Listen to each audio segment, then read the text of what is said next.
to identify all parties in attendance. Second, we ask that your microphones be muted until it's your turn to speak. Finally, we ask for all background noises to be limited when unmuted, including cell phones. If you are unable to filter out noises, we'll ask you to submit your testimony via email to consultestimony@nyc.gov. I repeat, consultestimony@nyc.gov. Should you choose not to follow these guidelines, the Sergeant at Arms will block your video and possibly remove you from the remote hearing. Thank you for your kind cooperation in this matter, Mr. Chair. Chair Jonai. Thank you for joining our virtual hearing today on the effects of COVID-19 and the city's small business. First of all, I'd like to acknowledge that we've been joined by our Speaker, Corey Johnson, and to you, Speaker, a belated happy birthday, many more healthy, happy birthdays, and looking forward to be able to celebrate with you under different circumstances. I'd like to also acknowledge my other colleagues who have joined us so far today. Councilmember Brannan, Councilmember Chin, Councilmember Rivera, Councilmember Adams, Councilmember Lander, Councilmember Yeager, Councilmember Kozowitz. I'm going to turn it over to the Committee Counsel, Stephanie Jones, to go over some procedural items. Thank you. I'm Stephanie Jones, Counsel to the Small Business Committee of the New York City Council. Before we begin, I want to remind everyone that you will be on mute until you are called on to testify, when you will be unmuted by the host. I will be calling on panelists to testify. Please listen for your name to be called. I will be periodically announcing who the next panelist will be. The first two panelists to give testimony will be Greg Bishop, Commissioner of the New York City Department of Small Business Services, followed by Lorelei Salas, Commissioner of the New York City Department of Consumer and Worker Protection. I will call you when it is your turn to speak. For the question and answer period only, we will also be joined by First Deputy Commissioner Jackie Mallon from the Department of Small Business Services, as well as Executive Director Stephen Edinani and Deputy General Counsel Mike Tiger from the Department of Consumer and Worker Protection.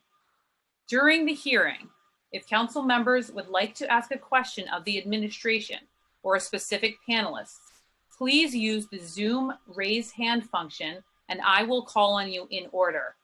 We will be limiting council member questions to 5 minutes, which includes the time it takes to answer your questions.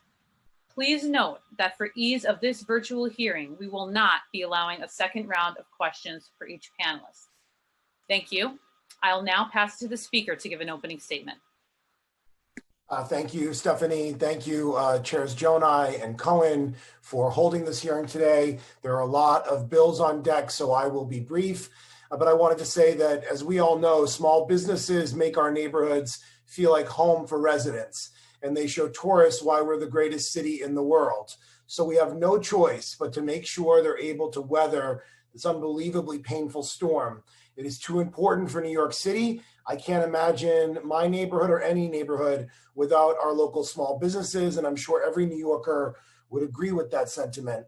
But they're not just a critical part of making New York special. Small businesses employ 26% of New Yorkers, and if they close down, hundreds of thousands of workers will permanently lose their jobs, and the city loses out on billions of dollars in sales tax, property tax, and income tax revenue. Our economy runs on small businesses, and now they are facing unprecedented losses. This could be the worst economic disaster that New York City has seen since the Great Depression. Many businesses will be forced to shut down for good if they don't get more help. That won't just devastate business owners and their workers, it will further destabilize our economy, our neighborhoods, and the lives of so many New Yorkers.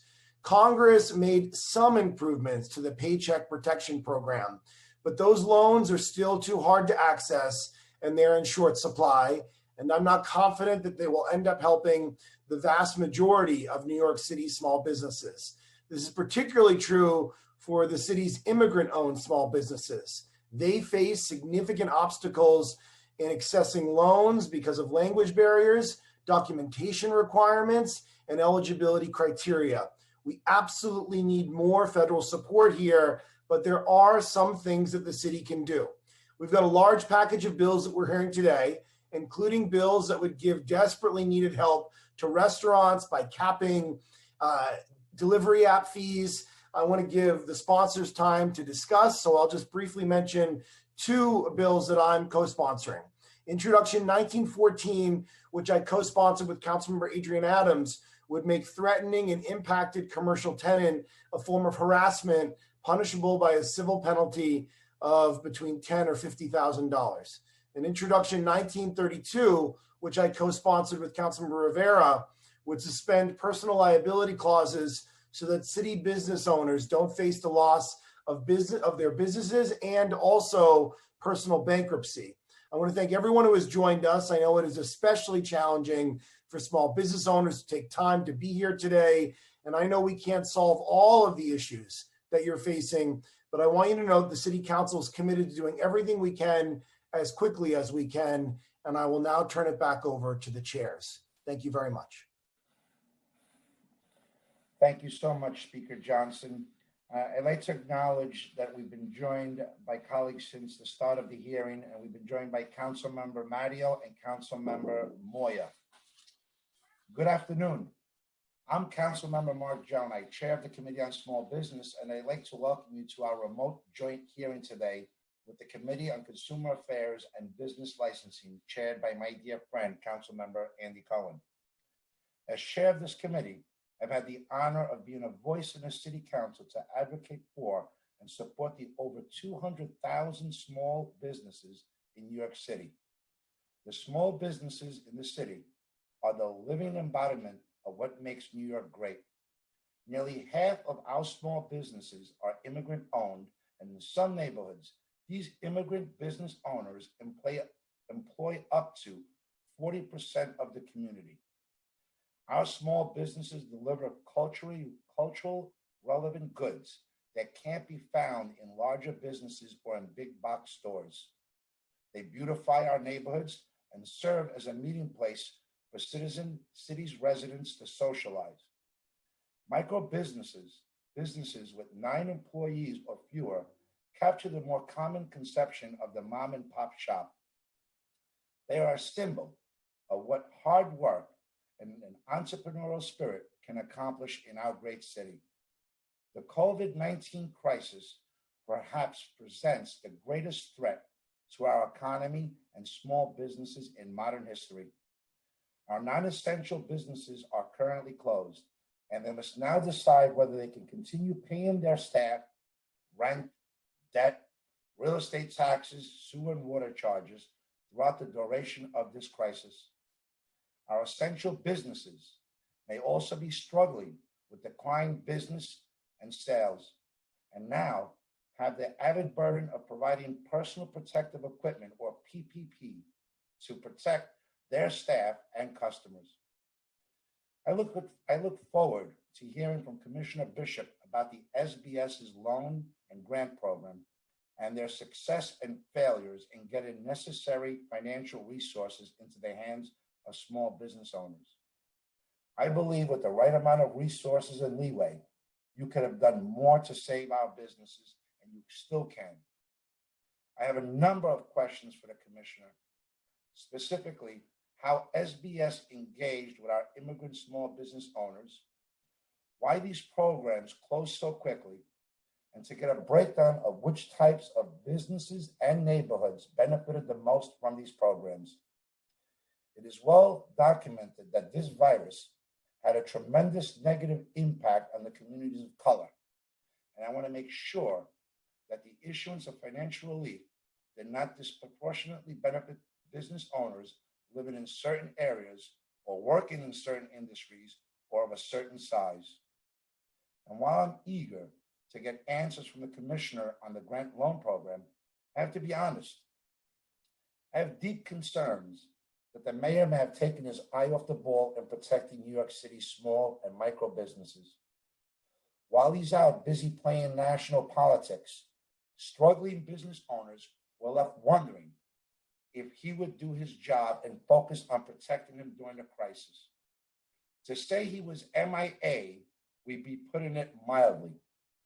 The mayor needs to realize that he must work with this body to ensure that we can maximize the city's response. He often reminds us of when Washington told New York City to go to hell in the 1970s. By allocating only $49 million in aid to our small business, in essence, he has told New York City small businesses they can go to hell and they're not relevant. To put things in perspective, $49 million of the 200,000 businesses in New York City equates to $245 per business. We spend more on parades in New York City. This administration spent more on parades. This administration has a $62.4 million in the FY 2021 budget for the Department of Transportation Executive and Administration on other than personal service debt. The $172 million in contracts for legal services, $129 million for contracts for security services, $45.6 million for printing contracts, and $30 million for advertising. I suggest this administration focus on the lifeblood of our economy.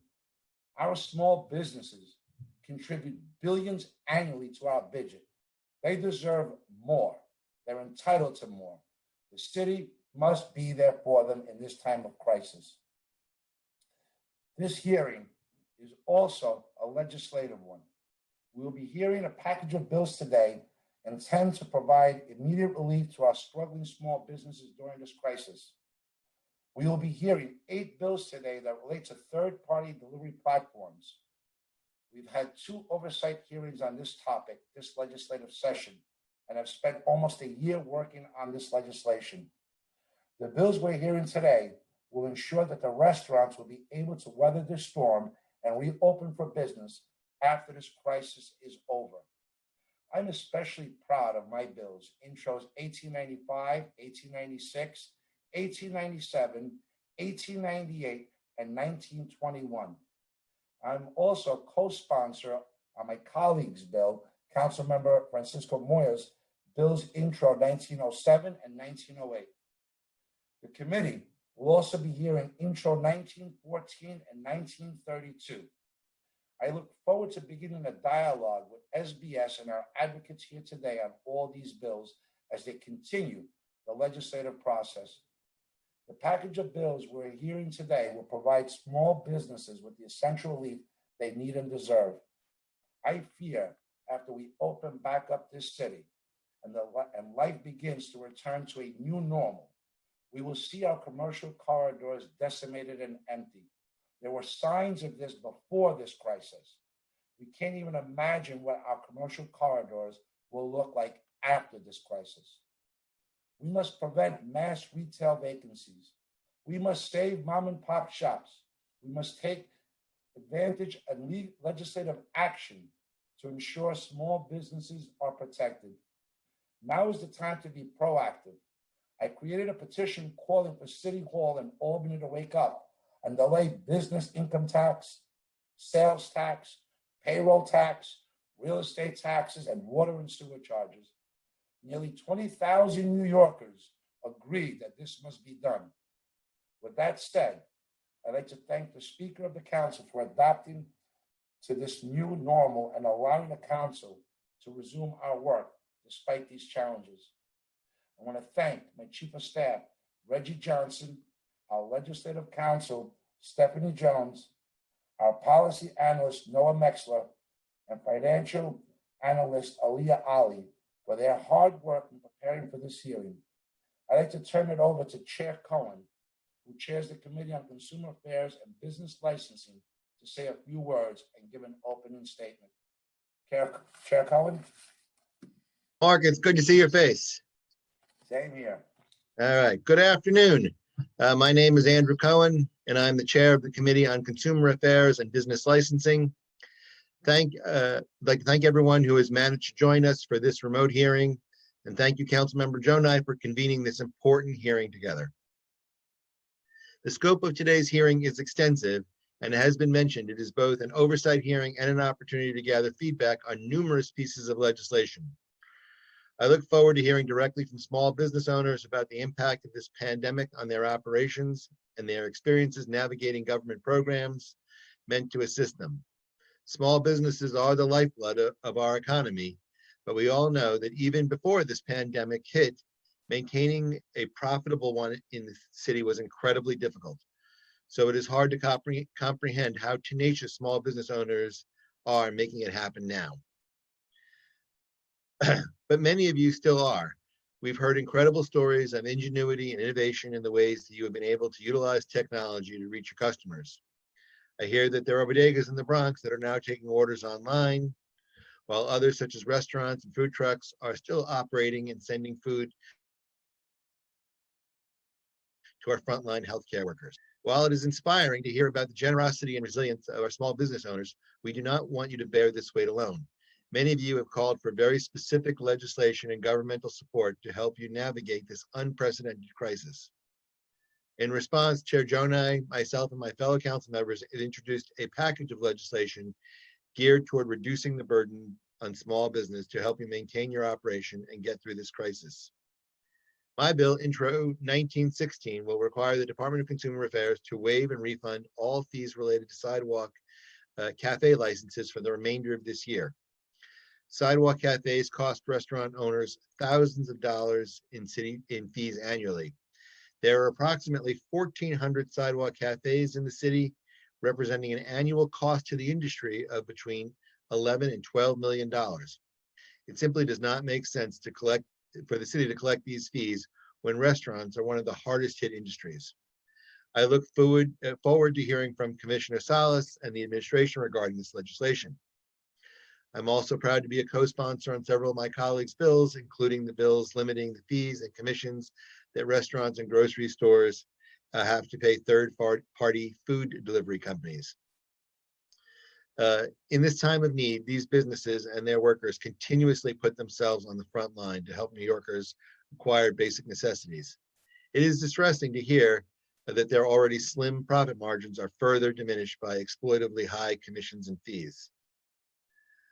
Finally, before we begin to hear the testimony, I would like to thank all the City Council staff who helped make this virtual hearing possible, specifically from Consumer Affairs, Balkis Murad, Senior Counsel, Leah Skarpizik, I hope I said that right, Policy Analyst, Sebastian Bashi, Senior Finance Analyst, as well as my Legislative Director, Patty and Trader, and a particular thank you to all the IT people who are really making this miracle of technology take place.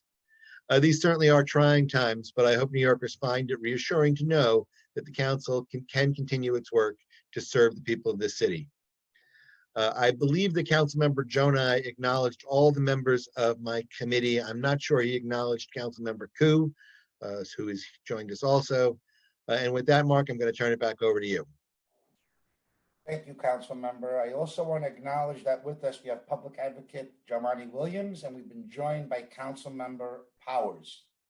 I want to acknowledge Council Members Moya, who's the sponsor of Introduction 1907 and 1908, Council Member Adams, the sponsor of Intro 1914, Council Member Mario, the sponsor of the Preconsidered Bill, Council Member Rivera, the sponsor of Intro 1932, and the Public Advocate, who's the sponsor of the resolution number 1049. For ease of this virtual hearing, we will be limiting opening statements to 5 minutes for each sponsor. I'd like to turn it over to Council Member Moya for some remarks, followed by Council Member Adams. Council Member Moya. Thank you, Chair Jonai. I want to start by thanking my colleagues and, of course, the Speaker of the City Council and Chair Jonai for partnering with me on the package of legislation to protect New York City's local restaurants that we're going to be discussing here today. When I introduced these bills back in February, we lived in a much different city. At the time, we were concerned about family-owned restaurants struggling to keep their doors open because commission fees from apps like Grubhub were really causing an issue for them. Now restaurants have no choice but to keep their doors closed. Many have already closed for good because of the devastating effects of the COVID-19 crisis. With no one sitting down at their restaurants, countless front and back of house staff have been laid off. Every restaurant felt the pressure to partner with third-party food service apps like Seamless before, but now they have no choice.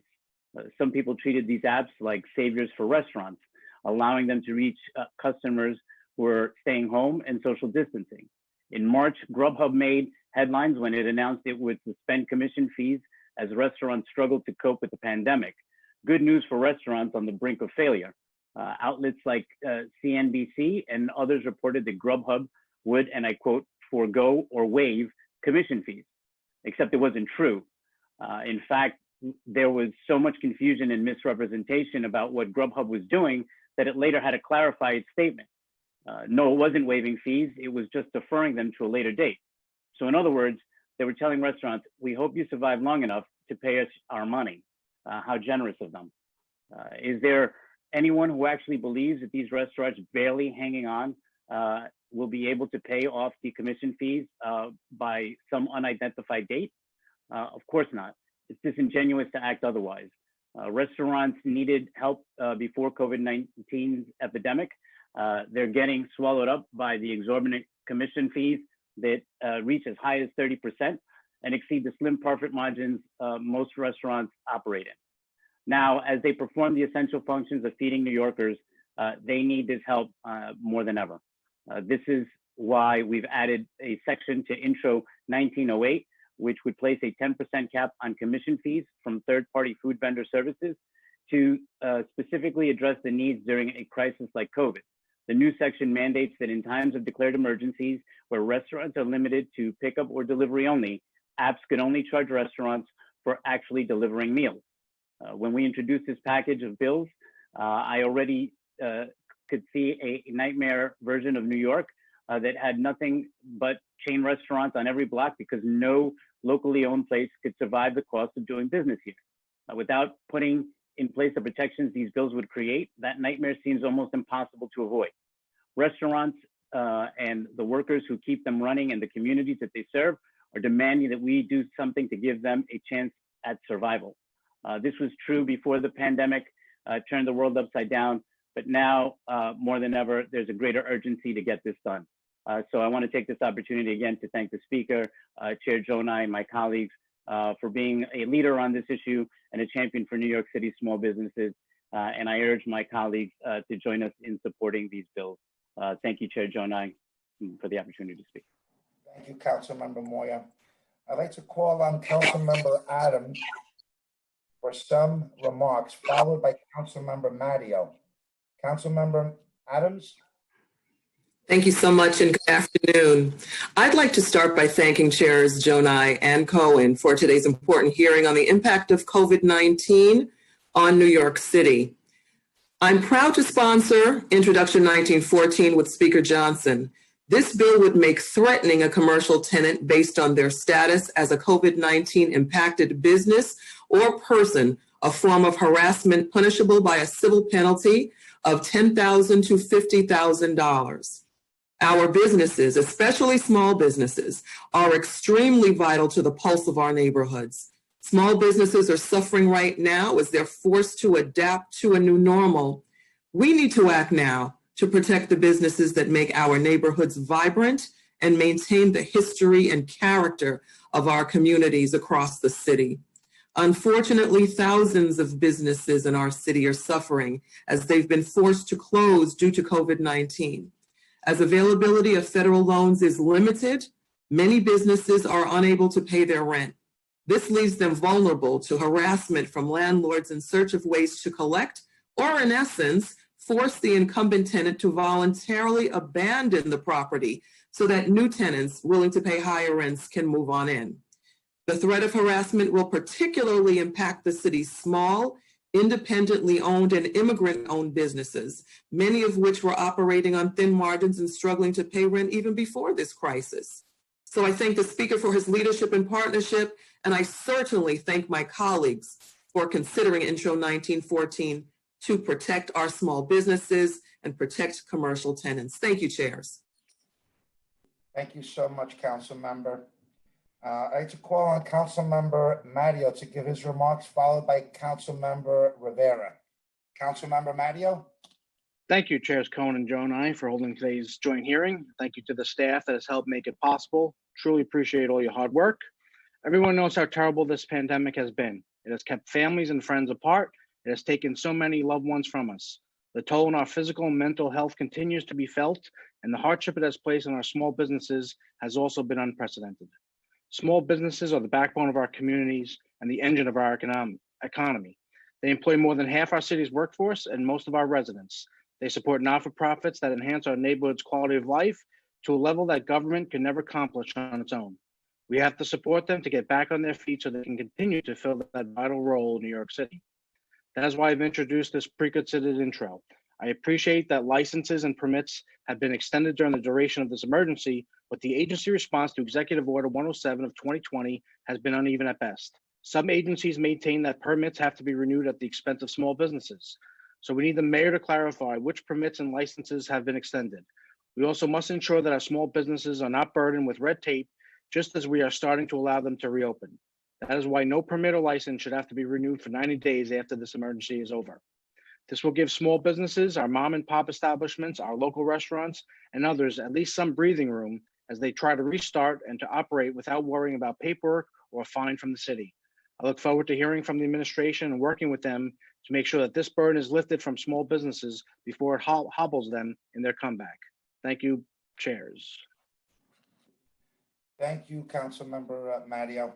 I'd like to call on Councilmember Rivera for some remarks, followed by Public Advocate Williams. Councilmember Rivera.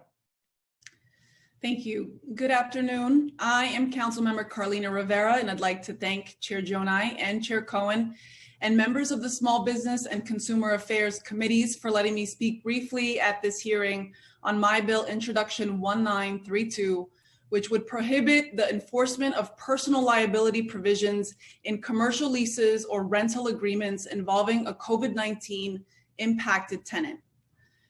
This pandemic has already left a profound impact on our city, one that will be felt for years, if not decades. Nowhere will this long-term effect be felt more than in our small business community, where countless owners are facing the very real possibility that their stores may never return. We must do everything in our power through legislation and advocacy to help these pillars of our communities and the thousands of New Yorkers they employ. My bill will ensure that business owners, should they be forced to walk away or temporarily shutter their stores through no fault of their own, can do so without facing personal liability, ensuring that one day they may be able to return and relaunch or create a new thriving business in our neighborhoods. Sadly, I am already hearing from small businesses in my district that some landlords, who I understand may be suffering as well, are going after small business owners' life savings and personal assets during this national pandemic. These are folks like my constituents, Mario, the owner of Folia, an amazing Italian restaurant on 3rd Avenue. Mario is already getting rent due notices and threats from his landlord that the personal liability clause in his lease will soon be acted upon. He has nowhere to turn right now. No matter the need, it is a moral and an ethical failure for landlords to seek such restitution for people who have already lost their life's work. Any small business owner that's taken the right steps in incorporating their business should be protected by this bill, and I encourage all members of these committees to please support Intro 1932. I also want to recognize that the bills we are hearing today won't do enough for every small business owner, and that this crisis has only deepened the challenges our small businesses have faced for decades in our city. We must continue to fight for the assistance we need from Albany and Washington, both in the form of rental forgiveness for small business tenants and financial assistance as well. And as part of any relief package, our nonprofit and small landlords must be taken into account through methods such as property tax relief, so long as they're actively working to provide direct relief to their tenants themselves. When I go out to deliver food or assist folks in my district, I have been both saddened and strengthened by the store owners who, while shuttered and stressed, continue to support and give back to their communities so selflessly. It's time we stepped up and gave back to them in this time of crisis. Thank you. Thank you, Councilmember Rivera. I want to call on Public Advocate Williams for some remarks. Public Advocate. Thank you so much, Chair Jonai and Chair Cohen. Can't hear you. Can't hear me?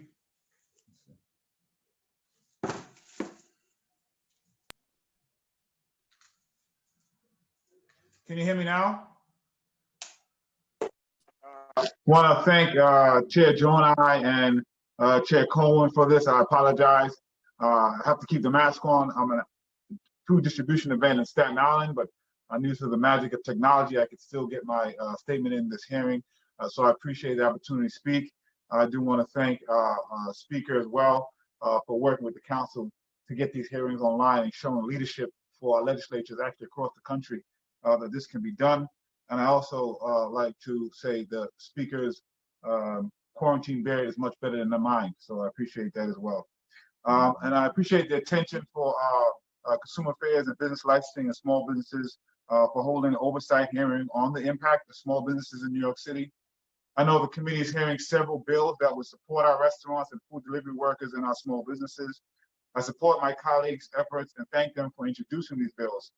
I would also like to thank our first responders and frontline workers for helping our city battle coronavirus, as well as keep this city moving. I'm calling on working with the city council to make sure that our essential workers, who very often were pushed out as expendable for the rest of the city, will get the recourse that they need due to the failures of our city exec, state exec, and our federal exec in decisions that were made. To the residents of New York City, I want to stress how important it is that we continue to practice social distancing and stay home as much as possible. With that said, as this crisis continues, the financial pressures on New Yorkers will only increase. My resolution 1049, aims to address a major root cause of one of the financial issues that many New Yorkers face: confession of judgment in business loans. A confession of judgment is a written agreement which, once signed by the borrower of a monetary loan, relinquishes the borrower's right to dispute legal claims made by the lender. In other words, a person is giving up their right to due process if the debt is unpaid and there is a dispute. While confessions of judgment allow lenders to resolve and receive compensation for loan defaults in a timely manner, these agreements have also led to predatory practices. Lenders can use these agreements to accuse borrowers of defaulting on their loans and seize their assets without proof and prior notification. The resolution calls on the Congress and New York State to pass legislation to prohibit the use of confessions and judgment in business loans. There has been some movement in our federal government. It's a step in the right direction, but it does not prohibit confessions of judgment from being filed against an in-state debtor, which leaves many New Yorkers vulnerable to predatory lending practices. One group of New Yorkers who have made this vulnerable population are taxi medallion owners. There are 11,938 taxi medallions in New York City, and obtaining a taxi medallion is not a cheap endeavor, with many taking out a business loan and they couldn't afford it. Between 2002 and 2014, the price of medallions rose $200,000 to more than $1 million, even though city records show that the taxi driver incomes barely changed.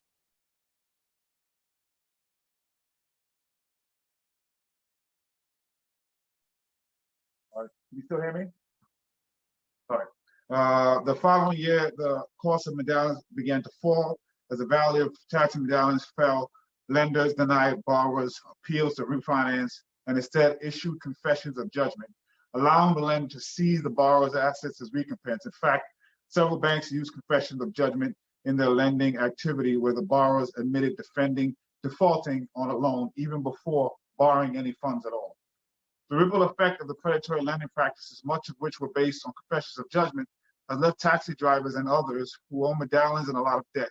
And cruelly, a number of medallion holders have taken their lives due to the overwhelming stress from their debt. Now the city has opportunity to address this outcome in a number of ways. The city should look to offer debt forgiveness, of course. Earlier this year, the mayor and the council appointed a panel to propose a bailout for thousands of drivers, and we applaud that. Although much of our city funds will be designated to addressing COVID-19 related issues, we need to look to how to make the promised bailout a reality for the taxi drivers as well.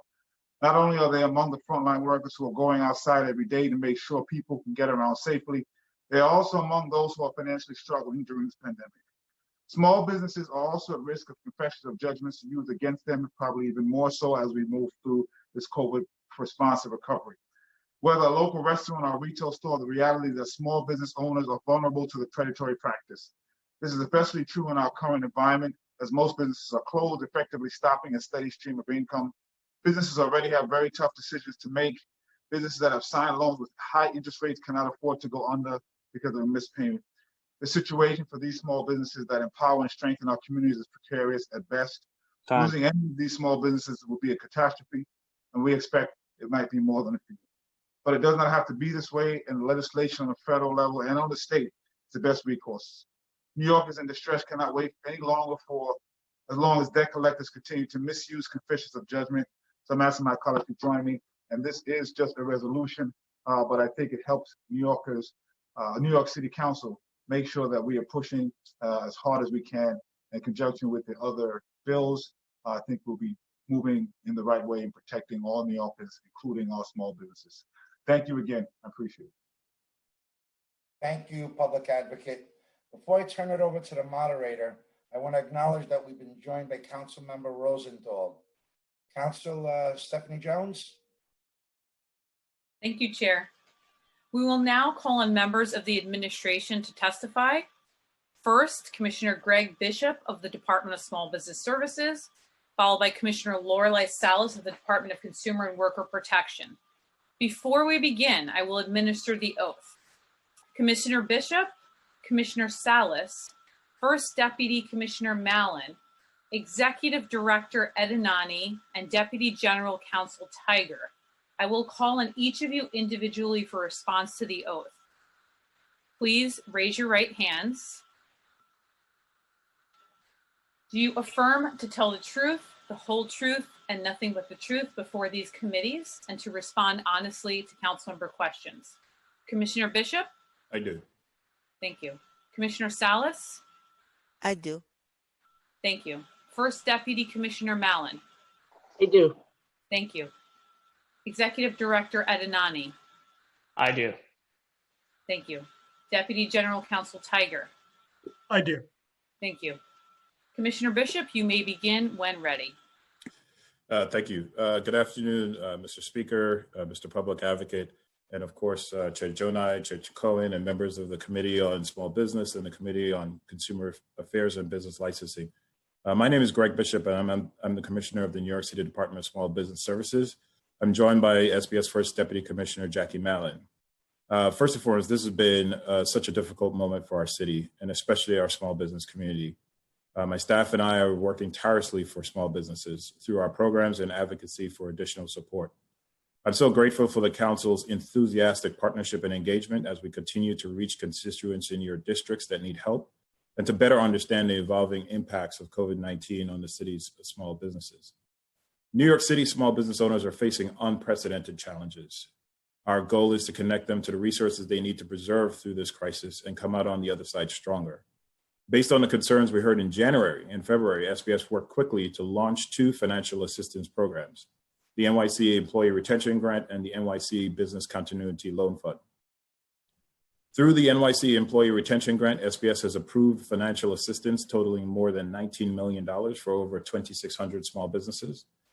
SBS's New York City and NYC Business Continuity Loan Fund has also seen enormous demand. We received thousands of applications and are expecting to award about $20 million in loans. Thus far, over 170 loans have been approved, totaling more than $10 million for small businesses. However, the overwhelming needs of our small business community can only be met by the resources of the federal government. To help New York City small business owners access their fair share of federal funds from the CARES Act, our agency has shifted our resources to provide technical assistance to business owners who need help applying to the U.S. Small Business Administration's emergency response products, including the Paycheck Protection Program, which reopened 2 applications earlier this week after initial funding was exhausted. Technical assistance ranges from overview of available funding options to communicating directly with lenders to address questions regarding applications. SBS is providing this technical assistance through virtual information sessions, small group sessions, and in a one-on-one setting. We will provide technical assistance in multiple languages so that our immigrant entrepreneurs are not excluded from these opportunities. Beyond these initiatives, SBS has shifted all our operations to support the most pressing needs of our constituents as we weather this pandemic. Our NYC Business Solutions Center's experts are available remotely to connect business owners with services, including identify additional financing opportunities through our network of more than 40 lenders and local philanthropic partners. Rent, as we heard, has been an enormous challenge for small businesses. Our commercial lease assistance program is available to support small business owners as they engage with their landlords to discuss changes to their lease obligations, which might include a rent deferral, abatement, or reduction, among other actions. CLA lawyers can help review leases to determine what a business rights and obligations are, negotiate a payment plan for arrears. And we know that Council is also committed to providing additional support for commercial tenants, and we look forward to discussing Intro 1914 and Intro 1932 further. SBS is also providing targeted support for our city's minority and women business enterprises. In addition to connecting MWBs with relevant information about SBS and SBA COVID relief opportunities, SBS rapidly transitioned its existing programming workshops, one-on-one technical assistance, and contractor compliance operations to remote service delivery. SBS has collaborated with the Mayor's Office of Minority and Women-Owned Enterprise and Mayor's Office of Contract Services to identify MWB firms that supply essential services such as medical staffing, IT goods, childcare services, cleaning services, and food services to connect these in-demand MWB firms with emerging contracting opportunities. SBS's Workforce One Career Center staff are available to provide job seekers one-on-one assistance regarding job searches and preparation, as well as unemployment insurance. We are focused on recruiting for essential services such as healthcare, groceries, pharmacies, and delivery companies, as well as identifying opportunities that are close to home for our job seekers so that it's easier for them to travel to and from work. SBS is currently working with approximately 150 employers to fill 1,600 positions across the city. We are building on these efforts by working with the Food Czar team to establish a workforce development program that is specifically targeted towards the essential businesses that sustain our food systems, including grocers. To support the healthcare industry, SBS is working directly with hospitals and nursing homes to provide support in filling urgent staff needs and to develop a home health aid training to meet the ongoing demand of the home care and long-term care facility sectors. Since the onset of the pandemic, SBS has worked to ensure that our partners and constituents have access to the information they critically need. We share information through email correspondence, social media, advertising campaigns, and local and national print, television, and radio broadcast media. We have created numerous resource pages with COVID-specific guidance for small business owners and job seekers on our website. These new COVID-related pages have seen over 700,000 visits since the beginning of March. We have also activated our community partner network to disseminate information and share details regarding new or ongoing challenges faced by their small business constituents. And I've personally held regular conference calls with elected officials and with community partners, and through our neighborhood development team, SBS is in close communication with BIDS and other community-based development organizations. To continue providing critical support to neighborhood commercial corridors across the 5 boroughs, SBS has worked with all of our Neighborhood 360 and Avenue NYC grantees to rescope their efforts to align with our COVID response and recovery strategies. By providing technical assistance and work with our community partners, SBS is working to ensure that New York City business owners have greater access to federal funding opportunities. However, no matter how we are able to improve the access challenges of New York City small businesses, we must also recognize and correct the structural problems of the SBA's PPP and EIDL programs.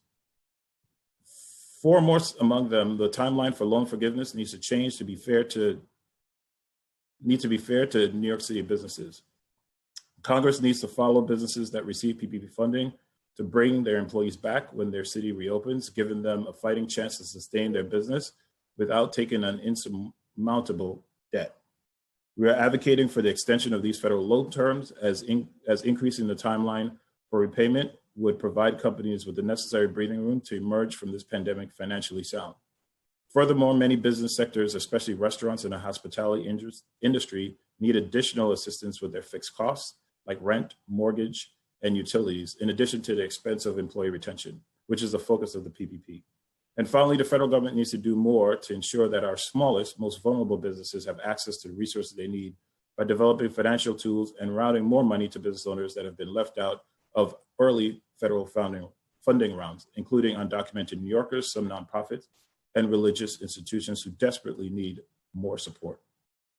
With your help and continued leadership for our congressional delegation, we will continue to identify these gaps in resources and advocate to the federal government to ensure that future stimulus packages capture the unique needs of New York City's small business economy.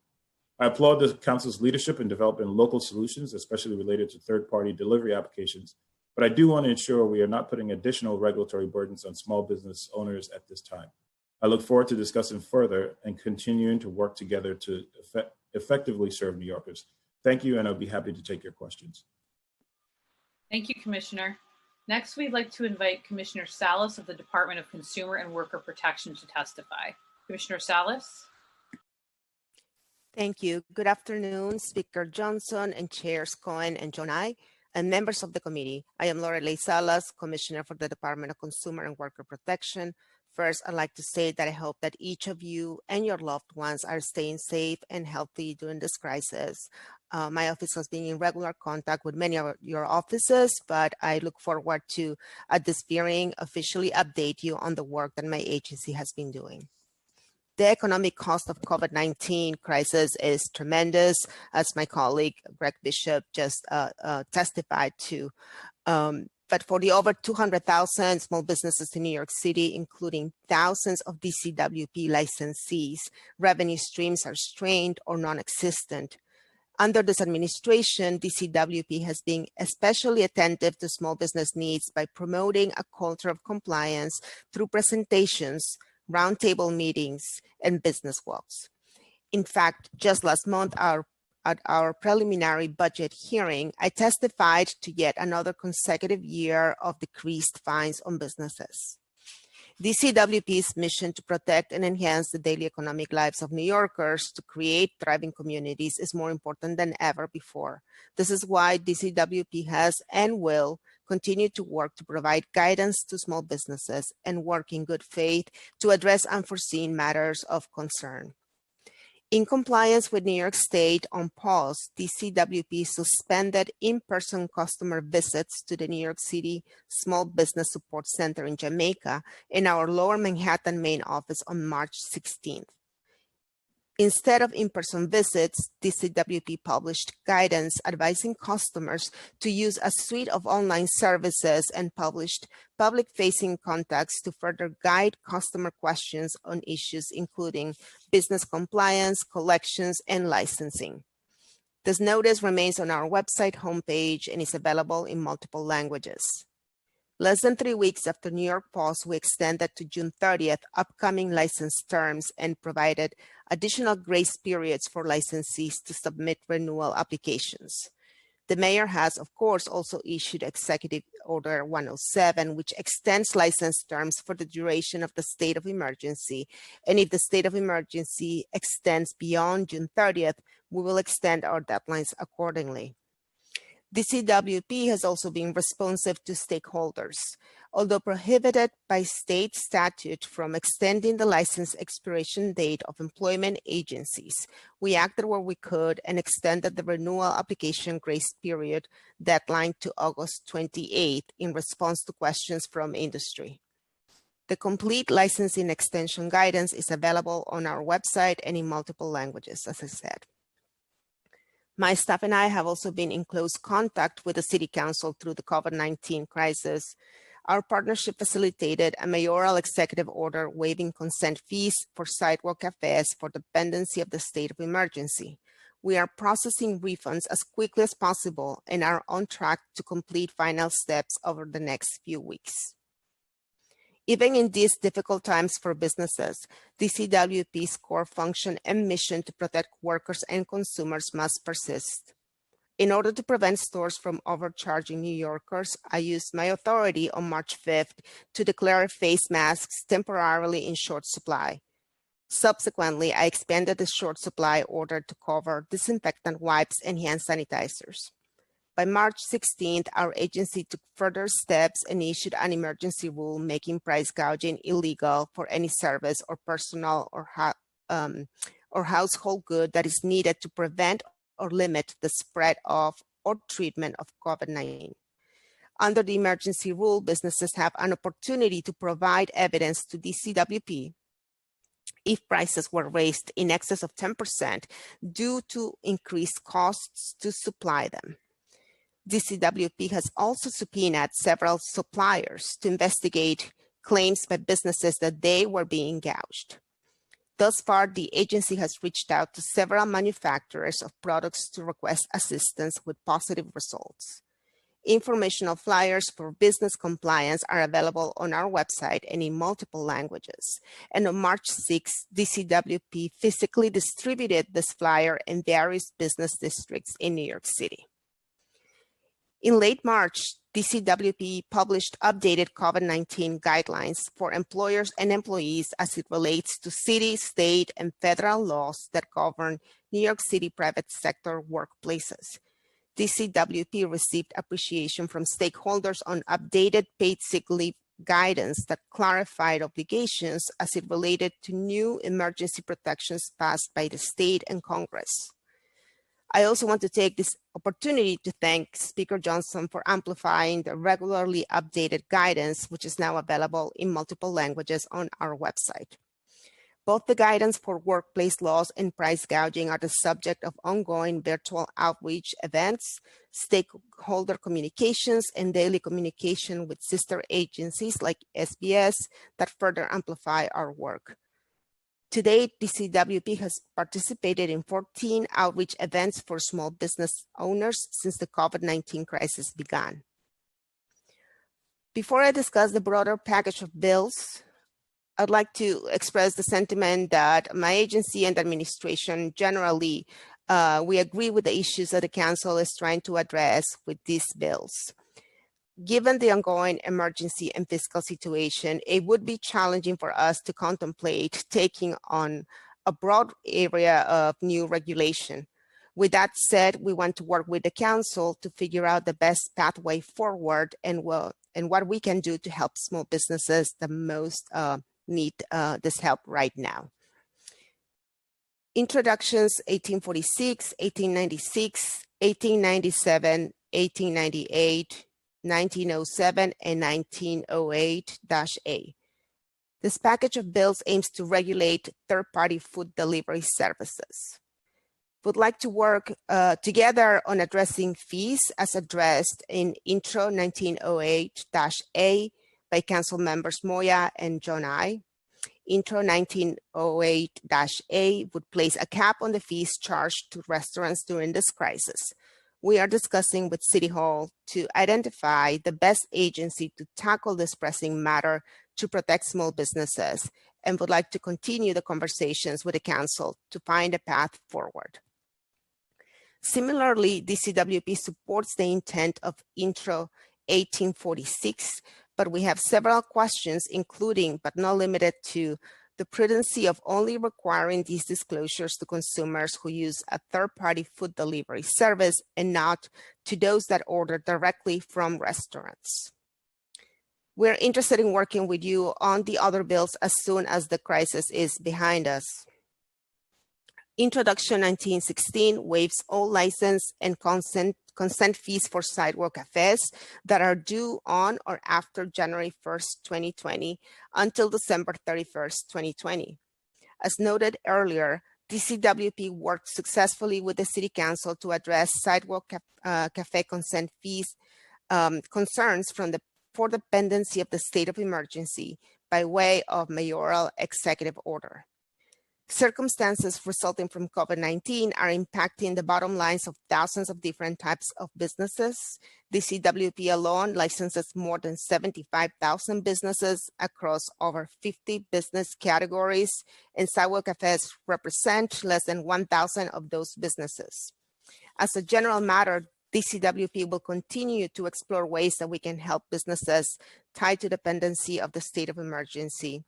And we look forward to working with the Council on this. The pre-considered introduction requires the mayor to issue guidance on license renewal deadline extensions. The legislation also provides that no license or permit shall be required to be renewed until 90 days after the COVID-19 emergency ends.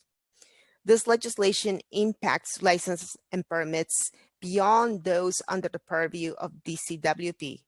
The law department is currently reviewing the proposal along with the other bills in this package in its totality.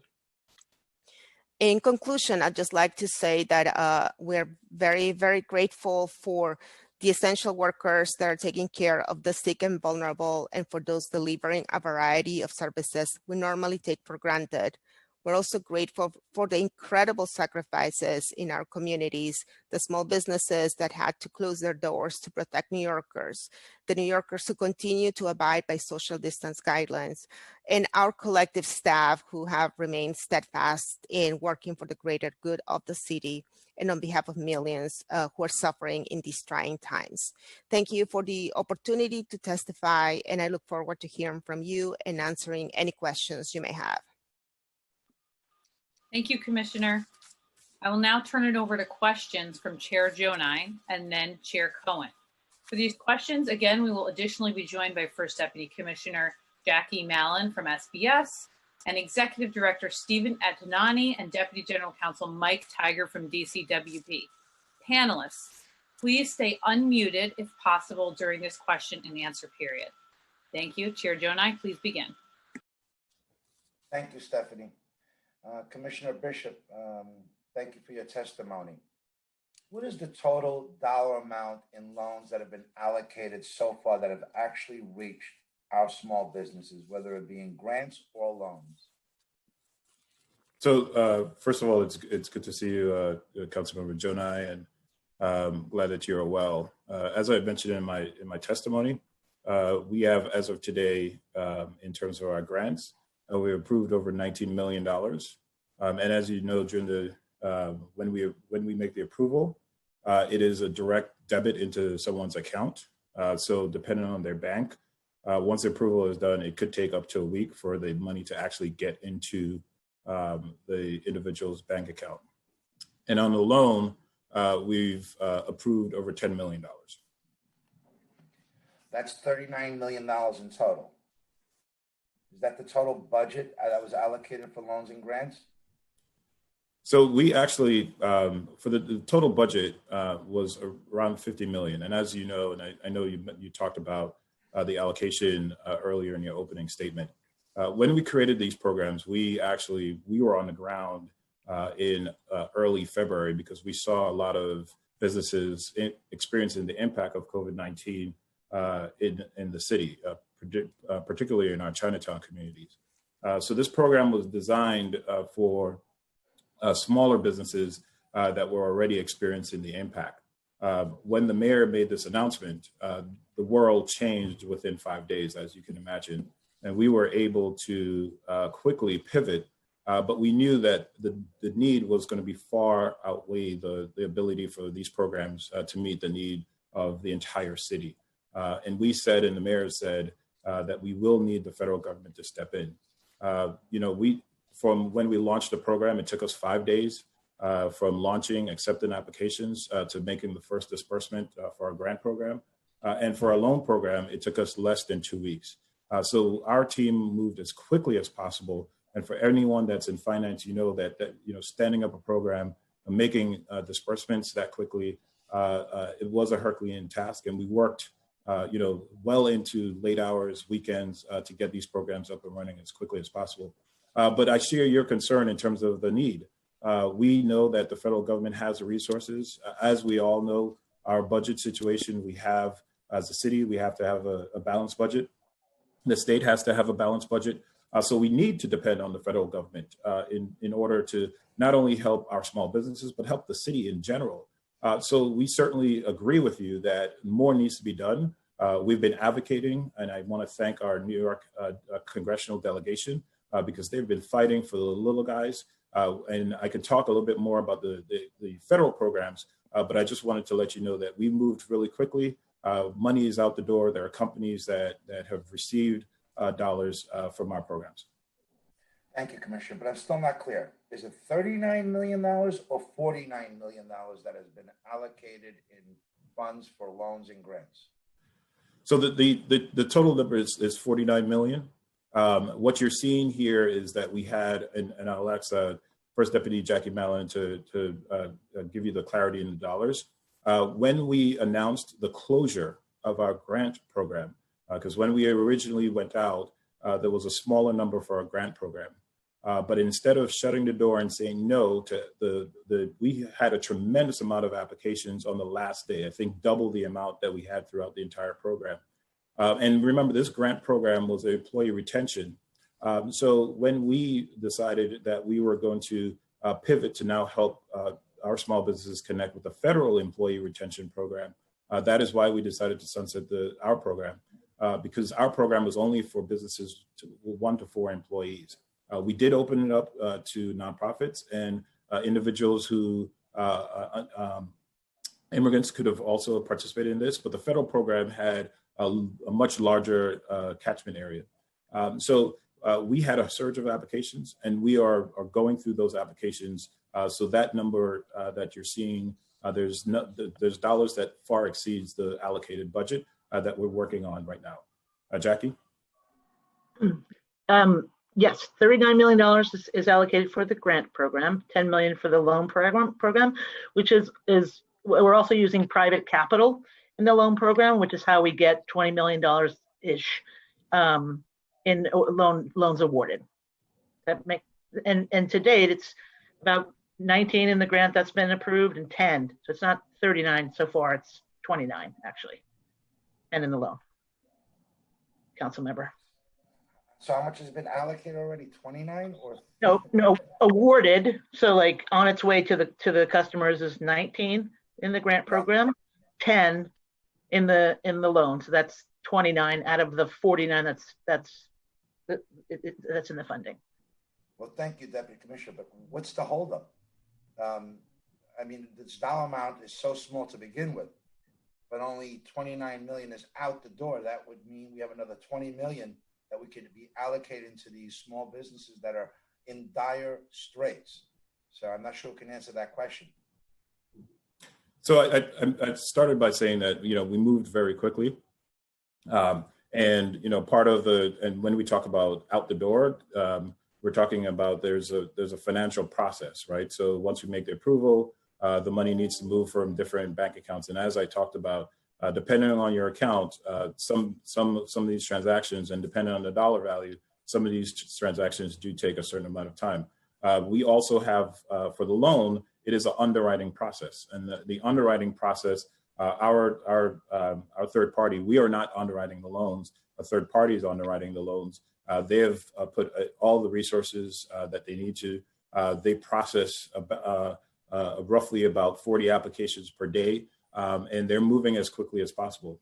So we expect to have all the dollars dispersed for the grant program within the next week. And then, of course, shortly after for the loan program. But in the meantime, we're still continuing to help our businesses connect with our federal programs, because we know this is just a stopgap. The city program was just a stopgap. The federal programs are the programs that our small businesses need. And we're continuing to advocate for changes for those federal programs to make sure that they match the needs of our New York City small businesses.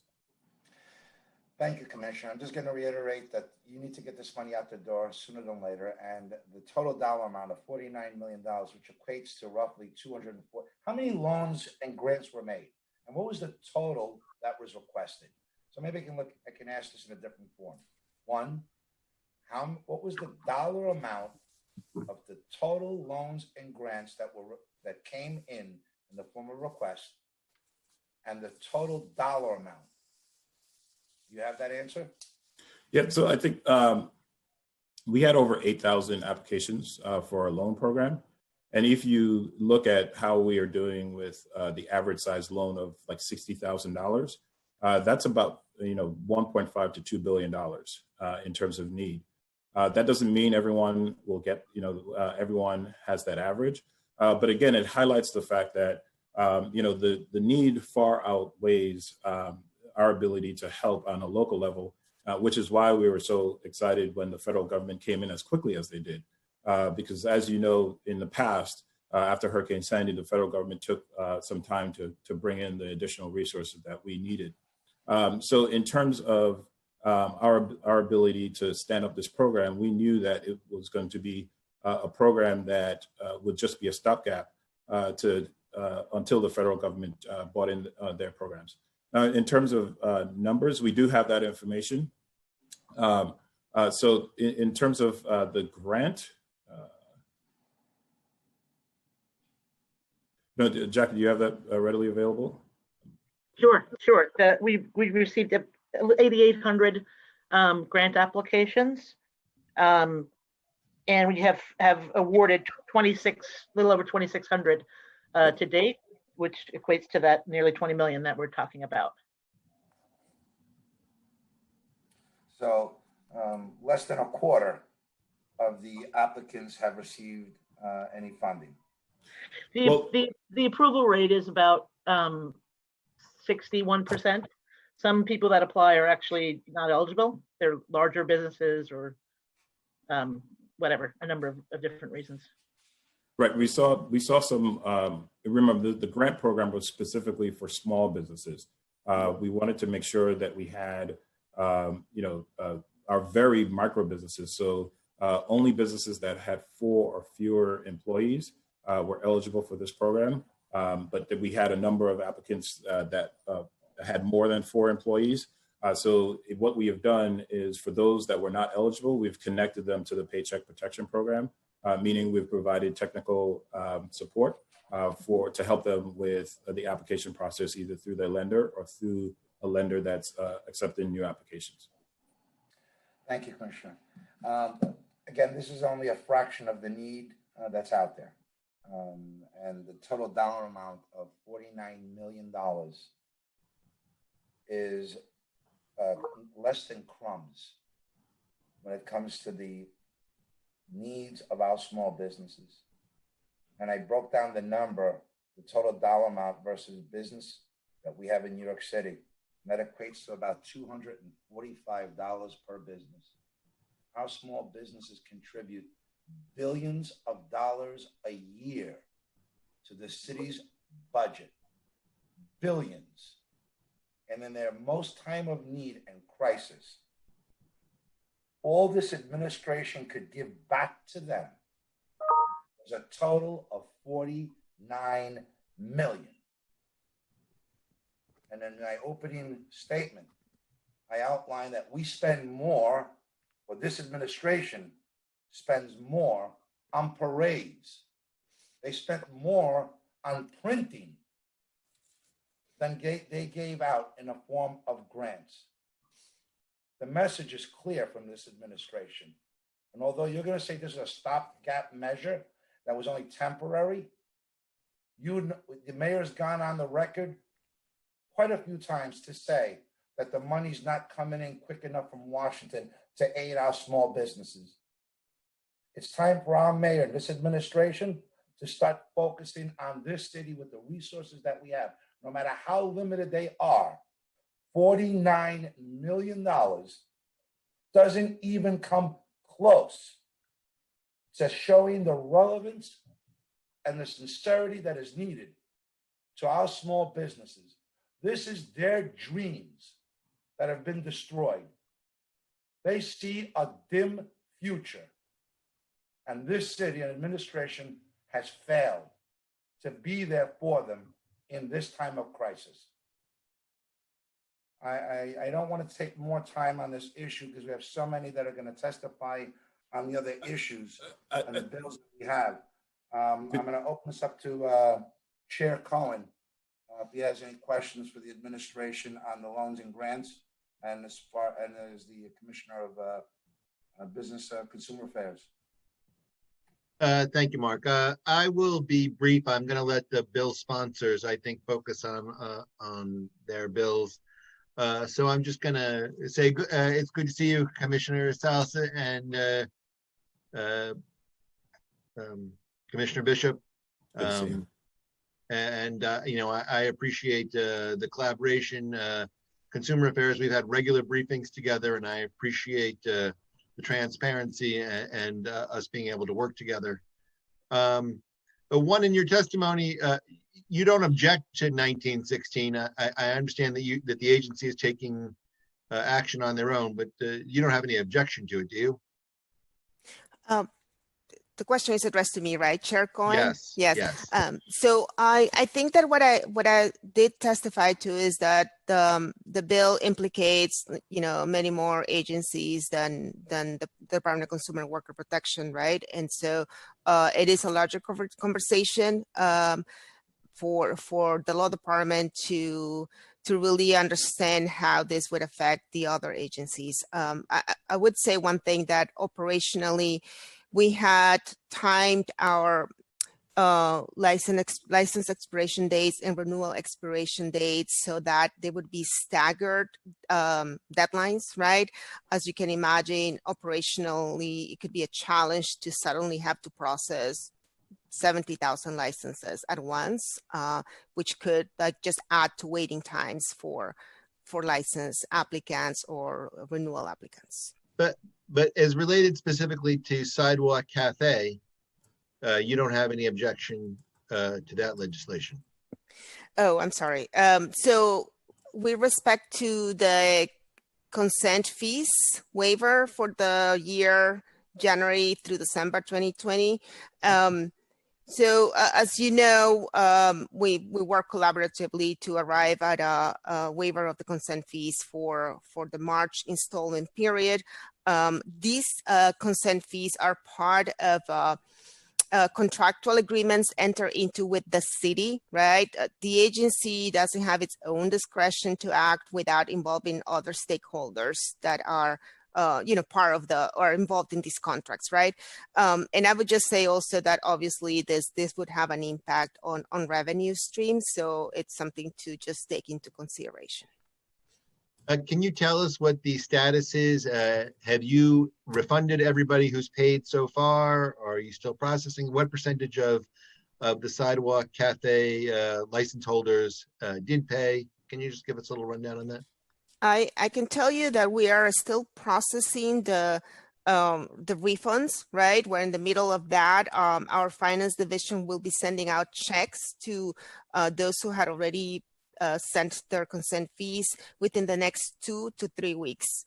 As to the percentage, I'm not so clear on that, and I'm not sure if Steve or Mike have access to that information, but if we don't have it right now, I'd be happy to send it to you once we get it from the office. So Chair Cohen, I appreciate the question. I think for us, it's a multi-step process. The first of which involves our licensing team identifying those records that need refunds, and then once we have that in order, working to have the checks distributed. So I think our internal analysis is that over the next 2 to 3 weeks, we will have that completed. That everybody who's entitled to a refund will have gotten it in 3 weeks or less? That's right now, our analysis is that will be the case, yes. And again, we're happy to continue to update you if that timeline changes, but that is what we believe. I appreciate that. And again, do you have any idea of the percentage of people who licensees actually paid?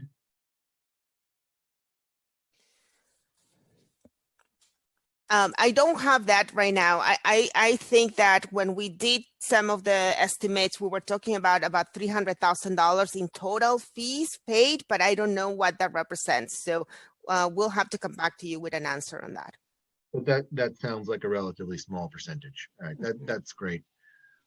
Chair Jonah, like I said, I'm going to come back. I think I'll let our colleagues, the bill sponsors, ask questions, and then I can come back if I have more. Okay, Chair, did you want to ask any more questions, or you want me to call on the council members?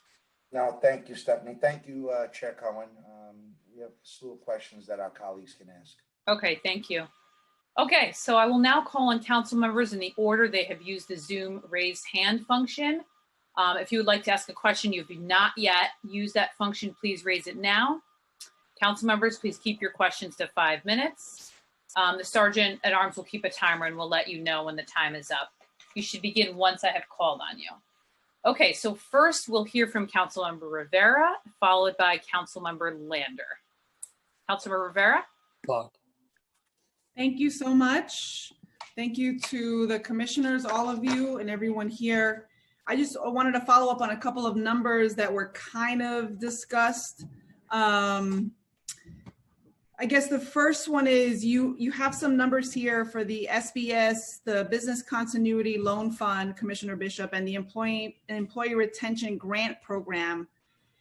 You have 8,000 loans, I think you said, 170 have been approved. How many people actually qualified?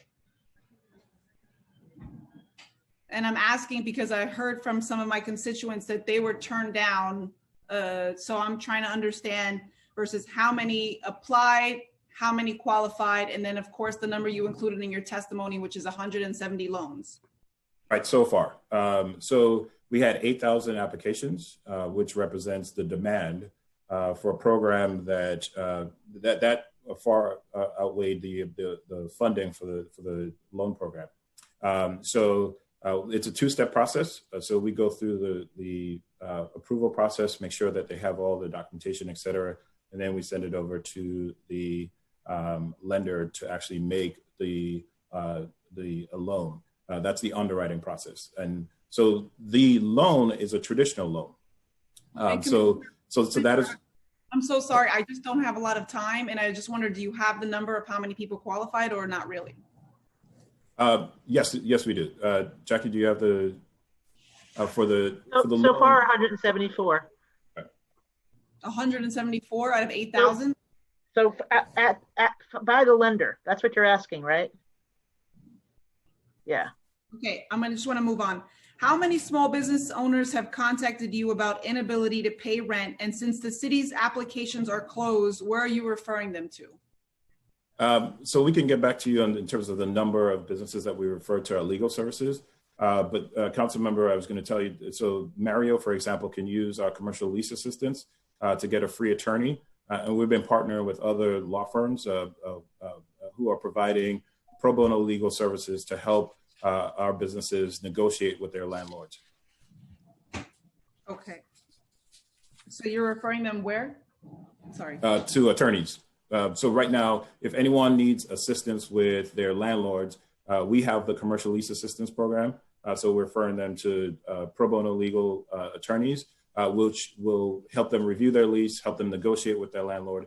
It's helpful to have an attorney during this time to have that conversation with the landlord. But we're also advising small landlords because a number of the mortgage companies are issuing forbearance. So if a small landlord has a mortgage, they too can call their mortgage companies. Most banks have allowed a 90-day forbearance, which that information could actually, that relief can be passed down to the small business owner. Okay, have you heard from business owners regarding personal liability concerns either prior to or during COVID-19? And if so, how would you assist them? We have not, but again, we would connect them to our attorney network. That is one of the services that we provide in general for legal assistance, especially around contracts and leases. So that would be if someone contacted us, and they can do so either through 311 or nyc.gov/COVID-19-BIZ, we can connect them to an attorney at no cost. What is your position on our bill, Intro 1932? So Intro 1932, we are, sorry. So 1932 is the COVID related. I'm sorry. Yeah, it's on personal liability. Yeah, so I think we would love to talk to you some more about that. The law department would love to look at some additional details, but in general, anything that we can do to provide some relief to small businesses is things that we would take a look at. So you don't have a position at this time, but you're game to engage in conversation and figure something out. Absolutely. There's some legal questions around that, so we want to make sure we do it right in terms of the concept, but the law department would love to take some time to review.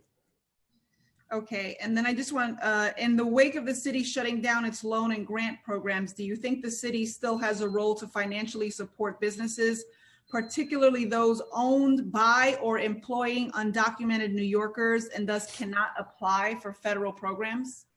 So, and I've mentioned this, and I mentioned this in my testimony. The private sector, we need to work with the private sector We've done it in the past to help create a philanthropic pathway to get dollars in the private sector that doesn't have the restrictions of either federal dollars or city dollars to be able to help our most vulnerable, which is our undocumented entrepreneurs. And that is something that we are very much interested in pursuing. And we're working with you on how we can do that efficiently. Thank you. I have a couple more questions, but thank you for the time, Mr. Chair. Thank you, Council Member. Next, we'll hear from Councilmember Lander, followed by Councilmember Powers. Councilmember Lander. Thanks very much. I'm going to follow up in the latter part of my time on Councilmember Rivera's question, but I guess I just want to start from like what we can do on the PPP, because I spent a bunch of yesterday in advance to this hearing talking to a bunch of small business owners in my district, and not a one has either gotten, but in one case a person got, but just can't use the PPP because of the 8-week restrictions. So they have zero federal relief, nothing. They're closed, they got no revenue. Their employees are getting unemployment insurance, but they have absolutely nothing to cover rent and their own debt and their supplier leases, nothing. And so they're terrified. They're not going to be able to make their rent payments. They can't keep leasing the machines from their suppliers. And so unless we can make the PPP work, and to me, the 8-week issue seems like the one that is most, like that doesn't even cost the federal government anything to let people have until the end of the year to rehire and use 75% of the money for payroll. And all these other things are important. I'm signing on to all these bills and I support them all and I thank their sponsors. But if we can't get federal dollars to cover the loss of revenue, I just don't see what else is going to work to keep there being from just mass business shutdowns of perfectly viable businesses. So do you share that analysis? And if Absolutely. So, what are we going to do to change that? So there's actually 4 things, 3 things related to PPP, and one I'll just jump in really quickly because I see the time is ticking. But you're absolutely right, and I've been working with the New York federal delegation. They share the same concerns that you have, and they're advocating and they're working right now negotiating in the next stimulus package. There needs to be a change in terms of the timing. Remember when the PPP was launched, no one knew how long this pandemic, the sort of pause would occur. I think, this hurts cities that have paused business operations. So we need to push as a delegation, and they have been doing it to change that time. We need to change the percentage. Only 25% of the PPP can be used for every other expense. And you hit the nail on the head. For a New York City business, we think based on the ratio, they can borrow 2.5 times their payroll. It should be a lower percentage that is required for payroll, and then they could use the rest for rent. And then 3, to ensure and absolutely ensure that our smallest, most vulnerable businesses have access. We are also asking for another tweak. We got the tweak in the second round where banks, small community banks and CDFIs had a $60 billion allocation. We are now going to advocate that only CDFIs have an allocation that they could work with and they can operate in. Technical assistance is so important, and it takes about a week or 2 to get a small business in terms of the technical assistance to apply. And the last thing I would say that we have not talked about is our insurance industry. Our insurance industry is sitting on about $800 billion of reserves. They have hid behind the cloak of, this is not a covered pandemic. But I say that we should lobby Congress to come up with a path, not necessarily bankrupt the industry, but have some type of percentage of allocation so that way the businesses that have business interruption insurance, these are businesses that have been around for 20, 30 years that have paid their premiums every month. And now in the most needed time, insurance companies are hiding behind the veil of this not a covered event. It's even worse than that. One of the businesses I talked to yesterday talked about the fact that they're still getting their insurance bill. So not only are they not getting their insurance, they're being expected to continue to pay their insurance. It's really outrageous. So I just, to me, it's like I'm open to other things that could matter at scale. But if we don't change PPP so it could work for our small businesses, I don't know all these things we're talking about are good, but I don't think they're going to be enough to save a lot of them. I'm a little less worried about the percentage, just because if people reopen and then they have revenue coming in, then they could use the PPP to pay the wages of their workers and use the revenue that's coming in to pay back the rent. Mm-hmm. But I hear you. To me, it's really that yeah. totally to them without the time. Let me just, because my time is running out, I do want to underline what Councilmember Rivera just spoke about, because I'm going to work hard and pray that we pass all these bills, we get PPP fixed, and at least like a lot of our small businesses can benefit from that. That's a big, big leap of faith, but no one is coming to help our immigrant entrepreneurs, our street vendors, like a whole set of people that there's no way they're going to be eligible for PPP. So we got to build a program at the city level, and that might need public debt. It might, it might need other, but I don't think we can like hope someone else will ride to the rescue for those businesses. No one else is going to come to their rescue. And I just really would reinforce what Councilmember Rivera said about our need to stand up a program that does that. And we agree. And we think we've worked with the private sector before, and we will look forward to working with the private sector to address this particular population. So thank you very much. And happy to work with you and Councilmember Rivera to make sure that we get it right. Thank you. Thank you, Chair Cohen. I just want to pipe up for 1 second. I would just ask my colleagues, to be respectful of the clock, but you don't have to be slavish to it. I thought Councilmember Rivera might have gotten cut off. So I'm just asking people to be respectful of the clock. That's all. Thank you. Thank you, Chair. Next, we'll hear from Councilmember Powers, followed by Councilmember Yeager. Councilmember Powers. Yeah, thank you. And thank you to the chairs for allowing us some time here and to get into questions. I had a couple of questions. One is I have to echo what Councilmember Lander said by 10, which is that those programs that are put in place, while are really still great programs that are helping businesses, still need so much more changes to be able to make them actually executable at the city level. But I know we all agree on that, so I'm going to go to questions. The first one I have is for the city programs that were put in place. Understandably, there was a misunderstanding of how, or maybe a lack of clarity how long this would last, and so resources were limited. But can you give us any data on the types of business, like in terms of the loans that went out and the grants that went out? Do you have a breakdown of what types of businesses receive those, meaning what sector or what area received those grants and loans? Yeah, so they vary. So for our loan program, the top recipients of the loans were accommodation and food services, so restaurants, et cetera.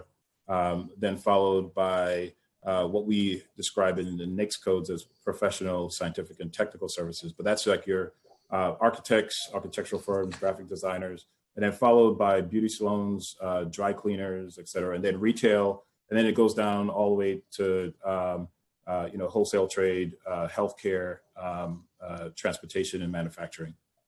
For our grant program, it was it skewed a little bit differently, simply because of the size standard that we applied. So you saw a lot of professional and technical services against architectural firms, then retail, then hair salons, barbershops, nail salons. Then you had your healthcare, and then you had arts and entertainment. Then you had accommodations, so food, restaurants, coffee shops, wholesale trade. So it's a wide spread, and I think one of the reasons why we wanted to limit the employee count was to make sure that we limited it to our very micro businesses. But again, first come, first serve for, as you saw with the federal program, doesn't really help with our small businesses, which is why the things that I mentioned with Councilmember Lander in terms of fixes for the PPP, I think will address the fact that our small businesses got left out of the first round of the PPP. Okay. And if you have any info you can send to us on that breakdown, it'd be helpful just for us to have an understanding of it. Yeah, we can. On the number of bills that are related to, this may be for SBS or others, so bills that are related to commercial tenants and harassment, liability, evictions, things like that. Do you have any data related to, one of the concerns is obviously, I've talked to a number of these owners who are holding on to their lives and they are fearful of having to put all their savings into it. And conversely, I've heard from folks who are, who we are relying on in terms of tax revenue here in the city about their concerns with what impact it may be to the city on property tax and their ability to pay. Do you have any data on commercial rent payments for the rent, the month of March or April at this point, basically in the coronavirus period of time? Is there any data available to us about how many who's paying and how many commercial rents tenants are able to pay the rent at this point? No, we do not have that information currently. I know the Brooklyn Chamber did a quick survey of their members or businesses in Brooklyn, and there seems to be about, I think, 30% were not able to pay the rent, and only about half of them have been able to work with their landlords. But what we have, in everything that we've done, we've sent out guidance to so many different businesses. We've told businesses to be proactive, contact their landlord, and use our legal services to have that conversation. So we can provide you information about how many referrals we've made to our legal services, so you can get an understanding of how many businesses have actually taken. Yeah, my point here is like I talked to a restaurant owner last night who was wonderful and was talking about his difficulty right now and some concerns around personal liability and being able to pay. I've heard anecdotally some commercial landlords saying they have collected in the 80-90 percentile of rent, and others are collecting in the 50, maybe even lower point, and concerned that legislation would impact that, and then we would be have an ability to collect on property taxes from a number of these folks. So I'm trying to monitor what impact will be both to the city's revenue and also to those owners as well. And some are trying to do the right thing by their tenants. I've heard some that have not even been communicated or have not had positive communication from their landlord. I just want to ask one more question since there's so many topics on this. On the topic of surcharges on restaurants and deliveries and apps and things like that, I did not hear, I have to admit, I did not hear the exact position of the administration on those bills, but I did want to ask a question of whether they thought those should apply during this period, whether there should be a surcharge put on at the moment where restaurants are closed and only open for takeout, or were supportive or had thoughts on that beyond that period of time, meaning this particular point in time seems unique to the restaurant and hospitality industry relative to the non-coronavirus period of time, and whether there was a distinction drawn between those two areas when it comes to those bills. Yeah, so we we work closely with the Hospitality Alliance. Andrew, I know, so I saw him in this hearing. The rest of the industry has already had thin margins, and so we're very supportive of any efforts to limit their expenses, especially during this emergency period. So we are supportive of that. I think it requires a broader conversation after this period, but certainly we want to be supportive of anything that can help reduce the cost of our restaurants.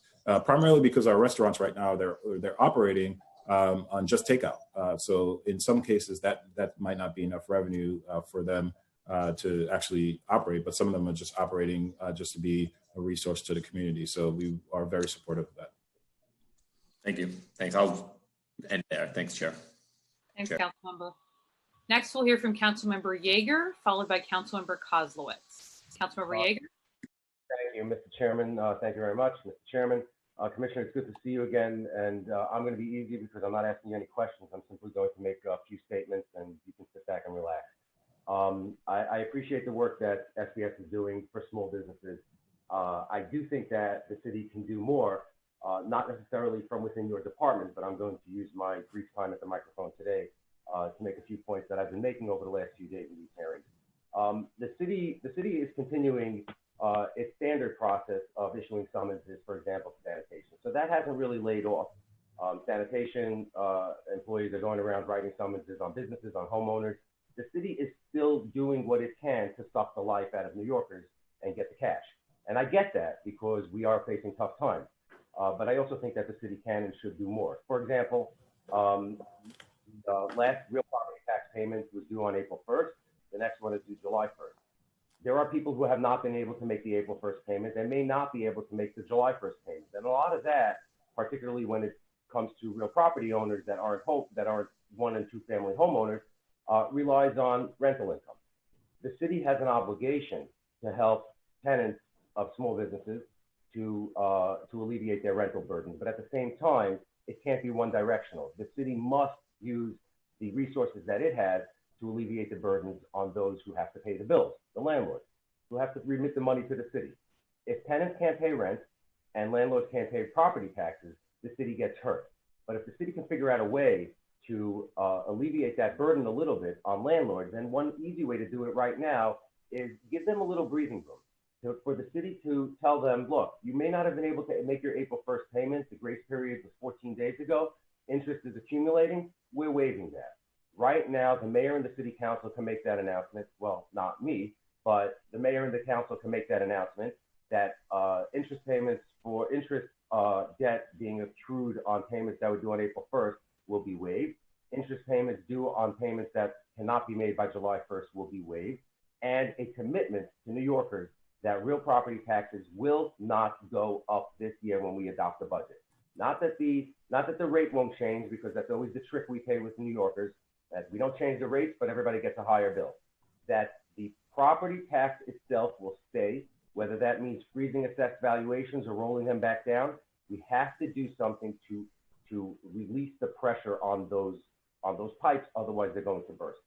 The focus on the private sector for relief and the unwillingness of the city to do its part is wrong. And I think that the city and the council, the administration of the council, can make those commitments. And the reality is that tenants who can't pay rent today and tenants who can't pay rent on May 1st may never, ever be able to recover the lost revenue to come current. And we need to do things that will fix that, which brings me to Introduction 1932. I spoke yesterday about another introduction. It seems I'm going to repeat myself in some regard. It's important for us to come up with ways to help tenants. It's necessary. It's also important for us to do it legally and for us to do it constitutionally. Intro 1932, and I think, and without speaking for the Corporation Council, I think one of the reasons that the city is not ready to opine on it is because the city doesn't want to come before the council and say, this bill that was written is unconstitutional, except it is. Violation of Article 1, Section 10 of the Constitution. The city cannot retroactively adjust, amend a contract that was entered into by two parties at arm's length. Can't do it. Illegal. We can think we can do it because we always think we can do things that are illegal and unconstitutional, but it's not lawful for us to do it. Emergency or not, and this is the real epitome of an emergency. There has been no emergency like this, not just in the last 50 years, but probably in the last 100 years since the stock market crash of the early 20th century. But we have an obligation to actually be honest with New Yorkers. This bill's unconstitutional. We don't have the legal authority to go backward into a contract that was entered into 5, 6, 7, 3 years ago, 1 year ago, 16 months ago, and amend it retroactively to remove a provision. I want to make one more point, Mr. Chair. I know my time is about to wrap up, and I'm going to try to do it quickly. To understand the nature of why personal guarantees exist in lease agreements, it's important for that to be part of this conversation. It's not simply to suck cash out of people. It is because in many respects, a landlord, when deciding to rent a piece of property, would not, but for that provision, rent the property. If a business doesn't have the assets, the income, the space of the landlord, if it's a new business, the landlord may not want to rent the property. What induces a landlord to do that, and what builds the small business enterprises of New York City, including my father's firm, would not be able to rent a piece of property if he did not sign a personal guarantee on his lease. It's necessary for the landlord to induce him to be willing to accept that lease. When we try to step in and say the landlord's wrong, the landlord's wrong, the landlord's wrong, without recognizing that it's not that the landlord's wrong, but we are in tough times and everybody is hurting. And it can't just be that the tenant is not going to pay rent because the tenant doesn't have income. We have to find a way, we in the council, the administration on the other side of the building, have to find a way to reduce the burden on all New Yorkers so that we can try to come out of this. Thank you, Mr. Chairman, for indulging me. And Commissioner, you weren't being lectured at, but I appreciate you sitting there patiently. It was just my chance to make these points. Thank you again. Thank you. Thanks, Councilmember. Next, Councilmember Kozlowitz, followed by Councilmember Chin. Councilmember Kozlowitz. Thank you very much. Good to see everybody. Today, the Queen's delegation had a remote meeting with the Queen's Chamber of Commerce. And the numbers that they gave us were pretty scary. Out of 6,000 businesses throughout Queens County, they don't expect 3,000 businesses to reopen.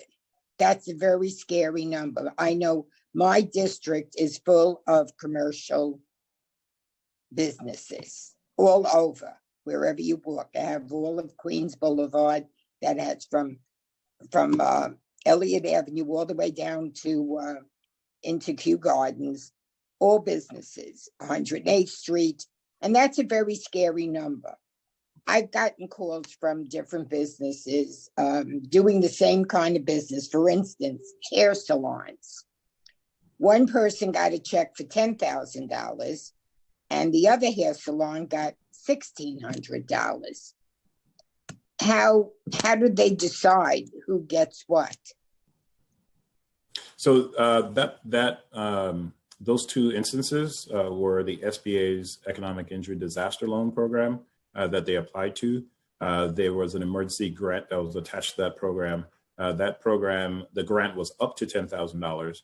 But as you can imagine, there was a number of applications. So I think at a certain point, the SBA changed the guidance to limit the amount of dollars. So if you were early on, you might have gotten the maximum, but later on they shifted it to just $1,000 per employee.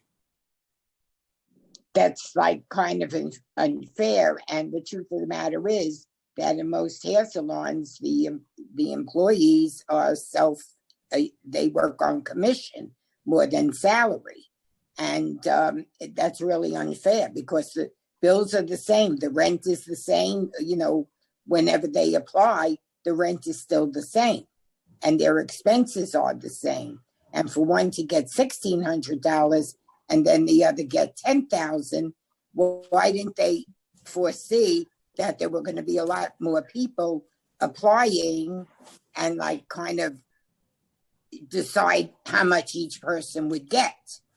I think the New York delegation sees that, and the New York delegation has been advocating for additional funding. As you know, the New York delegation is also advocating for funding for the city of New York itself to help close our budget deficit. So I've been in touch with everyone from, Congressman Nydia Velázquez, Kim Jeffries, even Gregory Meeks, everyone in the New York delegation to let them know about the concerns of our smallest business, our micro businesses. So again, I will, bring this up, in terms of additional funding for the next stimulus package, and then happy to have your support there as well. Okay, I just felt that the way you described it, first come, first served, in this kind of disaster, actually, to do it that way, not anticipating that there would be a lot of people applying for these loans and kind of, lower the amounts. So each business applying would get the same amount of money. Right. There's also another strategy that we're pursuing. If you, at the beginning of my testimony, I talked about how important CDFIs are to our small businesses. So more than likely, those nail salons, those small businesses that have fewer than 5 employees, they have a relationship with a CDFI or a small community bank. CDFIs are restricted in terms of their behavior in the open market to get capital. There's some restrictions on the SBA side, which is the Federal Small Business Administration, and there's restrictions on the Federal Reserve side. And we're advocating to loosen some of that restrictions so our CDFIs can get capital and therefore they can lend to those small businesses as well. Okay, thank you very, very much. Thank you. Next, we'll hear from Councilmember Chin, followed by Councilmember Brannon. Councilmember Chin. Clock. Thank you. Thank you to Chair Jonine and Chair Cohen and to the panel. Commissioner Bishop, it's great to see you. And, thank you for your support and concern, for our small businesses, especially the small business in my district in Chinatown, Lower East Side, who was impacted so early, as you mentioned. So I wanted to see if you have some statistic in terms of how many of the small businesses in Chinatown were able to access the city's loan program and then also the grant program, because it took a while for the application to get up and running. So if you can provide some of that statistic, and also how many were like street vendors who are they work or they have another employee working with them, were they able to get some of the grants and program under the city? If you can answer those two questions. Yeah, so we can break down, and we can happy to follow up on specific on the zip code for Chinatown, because I just have like a global in terms of the borough-wide breakdown. So we'll follow up with you specifically for Chinatown. I think for street vendors, we did open up the grant program because it's only for companies that have 1 to 4 employees. And I, spoke to some of the advocates in the street vending community. That is one of the areas that we are going to be focused on in terms of private philanthropy to figure out how we can help those businesses that may not have the traditional documentation that's necessary for these programs. Because, there's some vendors, they may not even have like a payroll system. They may not have even maybe a bank account. So we are definitely aware that there are some gaps in both the city's program and the federal program. And we will be happy to work with you to continue to figure out how we can solve that particular problem in terms of helping our street vendors and our undocumented immigrants. So that you're saying that none of the street vendors got a grant. So I don't have the breakdown in terms. I only have sectors, so I can't tell you if like what we categorize as a restaurant was like a food cart. We would have to look at like who the business was. We'd have to look, and I don't have that level of detail for this hearing. But we can go back and give you like just the overall businesses in your district, how many were awarded a grant. And I think it's also helpful to see if like the food carts and street vendors were able to access that. I think that would really help the community, that there is a fighting chance, that don't just assume you won't have an opportunity. The other thing is that my question is on the loan, like you had a third party vendor organization that was help processing the loan. How come you were not able to reach out to CDFIs and credit union to help with the city? And you had to do this third party? The third party is a CDFI. So the way it works is that we use tax dollars to do a loan loss reserve. We got capital from the private sector, and that capital was then deployed to the CDFI, and that CDFI. Which one was that? Pursuit. Okay. Yeah. So, but I know we also, I know Renaissance. There's a couple of CDFIs we work closely with. Pursuit, Renaissance, BCNA. We also work closely with True Fund. There's a number of them that we work with that have specific Axiom, for example. We have a network of a lot of CDFIs, but for this particular program, we worked with them in the past during Hurricane Sandy. They had the technology to be able to stand up this program as quickly as we did it. So, we are, of course, working with other CDFIs because they're the ones that will provide the technical assistance to help the business. In this 3.5 stimulus, sorry to interrupt. In the 3.5 stimulus, there's $60 billion set aside for women and minority-owned business, but it also did mention from the congressional rep that CDFI, credit union, will also be able to help small businesses. Is that correct? That's correct. But it's CDFIs and community banks. So the not to get into the weeds, but community banks have access to the capital markets. So they can borrow, they can get money from the feds as quickly as possible. CDFIs don't. So there's sort of like a structural disadvantage for CDFIs in terms of liquidity for them to be able to lend as quickly as possible as community banks. So what we're saying in the next stimulus package, we would like CDFIs to have their own pool. So they're competing against other CDFIs nationwide and not necessarily community banks. It's a minor clarification, but I've been contacting our New York delegation, and they understand sort of like the challenges there as well. Thank you. Thank you. Thank you, Council Member. Next, we'll hear from Council Member Brannan, followed by Council Member Brandon. Buck. Thank you. Thank you, Commissioner. Certainly, echoing what my colleagues are saying today, and certainly acknowledging the fact that what we're dealing with right now is larger than what the city can handle on its own.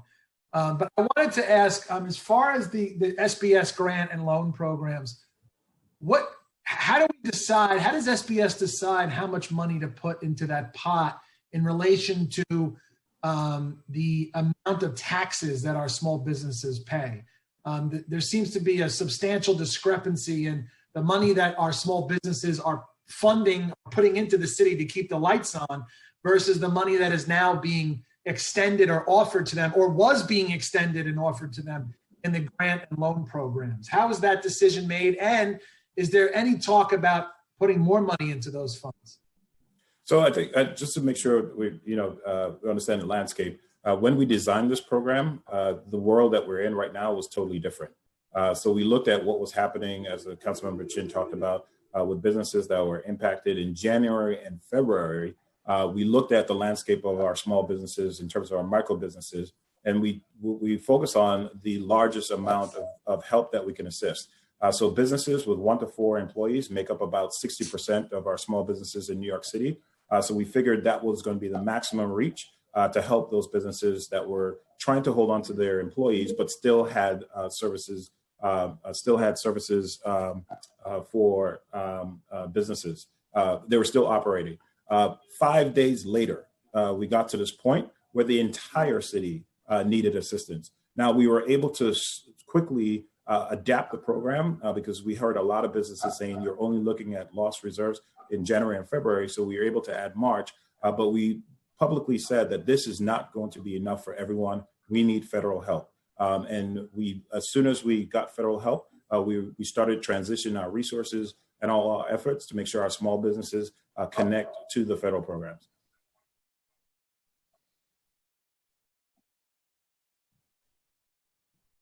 Okay, so is there any discussion around, now that we're in this new reality, discussion around putting more money into those programs? I think, it's going to be depending on our resources. As you know, we have our budget constraints. We have been advocating on the federal level for more resources. And I think I've publicly said, the mayor's publicly said, we need the federal government to help us here. And we've been advocating for changes in those federal programs to make sure they're aligned with all the things we're talking about today to New York City businesses and the needs of New York City businesses, to make sure that not only our smaller businesses can get access through CDFIs to these funding, but then also our businesses in general, if they access the PPP, they have enough time to make a decision on hiring.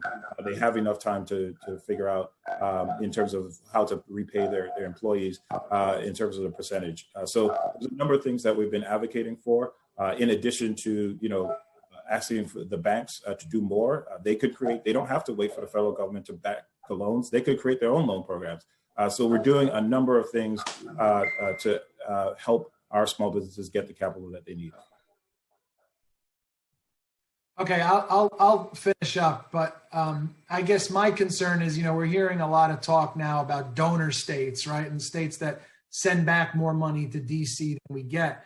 But a lot of small business owners are starting to feel the same way, that they send more money to the city to keep the lights on than they're being offered access to now when they need it most. And there seems to be a pretty big discrepancy there with how much money is being taken from the businesses to keep the lights on in the city versus how much of that money is being put aside to be extended to the businesses now when they need it most. So that's going to be a big concern for the council as we go forward, certainly into the budget hearing. I thank you for your time. Thank you, Council Member. Next, we have Council Member Koo. Council Member Koo. Thank you. Thank you, Commissioner Bishop and all the Chair Jonah and Chair Cohen and all our members and also administration spending time on this really important meeting. My question is to the Commissioner. The city is only spending $39 million to help small business owners. It's not enough. We spend more money on renting hotels for homeless people than $39 million. We spend more money on Thrive. The mental health program is almost $1 billion there. And so the city has thousands and thousands of small business owners. And many of them are, like you said, they only have 4 or 5 employees. And many owners told me, first of all, they don't know how to apply because they are their language problem. By the time they find somebody who want help them to apply, it's over already. So I think we should do more. I mean, we have to find some money to help small business owners because they are the backbone of the economy.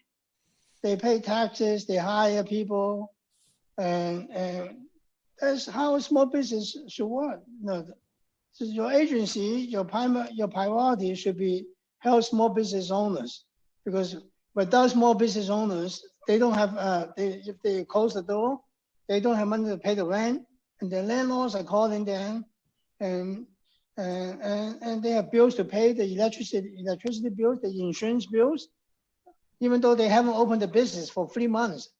Those bills are still coming.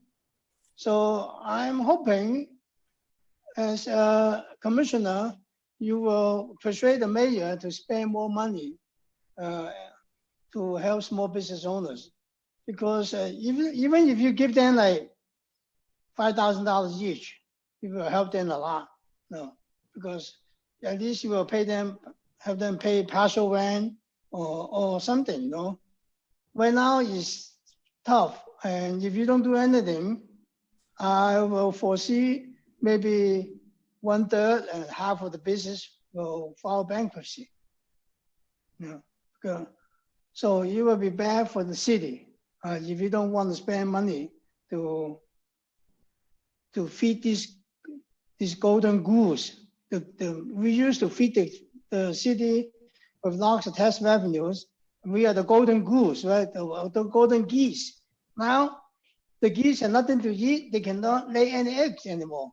So the city has to feed the geese, the business owners, with some money to help them tie over this difficult period. That's all I want to say. Thank you. Thank you, Council Member. Chair Jonai, did you have any further questions for our panel?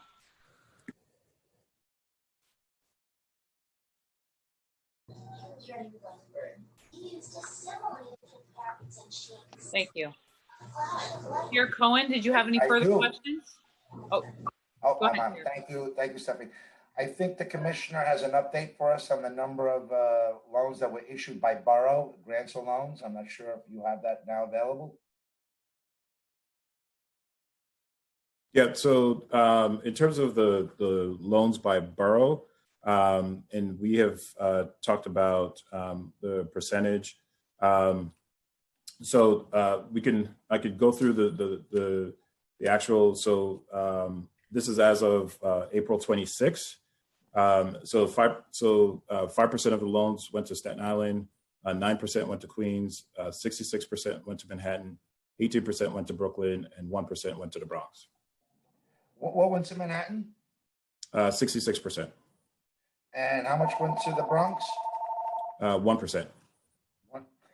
As of 4/26, and we're still processing applications. You know what I'm going to say to you. 1% of the loan went to the borough of the Bronx, and 66% went to Manhattan. And we know that most of these small businesses exist in the outer boroughs. So already we see a huge disparity here on how these loans are being. Does anyone even know how many went to minority and women-owned businesses, the very group that we're supposed to be fighting for?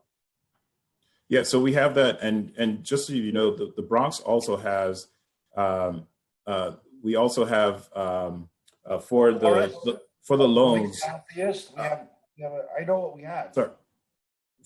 For the loans, we have 30% of the approvals went to MWBEs, and for the grants, when you look at the borough breakdown, we have 3% to Staten Island, 16% to Queens, 25% to Brooklyn, 53% to Manhattan, and 3% to the Bronx. I will just let you know that in terms of when you look at the number of firms that have 1 to 4 employees, the breakdown citywide, 8% is of those businesses are in the Bronx, 26% are in Brooklyn, 40% are in Manhattan, 23% are in Queens, and 4% are in Staten Island. So there are very small businesses in Manhattan. 40% of those. So what you're seeing is a ratio that matches just the general landscape of small businesses across the city. Commissioner, how many small businesses from the borough of the Bronx applied for those loans and grants? We can get that number to you. That will be very telling of the real story. Yep. 1% of 39 million, which is really amounts to No, nothing. that is not accurate. That 1% is so far of the 8 million that we have awarded, not the 39 million. And we're still awarding businesses on the loan side. So in essence, of the $8 million, 80,000 has gone to the borough of the Bronx. And we can give you a breakdown in terms of the number of businesses. As you may recall, the loan, which was a standard loan, is not an emergency loan, required businesses to be in business for 2 years. There was additional requirements. For those that did not get the loan through the city's program, we pivoted them over to the Paycheck Protection Program, which had a lot more flexibility. Commissioner, I don't want to deflect to the federal government. This is New York City taking care of its own. And if you're telling me that New York City couldn't do more than $39 million, and using your own numbers, provide $80,000 to the entire borough of the Bronx, we have real problems here. We're not going to figure them out today, but we need this message to go back to this administration. Start pumping more, give the money back to those small businesses. You often say, we often talk about New York City sending more money out than actually getting back. Give that, and I'm going to echo, I think it was Councilmember Brannon who said it. Give their money back. This is the time that they need it. $80,000 to the entire borough of the Bronx thus far. That is not, yeah. So 80,000 for the loan, but when you look at the grant program as well, we've in terms of the dollars to businesses in the Bronx, we have awarded. Hold on, let me just pull this up. But it's more than $80,000, council member. Well, when you get that number, maybe get back to us. I think Council Chair Cohen may have a question in the meantime, but that would be relevant to today's hearing. That's a true telling of how this money, this very limited money, which doesn't go meet the needs of the city, and how it's being broken down by borough, including the actual dollar amount, would be a true telling of what is happening in New York City. And this administration, I hope, is hearing this loud and clear. This council is not going to accept that. This committee is not going to accept that. Stephanie, Council Chair Cohen, do you have any Thank you, questions Mark. you want to add to this? I just want to circle back. I know that there's been a tremendous focus on SBS, but Commissioner Salas, could you just expand a little bit about the price gouging activities that your agency's been up to? I know there has been a lot of good work done, and I think it's important that we try to get the word out on some of those activities.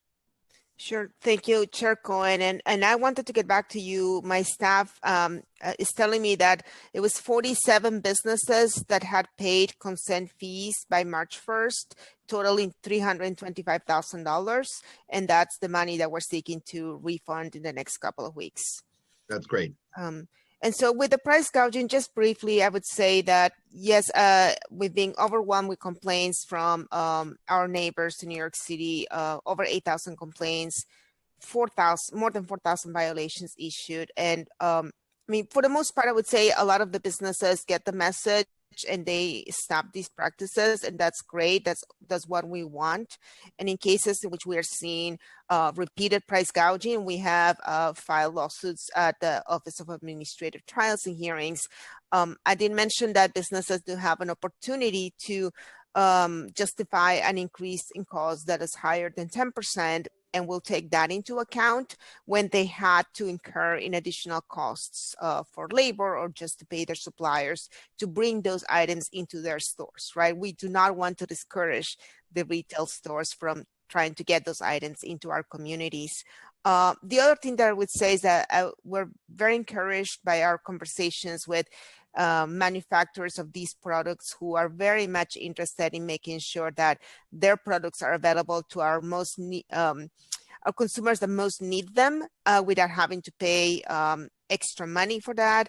And so they're collaborating with us. We are we have served a couple of subpoenas on certain wholesalers to identify whether they are the ones who are charging overcharging for these items. And so, we're keeping a close eye on that situation, and obviously encourage you and anyone else in the council to let us know if they're seeing this activity occurring in their neighborhoods. We're hoping that it stops and that our New Yorkers are able to access the items they need to take care of themselves.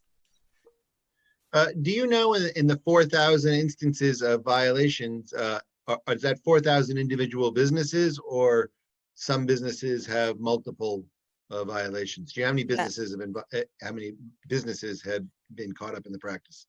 Yeah, I don't have the number of businesses that were inspected and assessed fines for, but I can tell you that those I have that, Laura. You have them? Okay, so Mike Tiger can provide. I believe this is as of yesterday, that there have been over 1,200 inspections with 289 summonses issued by our enforcement division that will be heard at OATH, the Office of Administrative Trials and Hearings. Of those 289 summons, they made up over 4,500 violations. Oh, so when you find somebody who's doing it, they're doing it through a number of different products in their business. Exactly, or a lot of one product. Or a lot of one. Thank you, Commissioner. I really appreciate your time here this morning or this afternoon. Thank you. Thank you, Chair Stephanie. Thank you, chairs. All right, so we will now turn to public testimony. I'd like to remind, and thank you to the panelists. If you'd like to leave, you're welcome to do so. I'd like to remind everyone that unlike our typical council hearings, we will be calling individuals one by one to testify. Each panelist will be given 3 minutes to speak. Council members who have questions for a particular panelist should use the raise hand function in Zoom, and I will call on you after the panelist has completed their testimony. For panelists, once your name is called, a member of staff will unmute you. I would like to now welcome Evan Franca to testify. After Evan Franca, I will be calling on Jessica Lappin and then Andrew Riggi.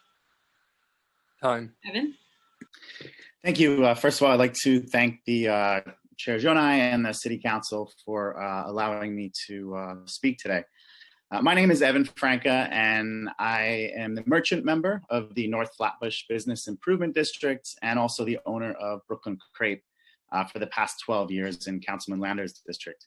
Right now, many of you noted that New York City hospitality is on life support.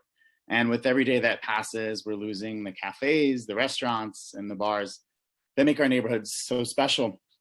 I'm actually one of the lucky businesses. We've actually been able to stay open throughout the pandemic for takeaway and delivery, and we've retained 7 of our 9 staff members.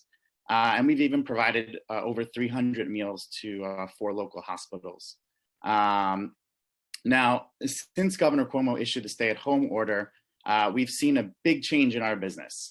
So pre-COVID, we were receiving about 20% of our overall business from these third-party delivery services, but now that's jumped to almost 80%.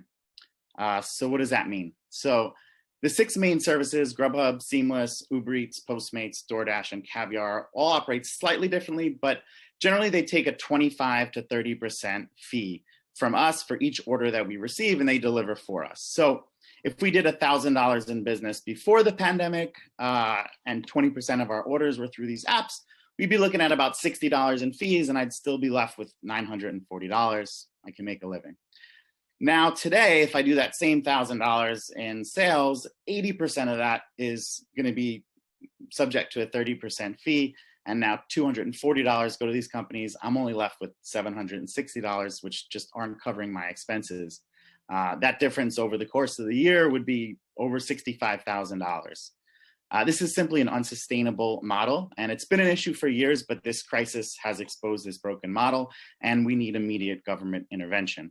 Now, the digital economy and third-party delivery is going to continue to grow, and there needs to be regulation.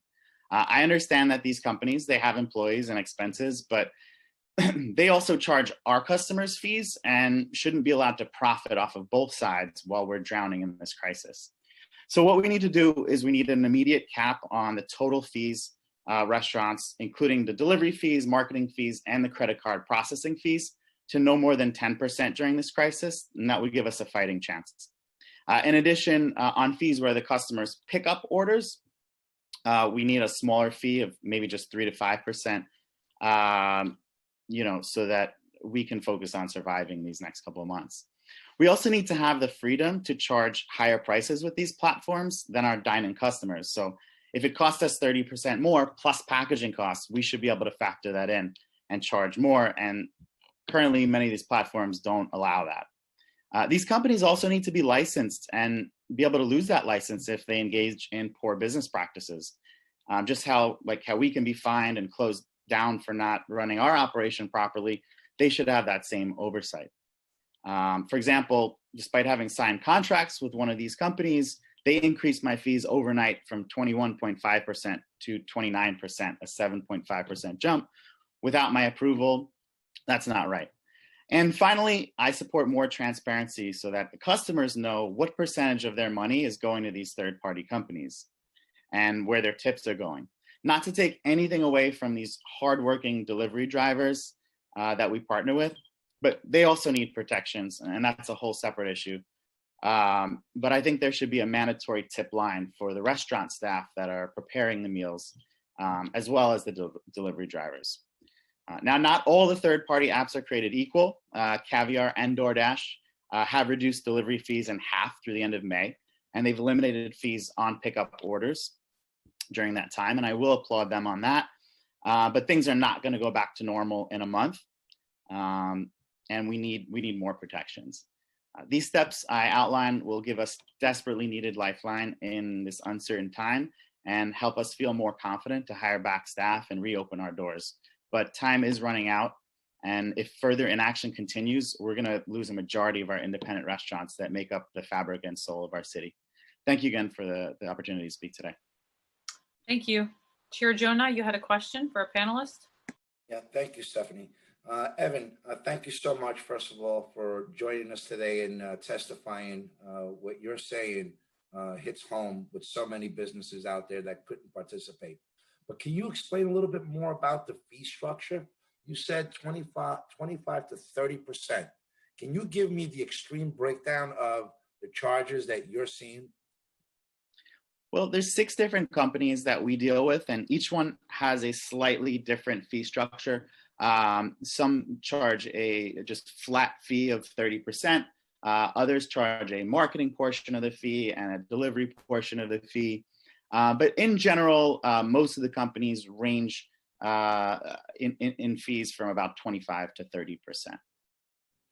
And then some of those also add on a credit card processing fee. Some of them don't. So it's kind of, you'd have to talk to each company individually, but generally it breaks down to about 25 to 30%. So can I ask you to be transparent? I'll use Grubhub. What is the fee structure that they're charging you? So I believe with Grubhub, marketing and credit card. We are charged, it's 25% for the delivery and marketing fees, and then it's around a 4% processing fee. So we pay about 29% for delivery orders. Now, if a customer comes and picks up the order, we're still charged 15%, even though they did nothing except for aggregate that order for us. So they didn't deliver it. That's a customer just going on Grubhub saying, hey, I want to pick up an order. We're still being charged 15% just for a customer to place the order through their platform. Evan, what is your profit margin on your typical sale? Typically, you know, in our industry, we see around a 10% margin on our sales. Now, when our restaurant is full of people, it's nice to have these extra sales that come in. But now that we're not allowed to fill our restaurants in this emergency, we're relying on only these orders, and we just simply can't survive on these margins if we're not allowed to have our regular dine-in customers. I mean, even the CEO, Matt Loney of Grubhub, said that this is not sustainable. So Evan, you're telling me your profit margins are around 10%, but yet you're paying up to 30% plus the credit card fee to these third-party food order apps. That would mean on each sale, you have a net loss. Yeah, we are losing money on a lot of these orders now. Well, no, it would be on every order. Yeah. Yeah. Your profit margins are 10%, but yet you're paying out 30% plus credit card fees. That means each delivery and each order is a net loss. Is that accurate? I don't want to put words in your mouth. Yeah, I mean, I've been working 12 hours a day just to pretty much get us to break even, and I'm not taking any salary or any pay. So yeah, basically we are pretty much losing money right now. If I were to pay myself. Thank you, Evan. Look, we're going to fight this fight for you and all of our other small businesses, in particular the restaurant industry that is being impacted by this crisis, and where they're shut down, or if they're open, it's only delivery, and third-party food order apps is the only way that they're able to stay in business. But when you're netting a net loss, I don't know what's better, just shutting the doors or continuing the slow bleed. Yeah, right now I'm just trying to keep my staff employed and keep the lights on until the situation improves. Thank you, Evan. Thank you. Thank you. I just want to remind public panelists that you do not need to use the Zoom raise hand function. We have seen you and we will call on you in order. Chair Cohen, did you have any questions for our panelists? Sure. Have you thought about not using these platforms? As if Chair Jonai's math is correct, you could lose money without giving it to Grubhub. You don't need their help to lose money. Yeah, that's a great question, and one that we get a lot. Right now we just need every bit of revenue that we can get, and unfortunately that's just not an option, as so many customers use these platforms and are used to using these platforms. We simply just don't have the time to create our own systems, and many entrepreneurs have tried to do that. We're going against these companies that have millions and millions of dollars of resources of marketing, of advertising all over the trains, and they're being used. It's like Uber, and it's like telling cab companies to just start your own app and just compete with Uber. We would need tens of millions in startup capital to be able to build out the technology and compete with these guys realistically. Thank you, Chair. Thank you. We'll now turn to questions from other council members. I see Councilmember Powers has a question for our panelists. Councilmember Powers? Thank you. Thanks to both of the chairs. I just want to go back to that. Am I right saying that, according to what the answer was, that you're losing money on every single? It's kind of a follow-up to Councilmember Cohen and Councilmember Jonas' question, but you're losing. Is that possibly true? You're losing revenue on each delivery that goes through these platforms. Is that how I heard that? That's correct. But I mean, I guess my question is kind of what Councilmember Cohen's. In what world would a restaurant stay on a platform if they were losing money on every transaction that was being done by it? I mean, well, for one, it's keeping my staff employed, and again, during good times when our dining rooms are full of people, this is extra income. Let's say this is our we can't fit more. Let's say we only have 10 seats. We can only fill those 10 seats. So if we're able to get some of these orders, then we're not losing money because it's helping us cover those costs. But now that we're not allowed to have any diners dine in, and we're only subject to using these apps, again, that's about 80% of our business now, and only about 20% of customers are actually coming and ordering at our window. We can't survive on that math and those numbers right now. The numbers need to be.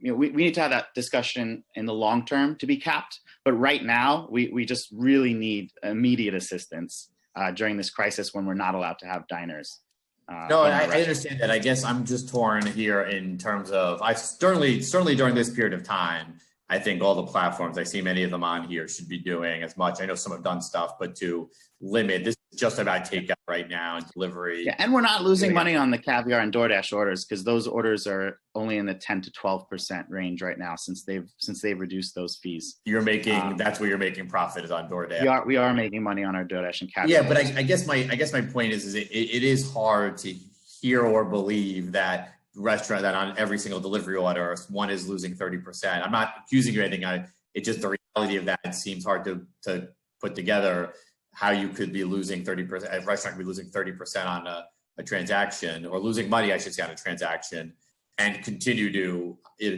do it. It's the math of that is difficult for me to understand.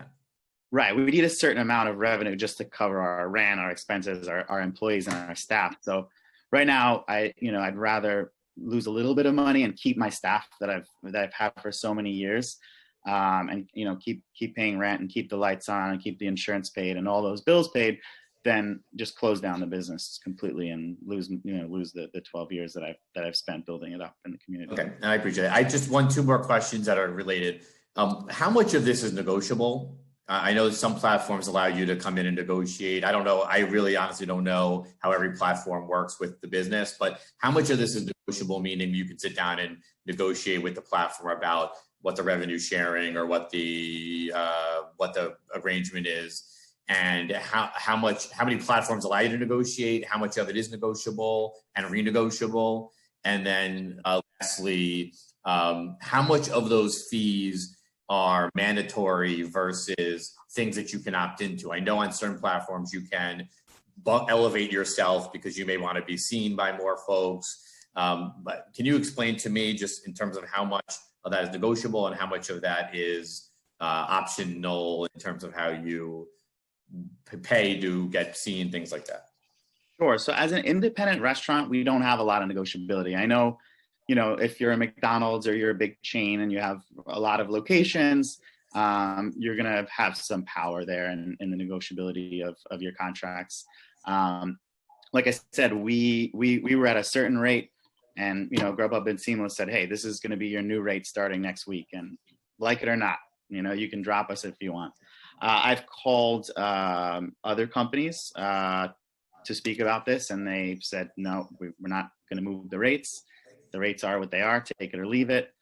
So I've seen a lot of resistance to negotiating these rates. Again, besides DoorDash and Caviar, who have voluntarily reduced the rates for all of the restaurants on their platform. And can you repeat the second question again? The second question was fees that are optional, meaning you might pay, one restaurant might decide to pay more than another restaurant on certain platforms to get themselves priority status. Yeah, they do try to pit restaurants against each other to compete in this marketplace to get better visibility on the website. And there are also options if you do deliver the food on your own and have your own delivery staff, the fees are less. But it's not easy for us to hire a brand new, staff of, and it's also very costly as well to hire more employees and staff to deliver that food. So these percentages are if they're delivering the food for you, they are a little bit lower if you're doing the deliveries yourself. But a lot of us can't afford to hire those delivery drivers right now, pay the additional insurances, and just And how many of the platforms of the 6 that I think you said you were on 6 platforms, how many of those do you negotiate a fee with the platform versus those where it's a take it or leave it? Not take it or leave it, meaning this is the fee we charge the restaurant versus having to individually negotiate with them.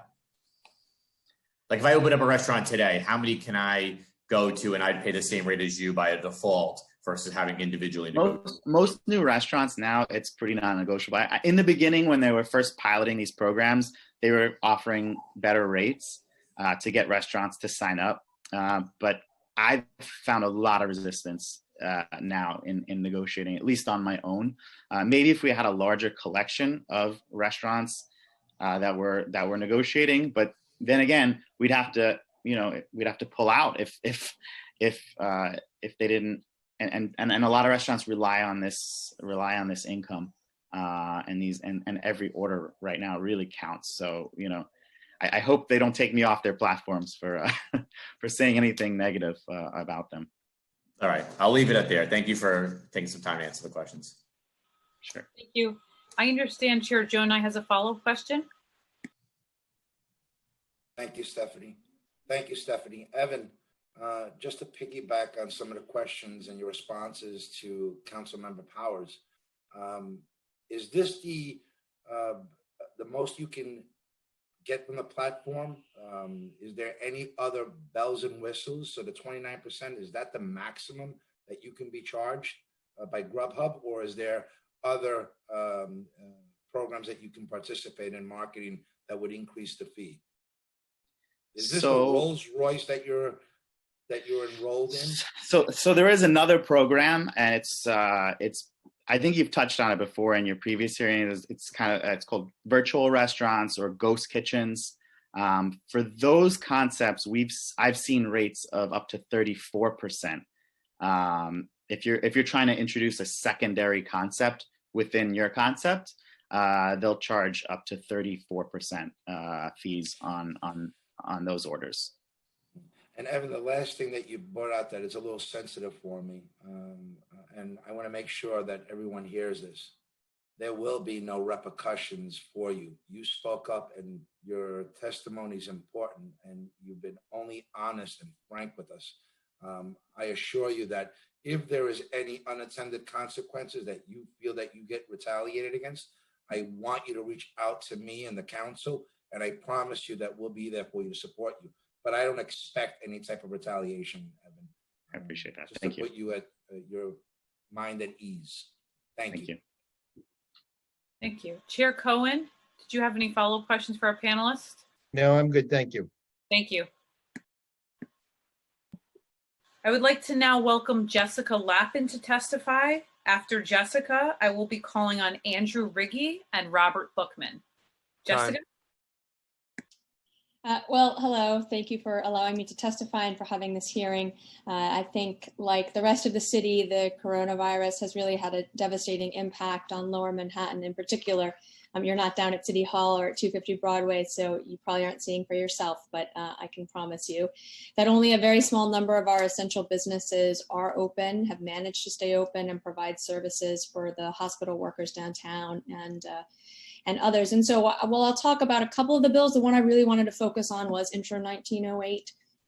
Our restaurants also operate on razor thin margins, and they're facing this crisis, which is really a once in a generation crisis. And what they keep saying to us is that even if they are serving takeout and delivery, they're likely doing it at a loss. And I hear that in my own neighborhood as well, where I live. They're just doing it to keep the doors open and to try and keep staff on payroll. And yet they are being charged these really exorbitant fees by apps like Seamless and Grubhub. And so I think, to your questions, they have become such an integral part of the foodscape in New York that it's hard to avoid them. And yet they are charging these really outsized fees. And I think in a crisis like this, they should share in some of the pain, and to charge 30% is really unconscionable. And so again, while there are other things I know you're discussing, like prohibiting the apps from charging for telephone orders that didn't occur, or requiring the disclosure of commissions to customers, or creating a new licensing and regulatory system, those would all be really helpful. But what we've been hearing again and again the last few weeks is that by far and away, the single most impactful thing you could do is to limit the amount that these third-party delivery apps can charge. And so I'm urging your very swift passage of this. I can try to answer questions, and I would just say proactively, again, to sort of follow up on the thread that was just happening, there are restaurants that didn't used to do takeout or delivery who are doing that now to survive. So they can't hire their own delivery staff right now. So they're dependent upon this temporary service. So they're kind of screwed that way. And also in terms of marketing and communications, if you don't show up on those apps as being open in that neighborhood, then people don't know you exist. And I think people feel very beholden for that reason as well. So thank you. Thank you. Chair Jonai, do you have any questions for our panelists? No. Chair Cohen? No, I appreciate it. Thank you. Thank you. I see Councilmember Powers has a follow-up question. Councilmember Powers? Thank you. Nice to see you, Councilmember Lappin. Hope you're a former Councilmember Lappin, I guess, but still a friend. Nice to see you. I want to just reiterate, I do think that we, during this crisis, should for sure be asking those in many of the platforms who are here today to be taking steps to reduce the fees and as much as possible, because we are in an emergency crisis. And we have to tangle with some of the larger questions as we move forward here. To your point, you mentioned that I was asking questions related to, lost revenue and things like that. For folks who are in downtown Manhattan, where you represent, who have their doors closed, do you know how many restaurants right now? Do you have any sort of sense of how many restaurants have completely closed their doors versus those who are moving to takeout and delivery as the option to stay afloat?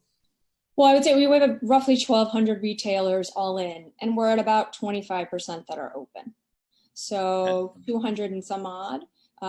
And, again, of the ones that are open, I had a call with 30 of them last week. And I mean, they had many things that could be helpful from the state, federal, and city level. But, this just seemed to them, it's sort of like insult to injury. And they're all trying to adapt as much as they can. And like Evan said, the principals or the owners are not taking, they're not taking a salary at all. They're really just trying to kind of keep their people and maintain some presence. And I think also we're mindful that it'll cost more to start up again.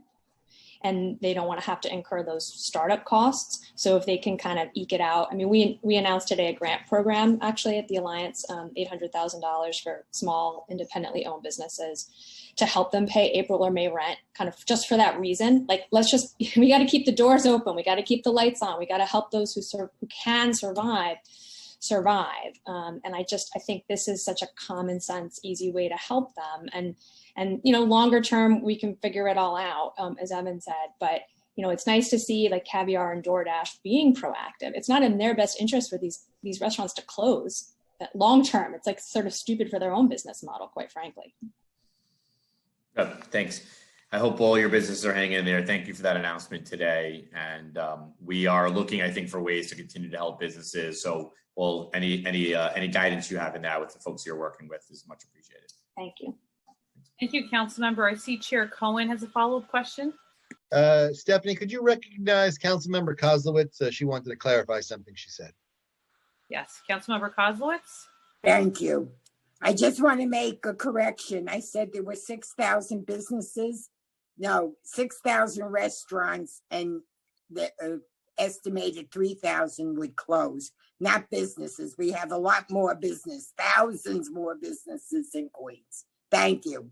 Hi, Karen. Thank you so much for your testimony, Jessica. Thank you. I would like to now welcome Andrew Riggi to testify. After Andrew, I will be calling on Robert Bookman and then Amy Healy. Thank you. Good afternoon. First, I'd like to thank the speaker, Chair Jonai, and Cohen, all the members and staff for putting today's hearing together. Listen, the restaurant industry and nightlife industry is vital to the economic footprint and social fabric of New York City. And our city will not recover unless this industry is at the forefront and the core of this recovery. And that's why we are very thankful for many of the bills being introduced today. And I have submitted written comments for the record, but I do want to touch on 3 bills in particular, and then I'm happy to answer any questions. These 3 bills we support: 1908A, 1914, and 1932. Per 1908A, I want to make it very clear that the third-party delivery platform situation was a crisis before we were in this crisis. Restaurants cannot afford to pay 15 to 30% per order to these delivery companies. And what companies like Grubhub and Seamless are doing is using sophisticated techniques to basically extract as much money as possible out of businesses pre and during this pandemic. we need to cap delivery fees at no more than 10%. I can answer some of the members' questions earlier, but there are sophisticated works that here at play. Restaurants cannot afford to not be on applications like Grubhub Seamless when some reports say they own between 60 to 70% of the marketplace. They also own ownership of the customer data. So a restaurant can't say, I'm not paying these fees and I'm going to leave, because then they're going to lose all of their customers. And there's a lot more at play. But when government has used their authority to shut down restaurants, they must use that same authority to cap the fees, both during the crisis, for the long-term recovery, and in the future. On 1916, sidewalk cafes are going to be extraordinarily important for the survival of our local restaurants. Frankly, we are going to have to re-envision how we use public safe streets and public areas to support our local businesses.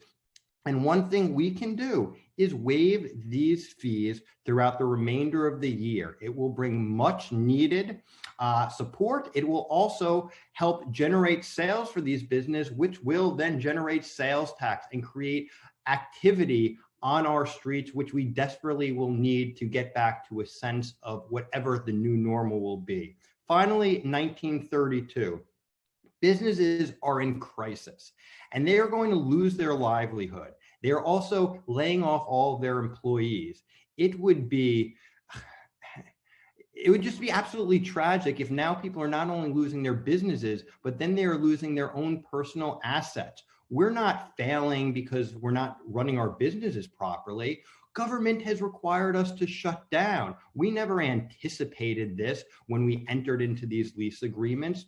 We cannot now take away people's personal livelihoods and their assets because they are unable to pay their rent because of a pandemic, because government is shutting us down. So I know I'm at time and I'll leave it there. As I mentioned, I did submit comments, but we truly, truly appreciate the council's support of our small businesses, our restaurants, our bars and nightclubs. These are our small businesses, the backbone of our community.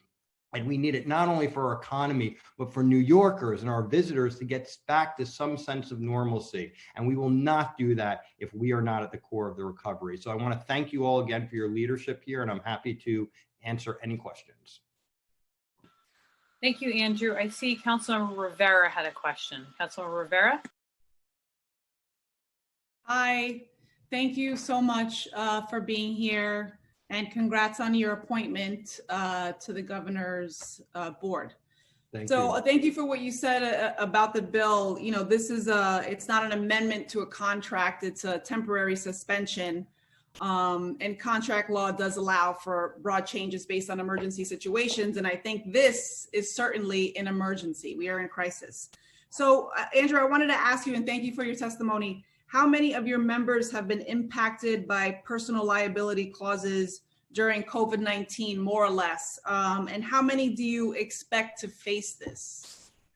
You know, that's a good question. I don't have the data. I can tell you thousands of restaurant, bars, and clubs throughout the city are being impacted. The challenge is we don't know when we're going to be able to reopen lawfully, but then once we can start reopening, if it'll be a reduced occupancy, and then what consumer purchasing behavior is going to be. Will we have enough sales to sustain those businesses? So immediately, we've heard some stories where there's been great relationships between the small businesses and the landlords, but we've heard some, as I think you mentioned earlier, where there's, you know, been some threats or there hasn't been as good of communication. So the longer that these closures go on and the uncertainty of what the business environment will be moving forward leads me to believe that there will be more and more businesses or business people whose personal livelihoods and assets are at risk. So I don't have an exact number, but I have to imagine with 25,000 eating and drinking establishments in the 5 boroughs, we're talking about numbers in the thousands, since the vast majority of them are not generating any revenue and they're unable to pay their rent.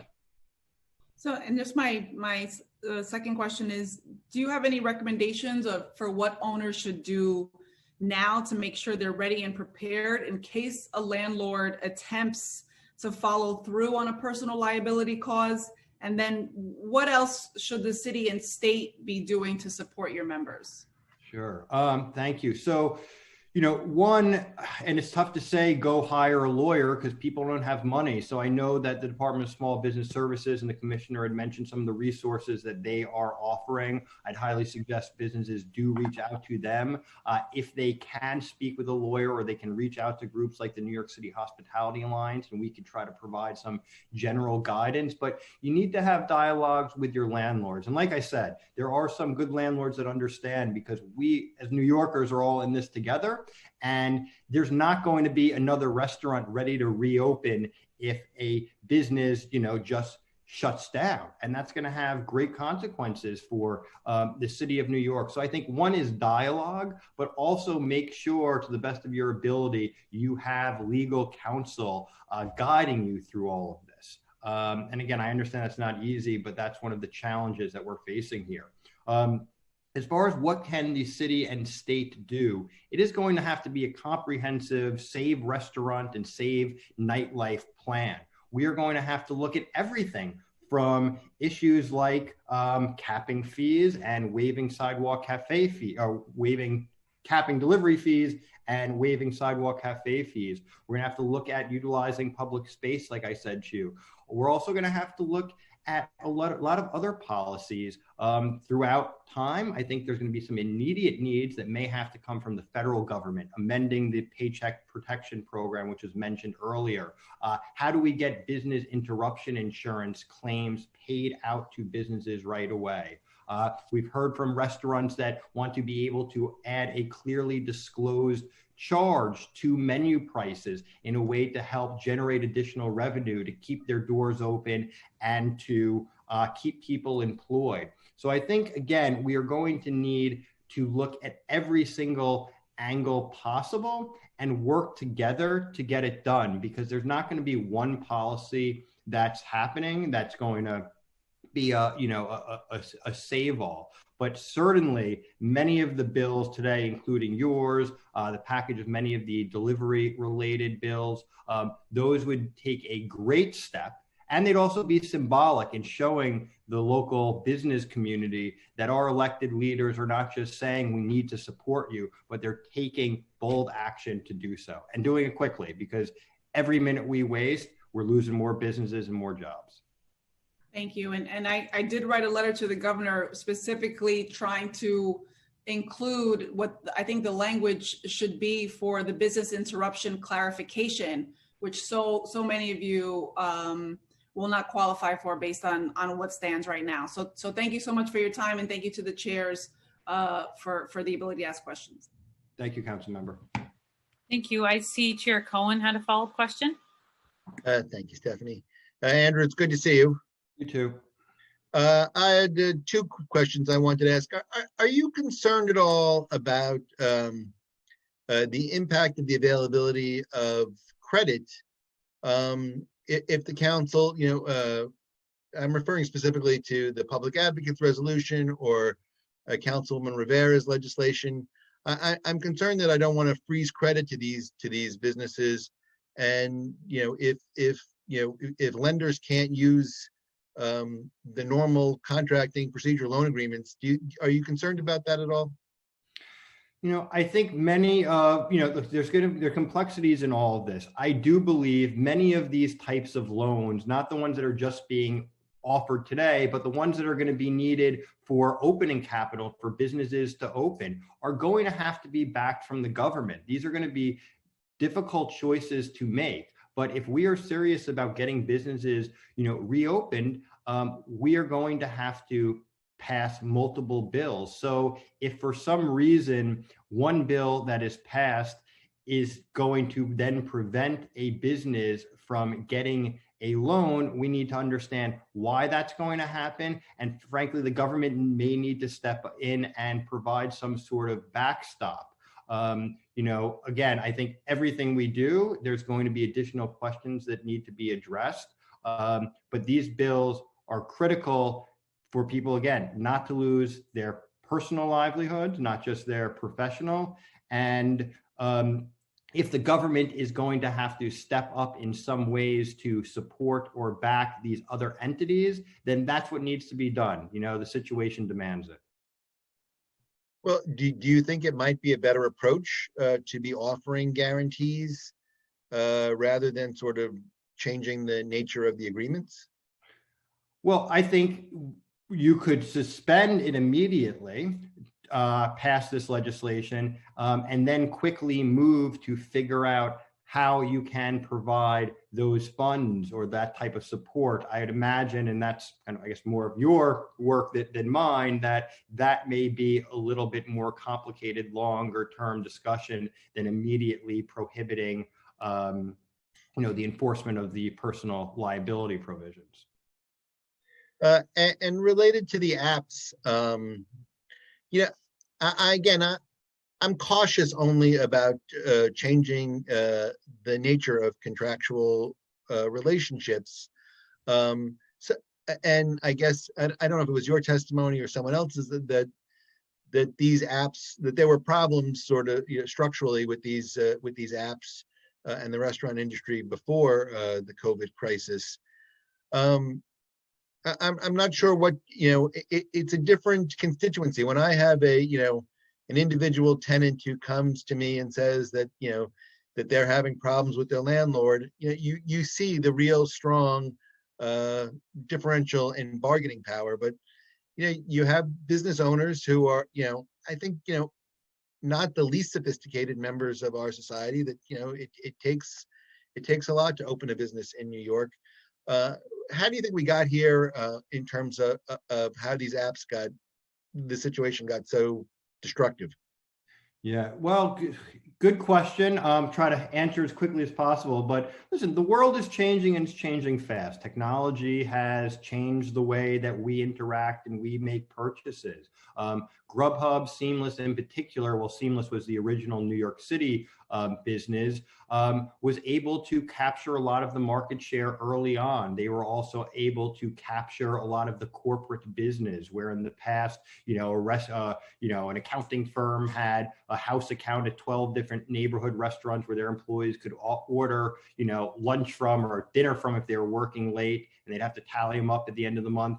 Seamless and Grubhub kind of came in and said, well, we'll handle all of that. And they basically lock in that business. Consumers are so used to the convenience and paying on their phone that they don't realize when they order through some of these apps, not all of them, I want to be very clear, some of them are very good and have done the right thing, how they are harming the businesses. So I think part of it was certain companies were able to get in early and capture an enormous amount of the market share, and then use sophisticated techniques to keep diners on their apps and keep businesses on their apps by controlling the catering business, by purchasing Google AdWords and other sophisticated SEO techniques to ensure that anytime anyone, visits, wants to order from Andy's, Bar and Grill, and they Google it, that somehow their third-party platform is going to come up before Andy's Bar and Grill's actual website.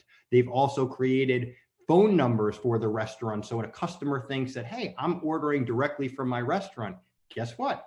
You're not. You're ordering through the Grubhub Seamless one that's been levying bogus fees for years now and has still not appropriately dealt with it. So much so that we need legislation in the city council to say, you're prohibited from charging fees for services you did not render. I mean, this is kind of crazy talk. You would never think we're having this conversation, but we are. So, there's that. There's also the spending of millions of dollars on TV ads, on the subways. They take out ads. So they're doing everything in their power to redirect consumer purchasing behavior so they can get a fee any way they can. And even the larger, more sophisticated restaurant groups do not have the resources or the bandwidth to be able to compete, especially when all of their competitors are also listed on those websites, and all of a sudden you're going to come up lower in the search results, or maybe you'll just disappear.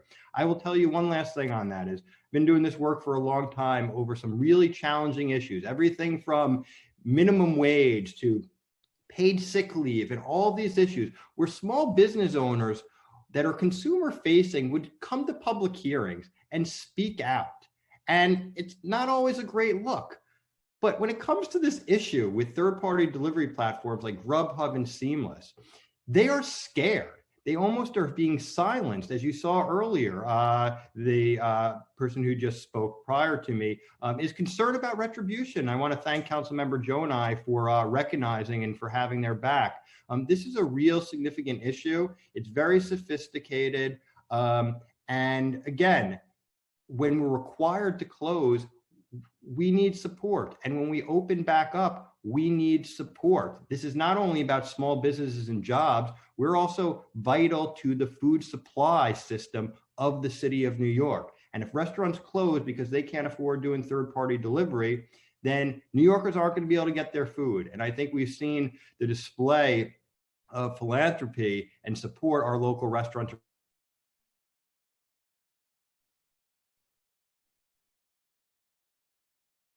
providing our hero work cell. So what we're asking is, these were important bills before the crisis. They are vitally important during, and they will be just as much He's losing his bandwidth. moving forward. Yeah. Oh, I'm sorry. Am I here? Yeah, you cut out a little bit. We got the gist of it. Thank you very much, Andrew. Thank you. Thank you. Thank you. Chair Joan, I had a question or some remarks to make. Thank you, Stephanie, and thank you, Chair Cohen. I'm getting messages that we have so many people lined up to ask questions, both from the council members and so many that have testified, that we're going to try to limit now the questions and answer portions to 3 minutes for members, please. Thank you. Thank you, Chair. I'd like to invite Robert Bookman to testify next. After Robert, I will be calling on Amy Healy and then Josh Gold. Robert? Thank you for the opportunity. Thank you for the opportunity to testify today in this historic council hearing. I want to thank council staff as well for putting this together so seamlessly. I'm sure that was not an easy job. It's historic because it is not only the first virtual hearing, but because the small business community, especially the hospitality industry, is in historic trouble. I've been involved as an attorney with small businesses and testifying before this council going back 30 plus years since my time in city government at the Department of Consumer Affairs. Never before have I seen anything like what we are experiencing now. Not 9/11, not the recession in the late 1980s, not the Great Recession. This is different. This has the real makeup of an unprecedented closing of thousands of neighborhood businesses forever. If we do not act at every level of government, we could see our commercial strips in every neighborhood turn into ghost towns. That is why these bills are so important. Not just for the message that they send, that this body is listening and hearing small businesses, but that it is acting, and quick action is desperately needed. Restaurants were the first to be closed, and they will likely be the last to be reopened. Even then, we do not know what reopening will mean or look like for a long time to come. 50% capacity is not profitable. But for now, we must keep the food flowing, especially for the tens of thousands of New Yorkers that rely on delivery to eat. To do that, we must immediately rein in the monopolistic big businesses that dominate the food delivery ordering industry. Let's be clear. All they do in New York City is transmit an order. They do not cook the food, and with minor exceptions, they do not deliver the food. And for this, they grab over 20% of every order. While these fees were not sustainable when the restaurant was filled with diners, it is simply an outrage now that we are empty. This is why other cities like San Francisco, Seattle, Chicago, and LA have either already instituted fee caps on these companies, some as low as 5%, or are actively pursuing it like you are. Restaurants will not and cannot continue with this vital public service if these fees remain in effect. Food delivery will simply dry up, forcing elderly and sick New Yorkers to wait in long lines to get food. And New Yorkers have the right to know that these charges, which the platform contract forced to be hidden from them. Pass these package of bills immediately. Then there are the personal guarantees on commercial leases. Nothing is keeping small business owners awake at night more than this, what we call in the industry good guy guarantees. Typically, leases require that the business owner personally guarantee the rent as long as the business is in possession of the premises. It is designed properly to prevent someone from operating while not paying the rent. But no one ever contemplated this situation where we are technically in possession, but the government says we cannot operate or only minimally operate. For a landlord under these circumstances to file a civil action against the small business owner's personal assets, their life savings, their house, is simply unconscionable and cannot be allowed to happen. Time. May rent is coming due and business owners are deciding, should they give the keys back and permanently go out of business or risk another month of personal liability? You must act now. And wrapping up, finally, a simple bill in relation to sidewalk cafe fees. Thousands of restaurants owe the city rental fees for sidewalk cafe space that they cannot legally use. It is only fair that these fees, some of which were paid already, be waived for 2020. Unlike what the commissioner said, where there are 70 categories, this is different. In this category, it's not just a license fee. The city is the landlord. And if we're asking private landlords to step up, the city needs to step up as the landlord of this commercial space and say, we are forgiving rent on our commercial space for 2020. As Andrew said, small businesses are not just the lifeblood of our neighborhoods. They're not just huge employers. They're not just the reason why companies come to New York to do business. They are also why artists of all types can make a living here while pursuing their art, their music, their acting, and their writing. There is no recovery for New York City without our restaurants and our small businesses. Thank you. Happy to answer any questions. Thank you for your testimony, Robert. Next up, we will be calling Amy Healy, then Josh Gold, and then Max Rettig. Amy? Thank you, Robert. Thank you. Dear Chairman Jonai, Chairman Cohen, and members of the committees, I'm here today to express Grubhub's strong opposition to the proposed caps on fees paid by restaurants for marketing and delivery services. Any cap on fees, regardless of the duration, will result in damaging unintended consequences, as we are already seeing, for locally owned businesses, delivery workers, diners, and the local economy. In fact, it will result in the exact opposite of what the legislation is designed to accomplish. And we believe that any cap on fees, nullifying contracts between two businesses, represents an overstep by local officials and will not withstand a legal challenge. On the face of it, a cap on fees seems to be an easy solution to help restaurants that are struggling due to the coronavirus. And there is nothing we want more than to assure the health of independent restaurants. As many have said, we don't have a business without them. But this solution is exactly the wrong thing to do. In reality, this proposed cap will lower order volume to locally owned restaurants, increase costs and headaches for small business owners, and raise costs to consumers. Delivery workers who are currently relying on Grubhub to earn an income, including 100% of tips from diners, would have fewer work opportunities and lower earnings. In the middle of what is quickly becoming one of the worst economic downturns in a century, Grubhub is ensuring that workers in New York City can continue to provide for themselves and their families. Grubhub is neither a public utility nor simply a delivery service. In the simplest of terms, Grubhub is a marketing engine and an order generation business connecting diners to great local restaurants. The platform is free for any restaurant owner who chooses to join, and Grubhub offers a fee-for-service model, meaning that restaurant owners select the services they want and only pay Grubhub when we generate a sale. Restaurants have many options to drive businesses other than third-party marketplaces, none of which are seeing their fees regulated. The arbitrary cap would limit how restaurants, and especially small ones, can market themselves and therefore limit how many customers and orders we can bring to these restaurants. Why not cap how much other marketing platforms can charge these restaurants? Why not cap Google or Facebook ads, Yelp, Yellow Pages, newspaper, radio, billboards? These are all marketing options that restaurants have. Restaurants should make their own decisions for where they want to market and how much they want to spend on those channels. But they and you cannot expect Grubhub and others to operate at a loss. The cap would raise costs on restaurants by blocking them from taking advantage of Grubhub's economies of scale. As our restaurant said earlier, a local restaurant may not have the order volume to hire a full-time delivery person. Grubhub identifies, verifies, conducts background checks, coordinates delivery teams, operates 24/7 customer care on behalf of the restaurant if they Time choose. expired. I'm happy to take any questions. Thank you, Amy. We have a question from Chair Jonai, and then we'll be calling on Chair Cohen. Chair Jonai? I'm going to ask for Ms. Haley to finish her statement, if it's okay, because this is such an important issue. I don't know how much more she has. Ms. Haley? Not much. While the largest of national chains can afford these types of expenses, small and independent restaurants cannot, even in the best of times. They may shut their doors or shift additional costs onto consumers, making them even less competitive against other national chain businesses. There's a popular and completely false belief that third-party marketing services would still make a profit, let alone significant profits, with the proposed fee caps. It is not true, and these caps may force us to exit certain markets or suffer substantial losses that threaten the sustainability of our businesses. Of course, all this is happening at the worst possible time for customers across your city, including homebound families and seniors that are dependent on food delivery. And Grubhub has provided with partners tens of thousands of meals to seniors, to frontline workers, and others in New York City. We are committed to working with you and with policymakers because we do share a common goal to create and maintain a growing, thriving local restaurant community. We only do well when they do well. Thank you.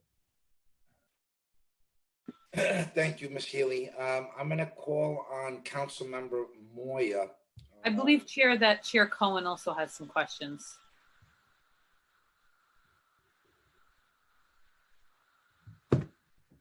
I'm happy to defer to Councilmember Moya and go after that. That's fine. Thank you. Thank you. Clock starting. Yep. Thank you so much. Thank you, Chair. Quick question. Just given that you deferred fee payments for independent restaurants, what's your plan for collecting these fees? And is there a timeline that they will be due, or will they be due all at once? Or will these restaurants be able to pay them off over time or be able to request forgiveness? Thank you. We deferred fees, which essentially was an interest-free loan right at the beginning of this pandemic. And we're still working on payback options. We don't have hard and fast payment options. We're being flexible. So I can't tell you that there's a date certain because we haven't established one.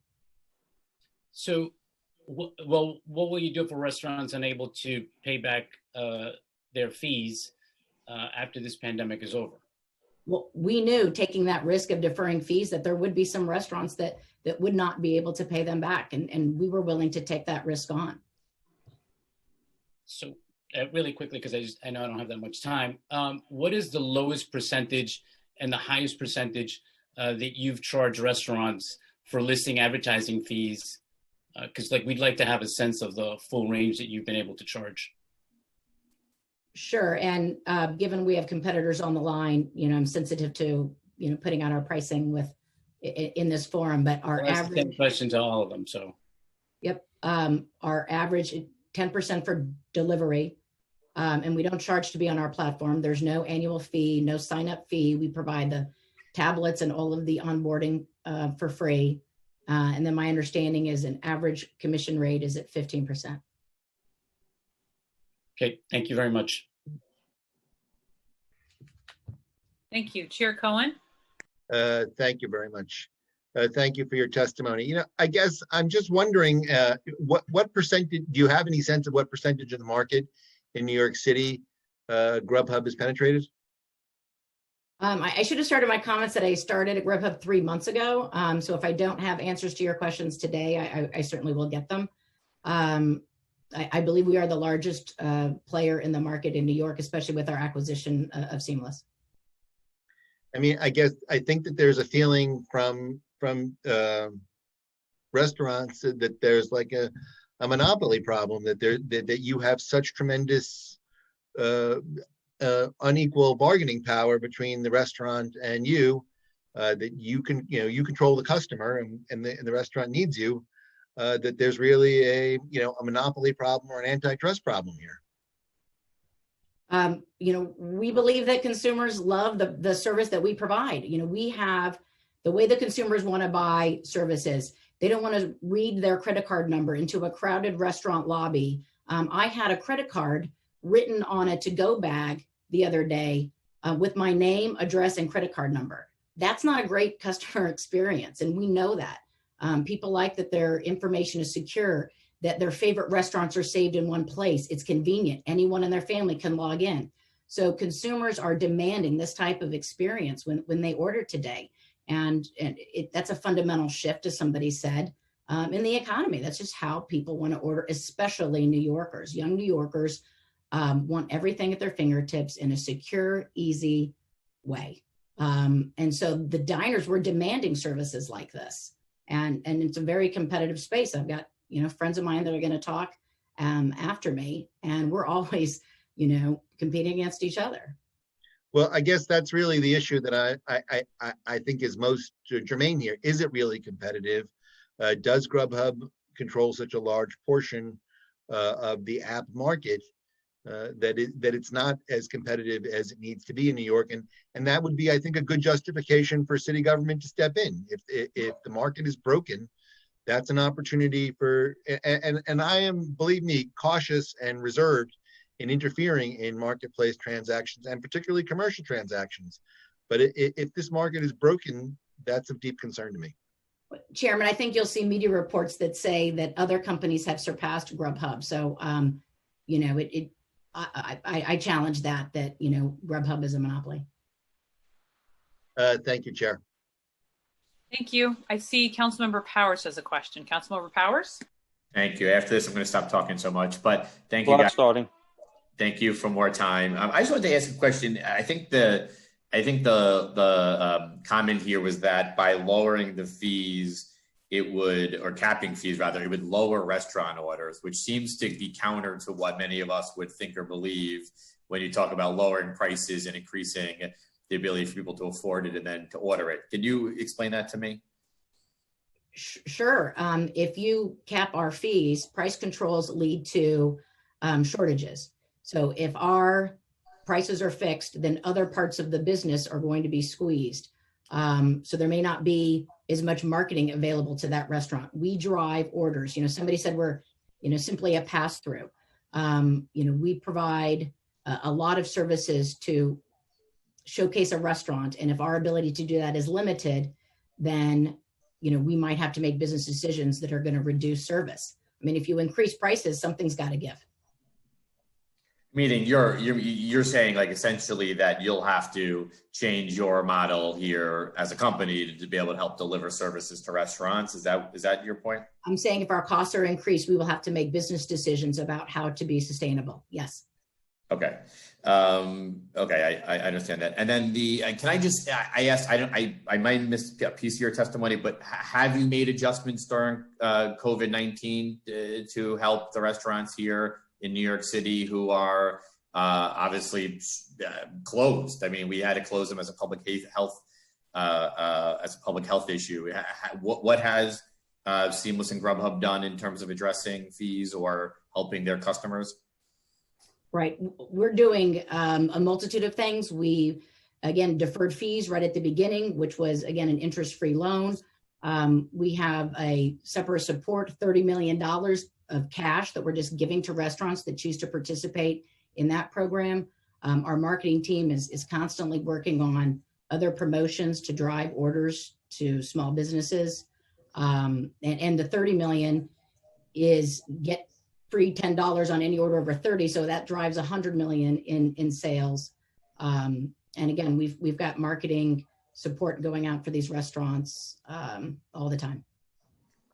Okay, I just, I think that crisis is called for intervention. I know that's the part of the intention here from my colleagues here is to intervene at a moment where an industry has been shut down because of public health, not because of bad business decisions or anything like that. And I think that's where the request here is to ask a major player here. I know you've been there for 3 months. I'm going to ask you to be the spokesperson for the company, but certainly to be able to share the burden here. And I know that's painful for a company that's public traded, a company in general, but it does. When you talk to the restaurant owners here in New York City, this is the only way they can make their money right now, and it does feel like it is a moment that calls for an intervention. I'll respond to that. I'll leave it at that. Thanks. Thank you, Councilmember. I believe we have a follow-up question from Chair Jonai and then Councilmember Brannan. Chair? Thank you, Stephanie. And Amy, just to answer your question, according to the information I have, you have 62% of all third-party food order apps for the entire city of New York. 62% of the entire market.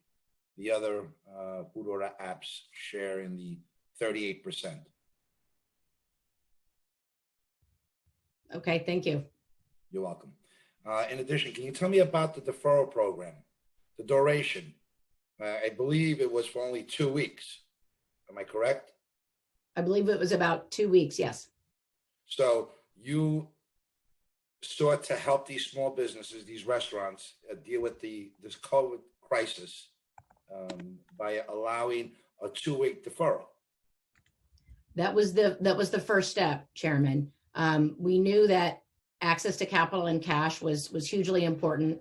The federal government was coming through with, unfortunately, disappointing response at this level, which we have encouraged congressional leaders in the White House to do more. And after that, we've shifted to other programs to drive revenue, to drive orders to our restaurants. So I think the 2-week period is up now? Yes, but I don't believe we've started. Again, there's no hard collection date. We're not taking any type of retaliatory measures towards restaurants. That was our first step. It's not retaliation. I'm just asking, have they started paying back that deferral? Have you started collecting on the 2-week deferral? I'll just ping somebody to ask that question. Hopefully I can get back to you to understand where we are in the collection. And the second thing you mentioned is this $10 off on orders. Can you elaborate a little bit about that?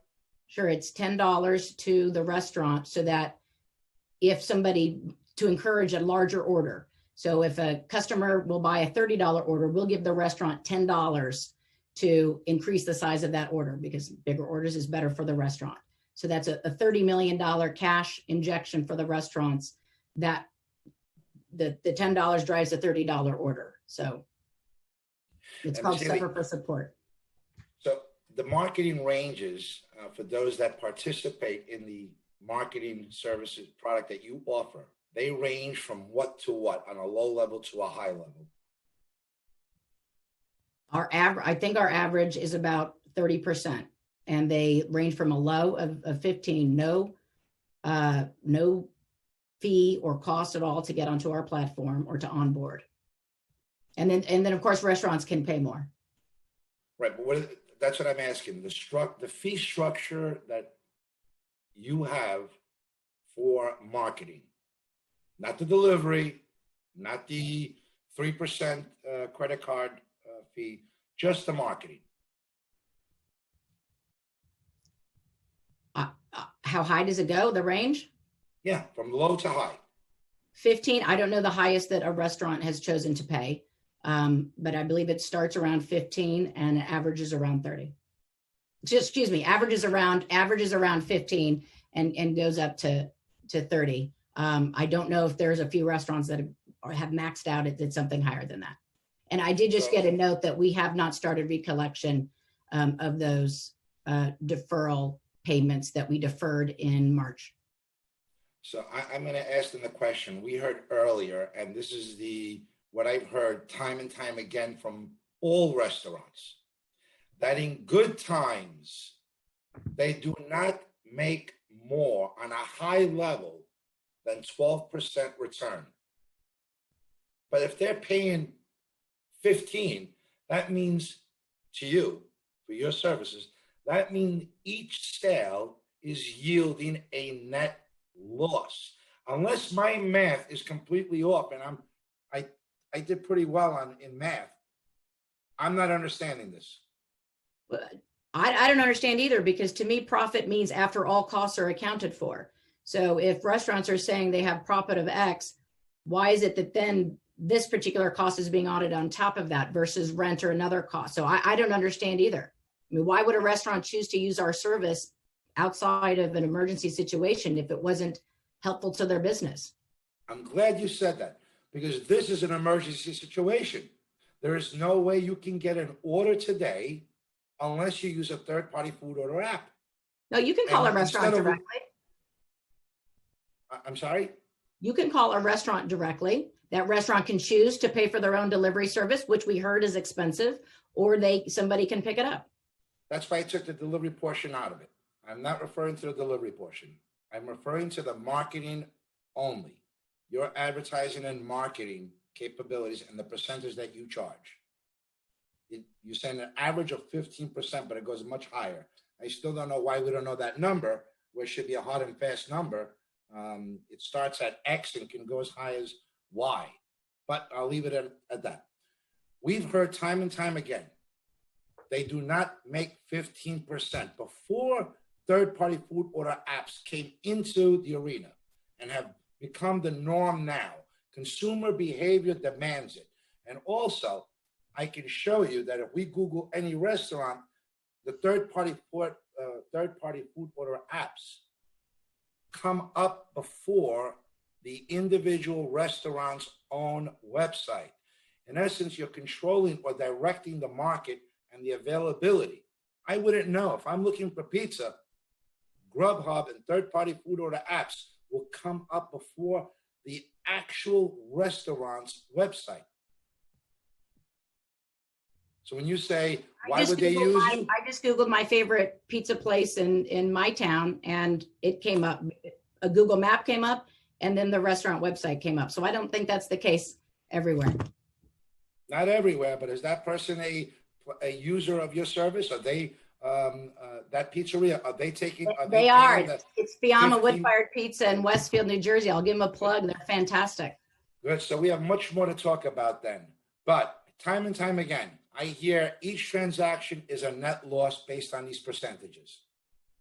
Chairman Jonah, I don't know why. When I hear profit, and you've said this, you and I have talked about this many times, and you say if the profit is X and we're more than X, then they lose. But to me, profit is after all costs are incorporated.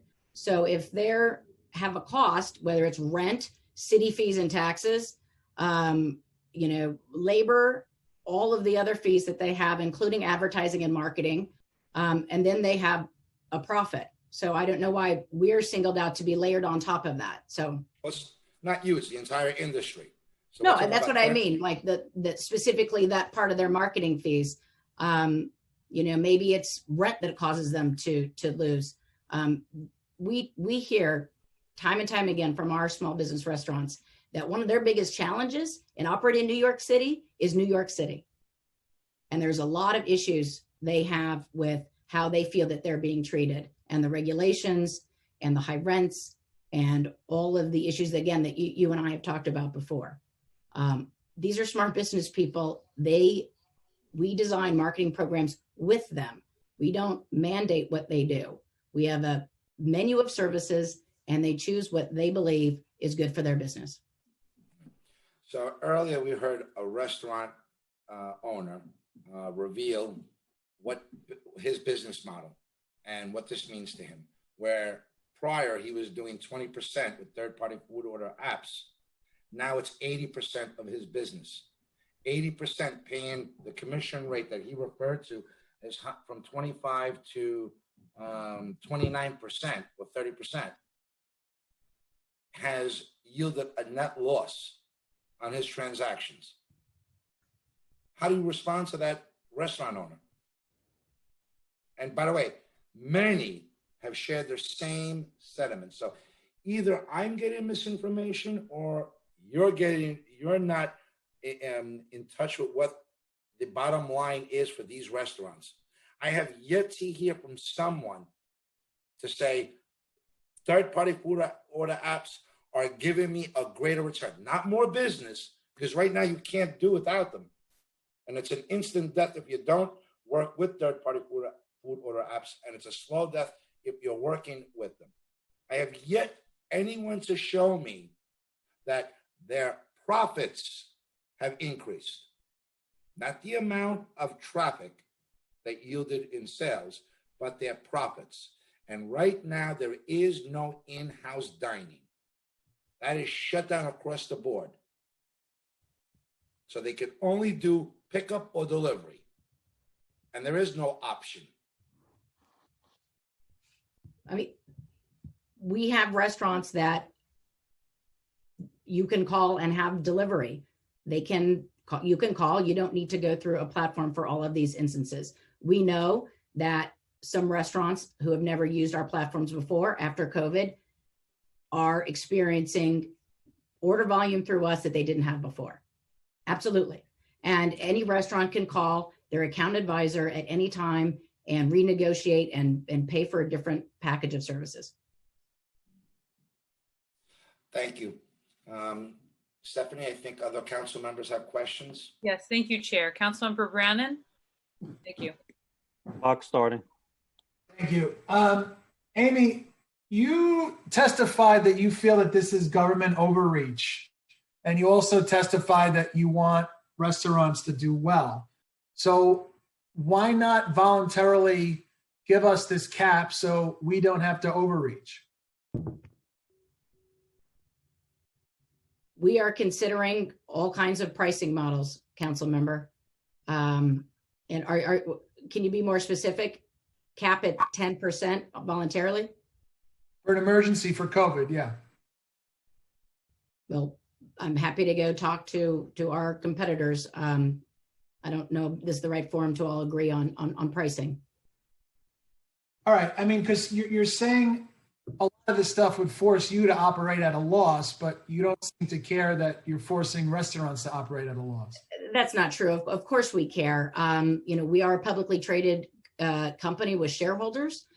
We just announced that our earnings for the quarter or for the rest of the year, I think it's a public document, would be managed down so that we could inject those.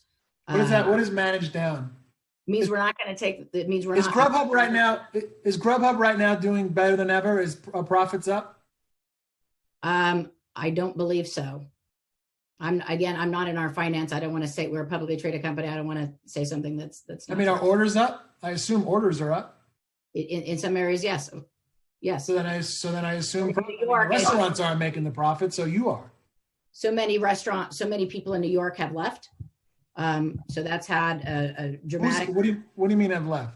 Consumers. A lot of consumers have gone out of New York City to stay with relatives and places outside of the city. So that's had a big impact on the amount of orders in New York City. So you can't tell me for sure if sales and orders are up? In some areas, they absolutely are up. Yes. In other areas, they are not due to, circumstances such as New York City. So people have left New York City. You're saying right now in New York City, Grubhub's profits and orders are not up? I can't tell you about our profits specific to New York City. I believe due to the fact that so many customers are down, have left, that we're not doing as well in New York City. Where are you getting data that people have left? Due to our order volume that we're watching. So then you're saying it's down? I believe it's down in New York City. Oh, but I'm just being told we're in a quiet period and I should not be talking about our profits right now. But that's what all I'm hearing. I'm hearing profits and shareholders. I'm not hearing empathy with restaurants that are struggling. Sorry, you asked me about profits. I did not bring Time that expired. up. Of course. We did not. I didn't bring that up. But I guess so. I understand your concern with government overreach, and frankly, so am I. But given that restaurants are forced by government action to limit operation to delivery and takeout only, why should they be forced to operate at a loss just so you don't have to operate at a loss?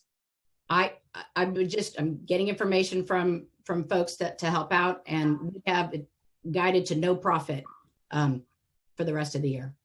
So that's what we're saying. And we said that publicly so that anything we make can go back into supporting local restaurants. So could that be then done through a cap? We don't believe in price fixing, council member.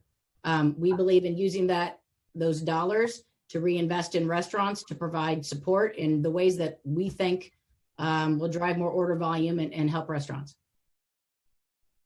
I mean, if prices are fixed, service is going to suffer. We've seen it in other cities where this has happened. Okay, thank you. Okay, thank you, Amy. Before we move on, I want to remind everybody that you may submit written testimony as well by emailing testimony@council.nyc.gov or by visiting the council's website. Next, I'll be calling up Josh Gold, followed by Max Rettig and then Vikram Dave Iyer. Josh Gold. Thank you. I'm starting now. Thank you, council members. Uber appreciates the opportunity to testify and appreciate the work the staff has done to set up virtual hearings. We've submitted some written testimony that's more inclusive, but I'm going to focus on one particular piece of legislation in my verbal testimony. We are generally supportive of 1846, 95, 98, 1907, and 1921. However, we have substantial concerns with 1908, and that's where I wanted to focus my testimony today. Furthermore, I wanted to focus specifically on the permanent portions of the proposal before the committee. During New York's pause order, it is clear that all of us have to make shared sacrifices to protect our local economies, frontline workers, and small business owners. Uber recently announced that we'll be donating 10 million free meals and rides globally. In New York, that effort has included over 40,000 free meals to first responders and others in need, and free deliveries for local food banks. We've also dropped all fees on pickup orders for restaurants, allowed daily cash withdrawals at no charge, and have undertaken an extensive marketing push to drive orders to small businesses. Over the last couple of months, much of the growth in orders is coming from the outer boroughs in northern Manhattan. For example, we've seen a 61% increase in orders in Southeast Queens and a 35% increase in the South Bronx. This is compared to the West Village and the Upper East Side, which have seen declines in orders. One of the reasons why we have been able to grow our business successfully in New York is because we value our restaurant partners. We are committed to having no hidden fees for restaurants. We don't charge for credit card processing, and we don't charge higher rates for lead generation. Our model is straightforward and transparent. Restaurants can choose to pay a 15% fee and use their own delivery workers, or pay a 30% fee to use Uber Eats delivery people. Currently, we charge 0% for pickup orders. We do not charge any other fees to restaurants. Restaurants can also choose to alternate between these options. For example, if restaurants are using their own delivery staff and then it gets too busy, they can decide to tap into our delivery network at the touch of a button. Many choose to have Uber Eats facilitate the delivery for them because it means not having to pay upfront for a delivery worker all day to wait for orders to come in. They can choose to pay a bit more for the individual order to have Uber Eats facilitate the delivery. With Uber Eats, they only have to pay for delivery logistics when an order comes in. As drafted, the permanent provisions of the legislation treat third-party marketplaces that only list menus and process orders the same as those that provide those services, but also facilitate delivery. The difference is important because while to consumers they may all appear to be similar, they offer different services to restaurants. Companies that only provide restaurants with listing and order processing should not be treated the same as platforms that bundle those services with facilitating delivery. Delivery platforms provide much more than just access to customers. They manage the fulfillment of the orders for the restaurants by providing and handling all logistics and payments to the delivery people. Restaurants who choose to use platforms only to list their menus and accept orders through a marketplace are spending more money to pay their own in-house delivery people.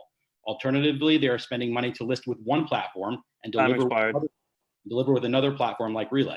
A possible consequence of a permanent 10% commission cap is bifurcation of these services. Restaurants will have to contract with one platform for listing services, and if they are unable to pay a delivery person or don't want to manage the complex operations and logistics of delivery, they will contract with another entity to facilitate delivery. This isn't a hypothetical.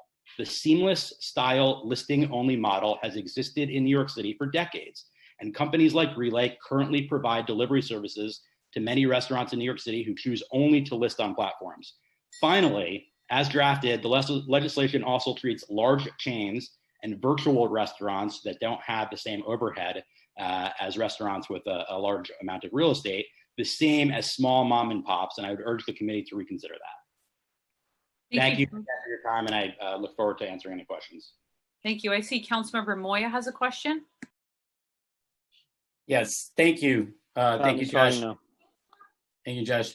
How many employees, not independent contractors, does Uber Eats have in New York City?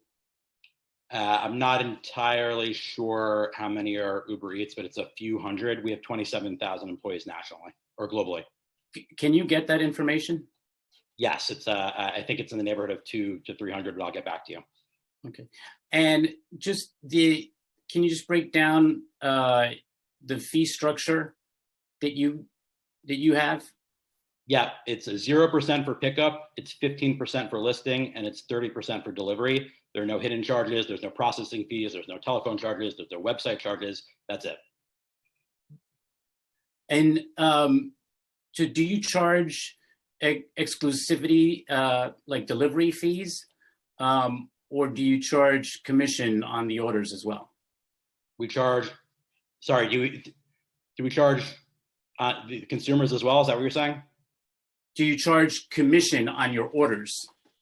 Yes, we charge either 0% for a pickup order, 15% if the restaurant's doing the delivery, or 30% if we're doing or if we're facilitating the delivery. Got it. Okay. Thank you.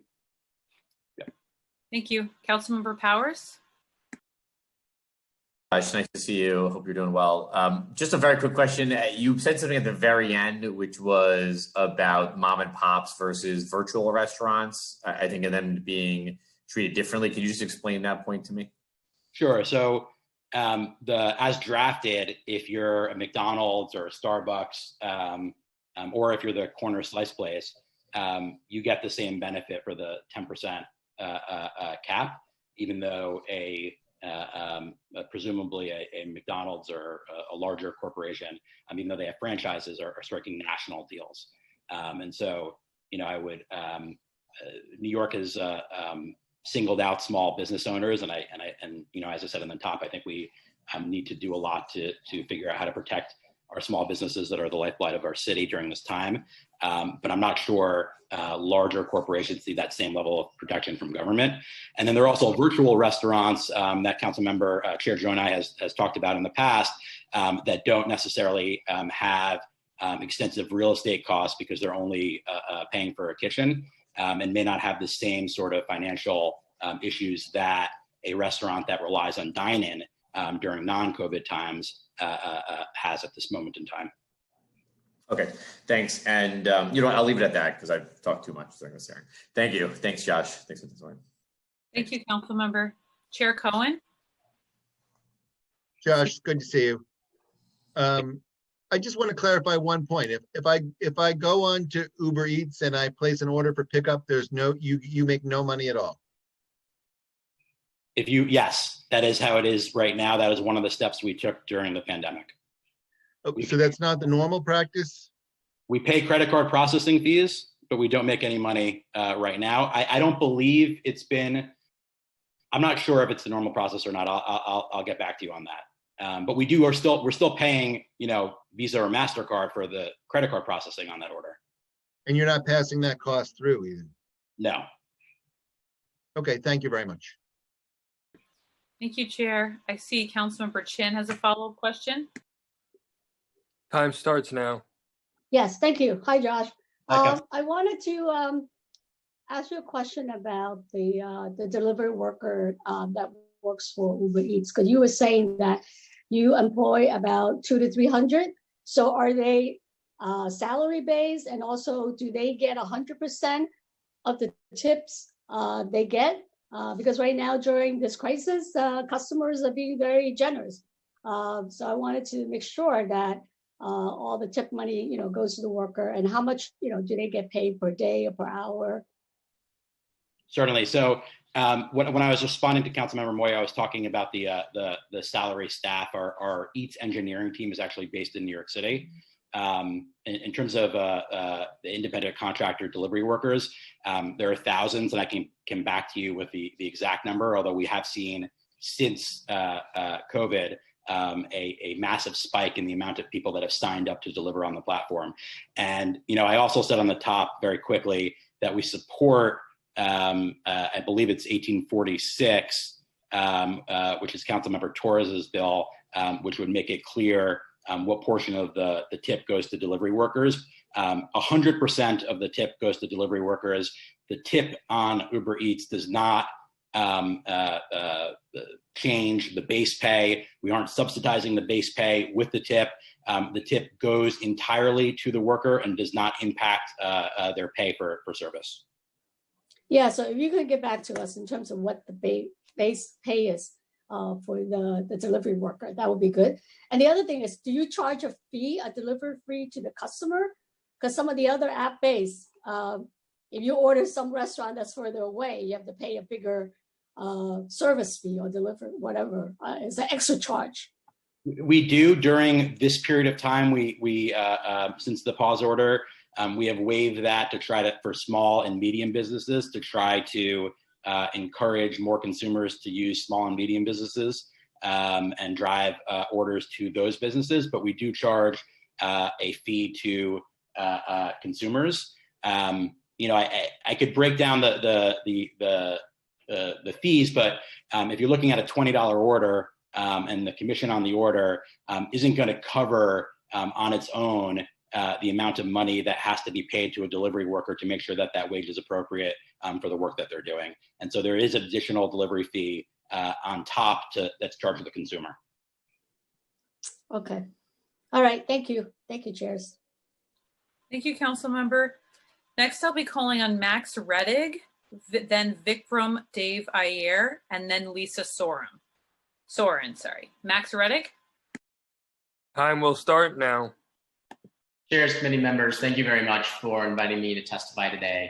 My name is Max Rettig, and I'm the Global Head of Public Policy at DoorDash, which also includes the Caviar brand. My hope is that my testimony today will shed light on who DoorDash is, how we operate, and the services that we make available to New Yorkers. Our CEO and co-founder, whose name is Tony Xu, he's seen firsthand the challenges that restaurants face. He grew up washing dishes alongside his mom, working in a Chinese restaurant. And that experience led him to start our company with the mission of helping small businesses and offering flexible work opportunities with strong earnings to those who need it. Our operations and our approach are somewhat unique. While technology and marketing to help restaurants reach new customers is certainly an important component of the services that we offer, really the core of our platform is logistics. It's connecting customers, restaurants, and couriers through our website and mobile application. It's things happening in the real world. It's an actual delivery. Our platform enables restaurants to reach customers online and offer delivery, something that most of our restaurant partners have never been able to do before. And restaurants can also tap into our delivery network to deliver orders to customers who place that order directly with the restaurant, whether that's on the phone or online. I think we have to recognize that this hearing is occurring during a time of acute stress for all New Yorkers. And our goal during this crisis has been to really take on a special responsibility that we owe to our community of customers, dashers, and restaurants, and to the cities and towns in which we operate. So I'd like to highlight just a few of the steps that we've taken in response to this crisis. We've heard today, and we've certainly heard throughout this crisis, that for restaurants, their worlds have been turned upside down. We've sought to provide support through a combination of commission relief and programs designed to increase order volume to replace the diners who are no longer able to go and sit in their favorite restaurant. At the start of the crisis, we eliminated commissions on pickup orders.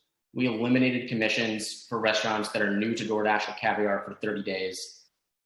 And we instituted $0 deliveries for customers on Saturdays, meaning customers would pay no delivery fees. And the goal of that is to attract new customers and keep delivery affordable, which in turn drives more revenue to restaurants.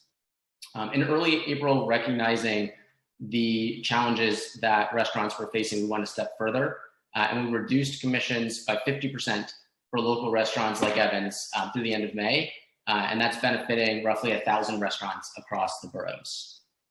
We've also taken steps to support couriers, or what we call dashers, both on and off the road. For example, we've done no contact delivery by default to minimize the risk of transmission. We've provided free protective equipment. We've offered 2 weeks of earnings to dashers who are 19. We launched telemedicine, and dashers are earning about $30 per active hour. We're also helping deliver school lunches to public school students, groceries to homebound seniors, working with Mount Sinai to deliver free meals to healthcare workers, et cetera. I'll close by saying this: for our platform to work, it has to work for customers, dashers, and of course it has to work for restaurants. People from all income brackets in all corners of the city order on DoorDash, and there are real and significant costs associated with offering delivery, from insurance to cover on-the-job injuries, to processing fees, to dasher earnings. We have serious concerns with some of the proposals under consideration today and how they would impact New Yorkers from all walks of life. But it's our intention, not just today, but over the long haul, to work with the council and people like Evan and Andrew and Jessica to ensure that we as a company are doing everything that we can to support restaurants and strike the balance so that customers and dashers are also able to reap the benefits of our platform. I'll close there, and I'm happy to answer your questions. Thank you for your testimony, Max. Next, I'll be calling on Vikram Dev Iyer, followed by Lisa Soren, and then Karen Narevsky. Vikram? Time starts now. Good afternoon, Chair and council members, chairs and council members. This is Vignesh Ganapathy on behalf of Postmates. Unfortunately, Vikram was unable to attend, so I'm attending in lieu of his presence. Postmates wants to thank you all for your leadership at this unprecedented time. This body has been tasked with balancing resources in a moment of scarcity, and we need a collaborative approach to this crisis. Postmates unequivocally supports our 10,000 local New York merchants, 30,000 workers doing deliveries, families, and our most vulnerable populations. And we'd like to walk you through the steps we've already taken to help these folks in these unprecedented times. But unless we amend 1896 and 1908, on-demand delivery apps like Postmates will struggle to effectively serve these local brick and mortar merchants, be able to enable homebound individuals to be able to access the food that they're increasingly relying on delivery for, and to durably support the city's long-term recovery efforts. So to date, over eight weeks ago, as Postmates closely monitored the CDC guidance, we prioritized the input of local brick and mortar retailers, cities, and our fleet of 400,000 gig workers across the country to open up our platform in historic ways. We've been able to offer non-contact delivery, a fleet relief fund to cover medical visits and PPE, sick leave, family care relief. But we have still found that we've had an 84% jump in the number of individuals who have hopped on this platform, which reflects the reality that we have 27 million unemployed individuals as a result of the crisis.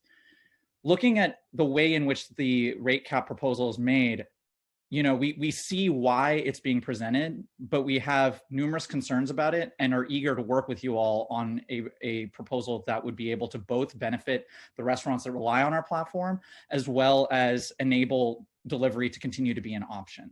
At this proposal creates a false choice between helping restaurants thrive and preserving delivery when New Yorkers need it most.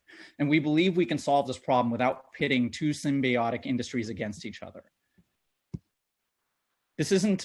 We're looking for something that's not a one-size-fits-all proposal here. And our delivery fees that are charged to merchants are tailored to each one of those restaurants' needs. That includes everything from restaurants that are looking for granular data in terms of areas they might want to expand to, all the way through marketing help, getting them a point of sale service, and the customer service representatives that are able to help when a delivery doesn't make it on time. But much like the restaurant industry, facilitating delivery of goods and prepared foods is also a slim margin business. The blunt instrument of a rate cap on our industry could have the unintended consequences of limiting delivery options for restaurants, slowing delivery for customers, and increasing prices paid by consumers. And as was observed by labor unions in San Francisco and Seattle who protested the mayor's actions there, this had an impact on worker pay. Unfortunately, in San Francisco, we've already seen a decline in earnings for workers and revenue for restaurants as a result of the blunt effect of that type of cost shifting. So I really want to close with a quick point, which is that you've heard today about some platforms being able to afford the cuts and some not being able to do so. And that's because all tech companies are not made the same. Rate setting would have the unintended impact of rewarding those with the most venture capital or establishing monopolies instead of working on the core matter at heart, raising cash fast for Main Street. A price cap for an item would benefit a big box store more than a corner bodega. And similarly, we think that an alternative proposal, a restaurant resiliency fund that we are all able to support, would be able to enable New York restaurants to continue to thrive without blunting the benefits that on-demand delivery has provided to date. Thank you. Thank you for your testimony. I see Chair Cohen has a question. Chair? Yeah, I admit, I don't use these apps, so I like going to hearings and showing off what I don't know about what's going on in the city, but would you consider yourselves competitors to Grubhub? Do you think of your business as being different? If you are competitors, how would you say the sector is broken up in terms of market share? Appreciate the question, Chair Cohen. You know, I can't really speak to the market share situation here because two of the companies that are present are publicly traded, two are not. So we don't have the granular data in terms of the market share within New York. But to the first part of your question, in terms of how we all function, there are various differences between the different platforms. We charge commissions structured in different ways. Postmates is proud of offering one single commission fee and structure that for restaurants, so that they're not relying on having to have an additional fee for marketing, an additional fee for a phone service or something else. Everything is rolled up into one fee that makes it very simple and easy to understand for the restaurants on the platform. That differs across the industry, but at the same time, I think we all do compete in the marketplace. Just before I stop, do you think that restaurants have, with the various app options, do you think that they have negotiating power though, or really are they compelled to be on all the apps if they're going to have a viable delivery business, or they have to be on Grubhub? Or I guess the thing that will motivate me to act is if I feel like the restaurants don't have the ability to, don't have any choice in dealing with you guys. Yeah, that's a great question. You'll notice when Evan was speaking earlier, different restaurants tend to take different packages depending on what works best for them. There are some restaurants that have on-demand delivery drivers already present at their disposal. There's some that don't, and there are some restaurants that are really looking for insights in terms of how they can grow. Maybe there's some restaurants that need additional help with how to take a good photo of food that ought to be available. There's some restaurants that have customer service capabilities that enable them to be able to deal with higher order volume, and there's some that don't. So I think ultimately it isn't a one-size-fits-all sort of solution. And each one of these platforms is actually giving a very different array of options that's available to those restaurants. There's a reason that he mentioned that the commission structures actually look very different across the board. And there's some restaurants you'll walk in, you'll find multiple tablets, meaning we offer point of sale services for restaurants that might not be able to afford them themselves. And that's actually all rolled up into that cost, is the overhead of maintaining that, the hundreds of customer service representatives that are able to answer questions when an order is late. All of those individual pieces are all part of this commission structure. So I think it's, even though from the outside it might seem to be very similar, these are all quite different. Thank you, Stephanie. Thank you so much. Next, we have Lisa Soren, followed by Karen Narefsky and Joanne Yu. Lisa? Time starts now. Thank you so much for their time. Good afternoon, Chairman and everyone present. I will say that throughout this entire hearing, I had my presentation done and testimony, but I'm forced to have to change tactics for a minute. First, I'll say that as far as the sidewalk cafe permits, I am 100% about getting rid of them temporarily until December. It's going to be the one way that our businesses and our restaurants can thrive. So you have our 100% support. On the subject of what we're just discussing, the delivery services, a chamber is probably the last person or the last organization to say that the government needs to get involved in how we manage business. But for this instance, I have to say that we're going to take a different note and say that, to Jessica made a wonderful point. If one person is suffering, everybody should fall into place. And based on my conversations with our businesses in the outer boroughs, especially in the Bronx, they are being hit hard. And these services that should be something that is helping during this desperate time is actually hurting them.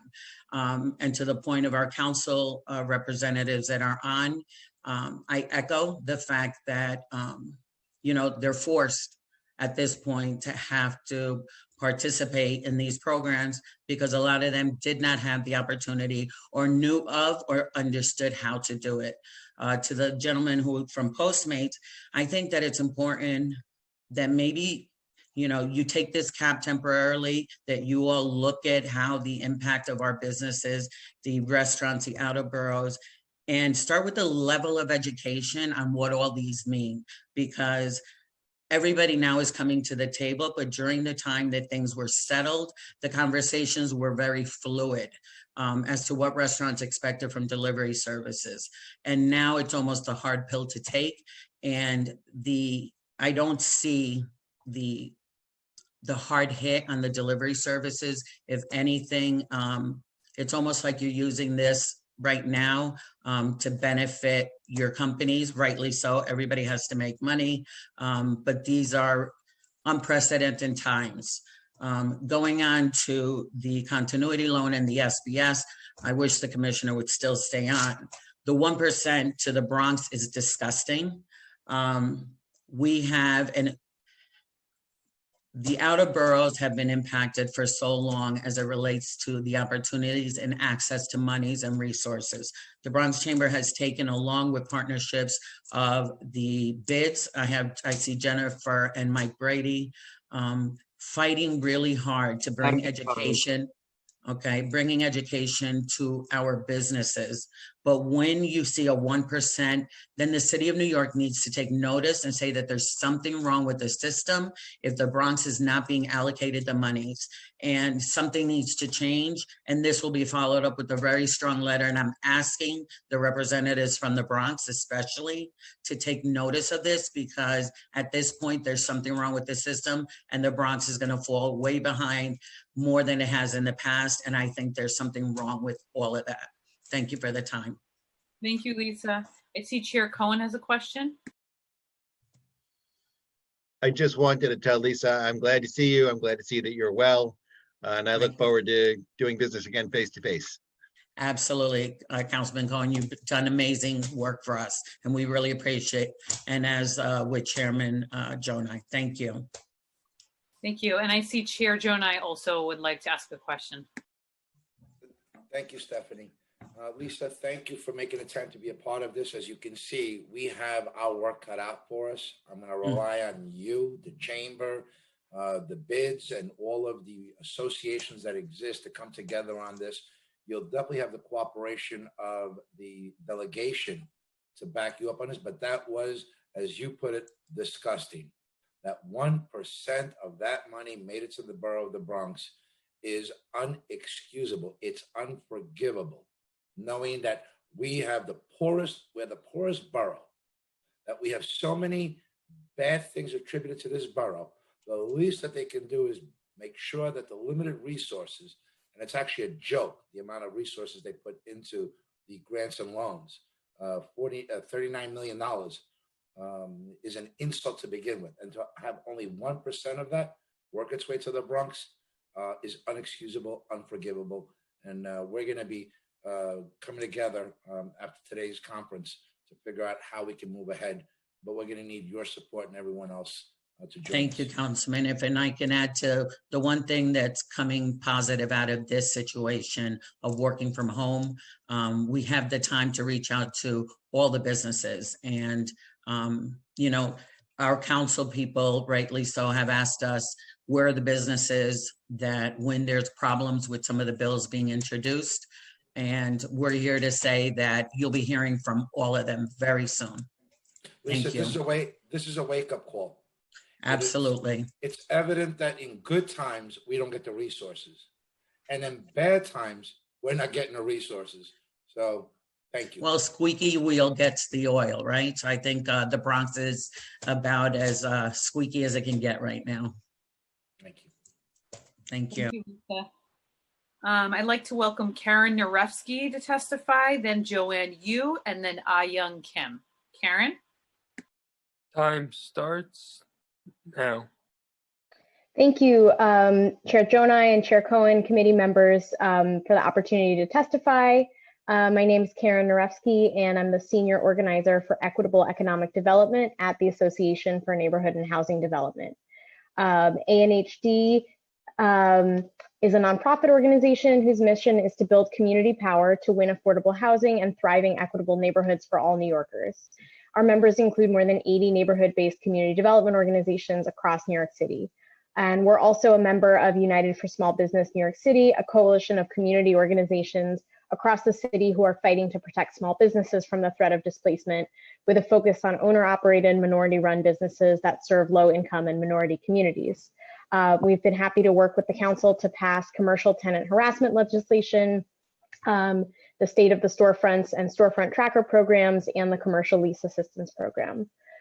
So as we all know, small businesses who were already operating on very tight margins and extremely vulnerable to the threat of speculation and displacement are now really seeing a catastrophe due to COVID-19. As the speaker noted at the beginning of the meeting, 26% of all jobs in New York City are at businesses with 20 or fewer employees. So the resulting closures and layoffs ripple through the community and have a broad economic impact. In immigrant and majority people of color neighborhoods that are already bearing the greatest burden of COVID-19, employment in small businesses tends to be at a much higher proportion. So we really need swift and comprehensive action to protect commercial tenants from displacement and permanent closure. I'd like to speak today to Intro 1914 and Intro 1932, as well as to the urgent need for rent relief and targeted support for commercial tenants. Intro 1914 builds on the valuable work that the Council and USB NYC have done to prevent commercial tenant harassment. While we support expanding protections to all commercial tenants, we also want to note that small business tenants rarely have the resources to hire a lawyer and go to court.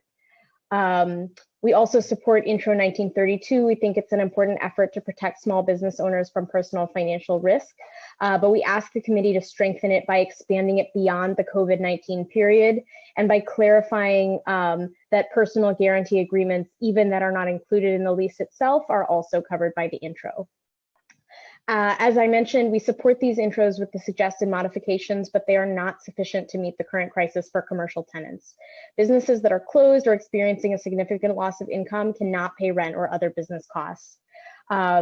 As was discussed earlier on, the city is no longer offering grants or loans to small businesses through SBS, and it has been extremely challenging, if not impossible, for small and immigrant-owned businesses to access the PPP and EIDL loans provided by the federal government. Analysis that ANHD did in 2017 showed that New York City's small businesses, especially those in the outer boroughs, face numerous barriers to accessing loans, and those are only being exacerbated. So I'll finish by saying both that the city should be really prioritizing direct aid for immigrant-owned small businesses, which are almost half of our city's small businesses and are helping to keep our city alive. And that also the city does have the power to enact commercial rent relief for commercial tenants and ensure that those tenants are not saddled with hundreds of thousands of dollars of debt they will never be able to pay back. So we thank the council for introducing this relief package, and we encourage you to continue to take broad measures to support small business tenants. Thank you. Thank you, Karen. Next, I'll be calling up Joanne Yu, Ah-Young Kim, and Ryan Monell. Joanne? Thank you so much, council members. Hello. It's so great to see you. I think this right around this time, if we were not in lockdown, I would have visited your office a gazillion times by now, but it is still great to see you guys in this capacity. I am Joanne Yu, and I'm the executive director of the Asian American Federation.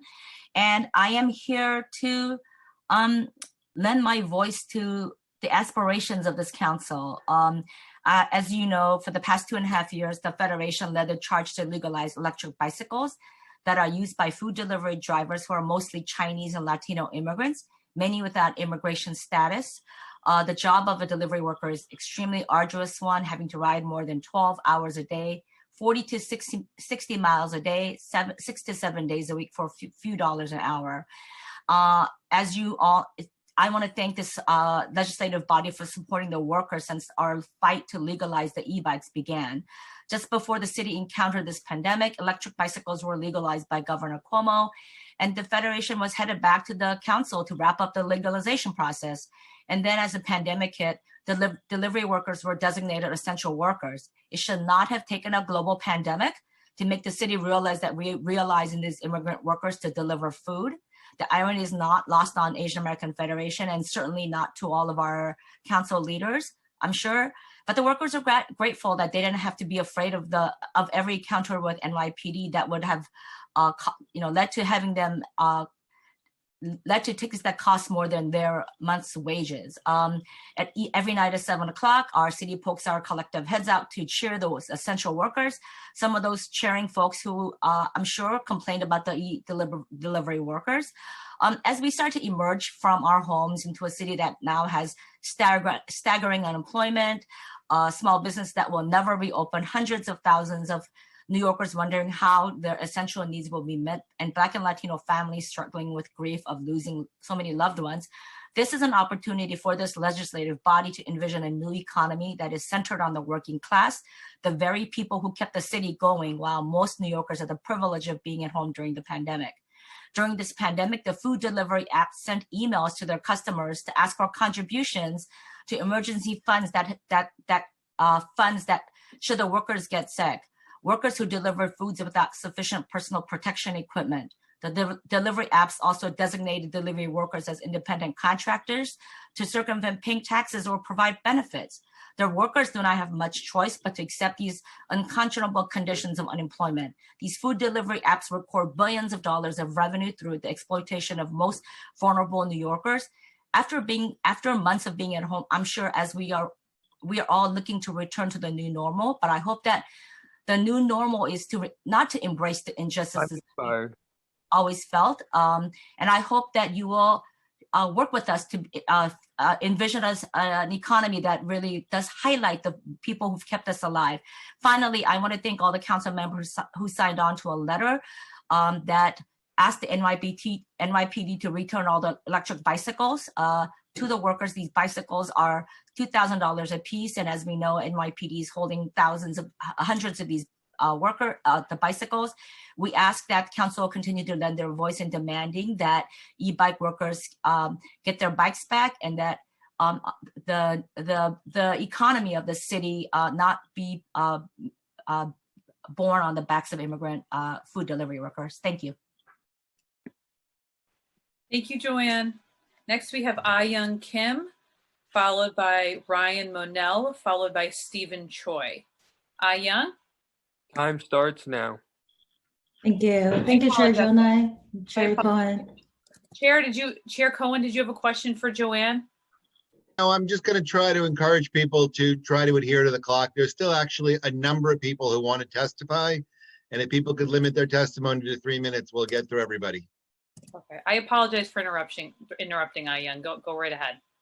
All right, thank you, both chairs and the committee members, and thank you very much for your patience throughout the day. We've all been here for quite long enough. My name is Ah-Young Kim. I am the Small Business Project Manager at the Asian American Federation, and we welcome the council's efforts of protecting small business owners through measures as the bills that are being discussed today. We must argue that they're not really enough for the most vulnerable small business owners. And we worry that the merchants that we help today are not going to be able to take advantage of such measures. The bills such as the Intro 1914 and 1932 give small business owners some protection from harassment by their landlords, but they do not change the simple fact that the small business owners cannot afford to pay rent today. We urge the council to also put into place conditional incentives for landlords to give rent relief to tenants instead of just relying on their good intentions, and so that the tenants that have been debilitated by COVID-19 can actually have some kind of protection rather than being able to put it off for 3 months later just because because there's a moratorium on eviction. But more importantly, I wanted to point out to you that these kind of measures also need to be put in place with ample in-language assistance that allows immigrant small business owners to, 1, learn of such measures and city programs, and 2, seek appropriate legal and technical assistance. I do not have to remind you today that our Asian small business owners were the first to be hit by the economic impacts of COVID-19, but they were also the ones that are most left out when it comes to city initiatives for helping our small business owners. According to the New York State Department of Labor, Asian American unemployment claims in the week of April 11 rose by 10,210%. 10,210% compared to the 501 claims in the same period last year. To us, this shows that Asian American community has been holding up the very fabric of this economy throughout the city, but have not been helped out and that have not been reached out to when it comes to issues, when it comes to programs that can be helped. For example, as pointed out by Councilmember Koo and Chin, when the New York City ERG program closed, the grant program by the SBS, we can surmise, based on responses from the small business associations that we work with, that most of our small businesses did not participate in the city programs because of poor language assistance and lack of coherent instructions. The city's SBS is now directing small business owners to federal assistance programs, as you have all heard today, but many merchants still worry that they're ineligible for federal assistance or hesitate to even apply because of the overwhelming documentation requirements or the lack of a social security number, even if they have been paying their taxes with an ITIN. We believe that our community and our small business merchants also need to be given a voice.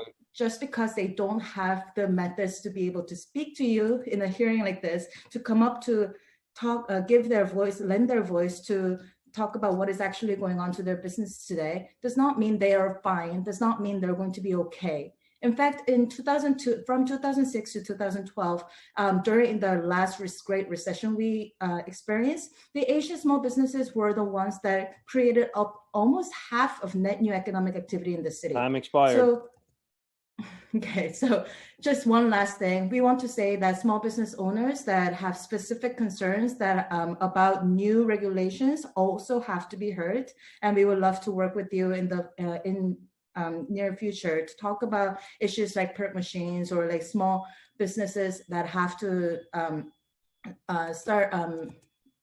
that have to mandate. That can't really like adhere to the new regulations that are going to be put into place because of logistic and financial issues. Thank you. Thank you for your testimony, Ayang. A reminder to everyone that you may submit written testimony to testimony@council.nyc.gov or via our website. Next up is Ryan Monell, followed by Stephen Choi, and then Mohammed Atia. Ryan, your time is going to start now. Well, thank you, Chair Cohen. Thank you, Chair Jonai. I appreciate the opportunity to testify today. My name is Ryan Manel. I'm the Director of City Legislative Affairs for the Real Estate Board of New York. As we all know, very few industries or sectors have been shielded from the economic downturn brought by COVID-19, and that includes the real estate industry. Unfortunately, some of the bills in the package introduced by the Council as a response to COVID-19 artificially select winners and losers. As we look towards ways to push for robust but safe economic recovery, it is critical that every proposal put forth by any level of government or advocacy group is fully vetted and underscores the fact that one well-intentioned bill can have numerous consequences on our city's ability to meet other objectives. Revenue would like to identify two bills relevant to our members for which we have questions and concerns. First, Revenue is opposed to Intro 1932. At a time in which the city should be finding ways to work together with the private sector to provide relief to all businesses and workers, we cannot afford to pick winners and losers as it pertains to commercial lease contracts and other contractual agreements between two parties. This legislation proposes a seemingly impermissible unilateral amendment of existing valid contracts. Solutions that would benefit all parties could be collaborative support for business interruption support, rent relief, and commercial mortgage forbearance from Congress. Additionally, 3,342 New York City condominium and cooperative properties, including HDFCs, contain retail space. Retail space in condominium and cooperative buildings are fundamental to the financial viability of these residences, as they keep homes affordable by offsetting costs that would otherwise be paid for by the building's tenants. Second, relative to Intro 1914, Revenue agrees wholeheartedly with the Council that protecting tenants from harassment of any kind, notably during COVID-19, should be a priority. However, it is important to clearly define what harassment means when most of the normal ways our society interacts with have changed recently. Considering the need to adopt social distancing practices and wear face coverings, Revenue has concerns on if the bill addresses what could be misconstrued as harassment. We encourage the Council to take these scenarios into consideration to best provide more clarity for building owners and tenants alike. Additionally, Revenue has concerns about how a building owner will understand what constitutes a COVID-19 impacted business. As written, there does not seem to be a contingency towards how long a tenant could claim protected status relative to the COVID-19 disaster declaration, theoretically allowing for the protected class to be claimed well after the end of the current pandemic. With this said, we look forward to working with the council to address these concerns in a way that strengthens this legislation. As we work to address reopening our economy while prioritizing the health and safety of all New Yorkers, we need to support proposals and actions that embrace collaboration. Additionally, we need to understand the reality that most small businesses and industries across our city need real and immediate financial relief. Programs are proposed to eliminate obligations in one part of the ecosystem without guarantees for the back end of our Time expired. responsibilities. Thank you, and I appreciate this. Thank you, Ryan. Next up, we have Stephen Choi, Mohammed Atia, and Karina Kaufman Gutierrez. Stephen, your clock will start now. Great. Good afternoon. I'm Stephen Choi. I'm the Executive Director of the New York Immigration Coalition. We're an umbrella policy and advocacy organization that works statewide with 200 immigrant-serving member organizations. I want to thank Chair Jonai, Chair Cohen, and the members of the two committees for convening this important hearing and allowing us the opportunity to submit testimony. Look, the impact of COVID-19 on New York City cannot be understated. This disease has really infected every single facet of our city. And one area that has clearly felt the immense impact has been small businesses in NYC, particularly those that are owned by immigrants, serve immigrant communities, and those that employ immigrants. We applaud the council for acknowledging that small businesses have fared poorly during this pandemic. And we support Intro 1846 by Councilmember Torres as protecting the wages of primarily immigrant frontline delivery workers is very important. They're risking their lives to deliver our food and should receive all their wages and more. Similarly, we also support Chair Jonai and Councilmember Moya's bills, Intro 1895, 1896, 1897, 1907, and 1908 that protect small businesses from being gouged by fees by third-party food delivery services. And we're glad to hear that the council is really engaging in a lot of introspection with these food delivery services and putting their feet to the fire. We also support Council Member Rivera and Adams' bills, Intro 1914 and 1932 as well. All that being said, I have to say, frankly, that the City Council could go even further to support small businesses and immigrant-run small businesses. We've seen hundreds of billions of dollars from the federal government get doled out to support small businesses, but completely miss the target for a number of different reasons. So Washington, D.C. has failed immigrant small businesses, and we desperately need New York City and the council to have their backs. So as part of our New York United campaign, we've identified several key common sense measures to ensure immigrants across New York can remain safe and healthy. And there are a couple of things that I wanted to mention. Number one, creating an emergency cash assistance fund for those New Yorkers cruelly left out of the federal relief packages, including direct cash payments and help for small businesses. Punishing landlords that are harassing tenants, both residential and commercial, should be done in tandem with direct cash relief to be truly effective. We also want to say that even in this moment, expanding New York City paid sick leave from the current mandatory 5 days to 14, we believe is actually critical as well. To make sure that businesses and employees are truly healthy. Finally, expanding access to food vendor licenses by passing Intro 1116 by Council Member Chin. Time expired. We think that's critical as well. Thank you for convening this extremely important hearing, and we will continue as the NYC to engage on this critical issue to support our immigrant small businesses. Thank you, Stephen. Next up will be Mohammed Atia, Karina Kaufman Gutierrez, and then Mike Brady. Mohammed? Clock is starting now. Thank you. Good afternoon, council members. My name is Mohammed Atia. I'm the Executive Director of the Street Vendor Project at the Urban Justice Center. The Street Vendor Project is a member-led organization that advocates for the street vendors' rights and fights to improve their working conditions. We are a proud member of United for Small Business NYC Coalition. While street vendors have been dealing with an outdated, unjust system that was created 4 decades ago that has impacted their livelihoods dramatically and made it quite impossible for them to be financially secure, and the City Council hasn't passed legislation to fix this broken system yet. We're deferring to Intro 1116. We have recently seen the effect of COVID-19 pandemic has made it even more dire for them to sustain their livelihoods. Street vendors are the smallest businesses in New York City. They are mostly hardworking immigrants and military veterans, single mothers and low-income New Yorkers who live day by day to survive and thrive in our city. They serve all New Yorkers across the city, contribute to the local economy, create more jobs, pay taxes, an estimated $70 million a year by a study made in 2012. Just like any other small businesses, but yet they are still excluded from all government relief programs. The vast majority of street vendors are not eligible for any small business assistance provided by the federal government or the city government as sole proprietors. Not to mention that thousands of street vendors who are undocumented and in mixed immigration status families haven't received a dime from the government during this crisis, although they have been paying their fair share of taxes and fees just like other businesses or workers in New York City.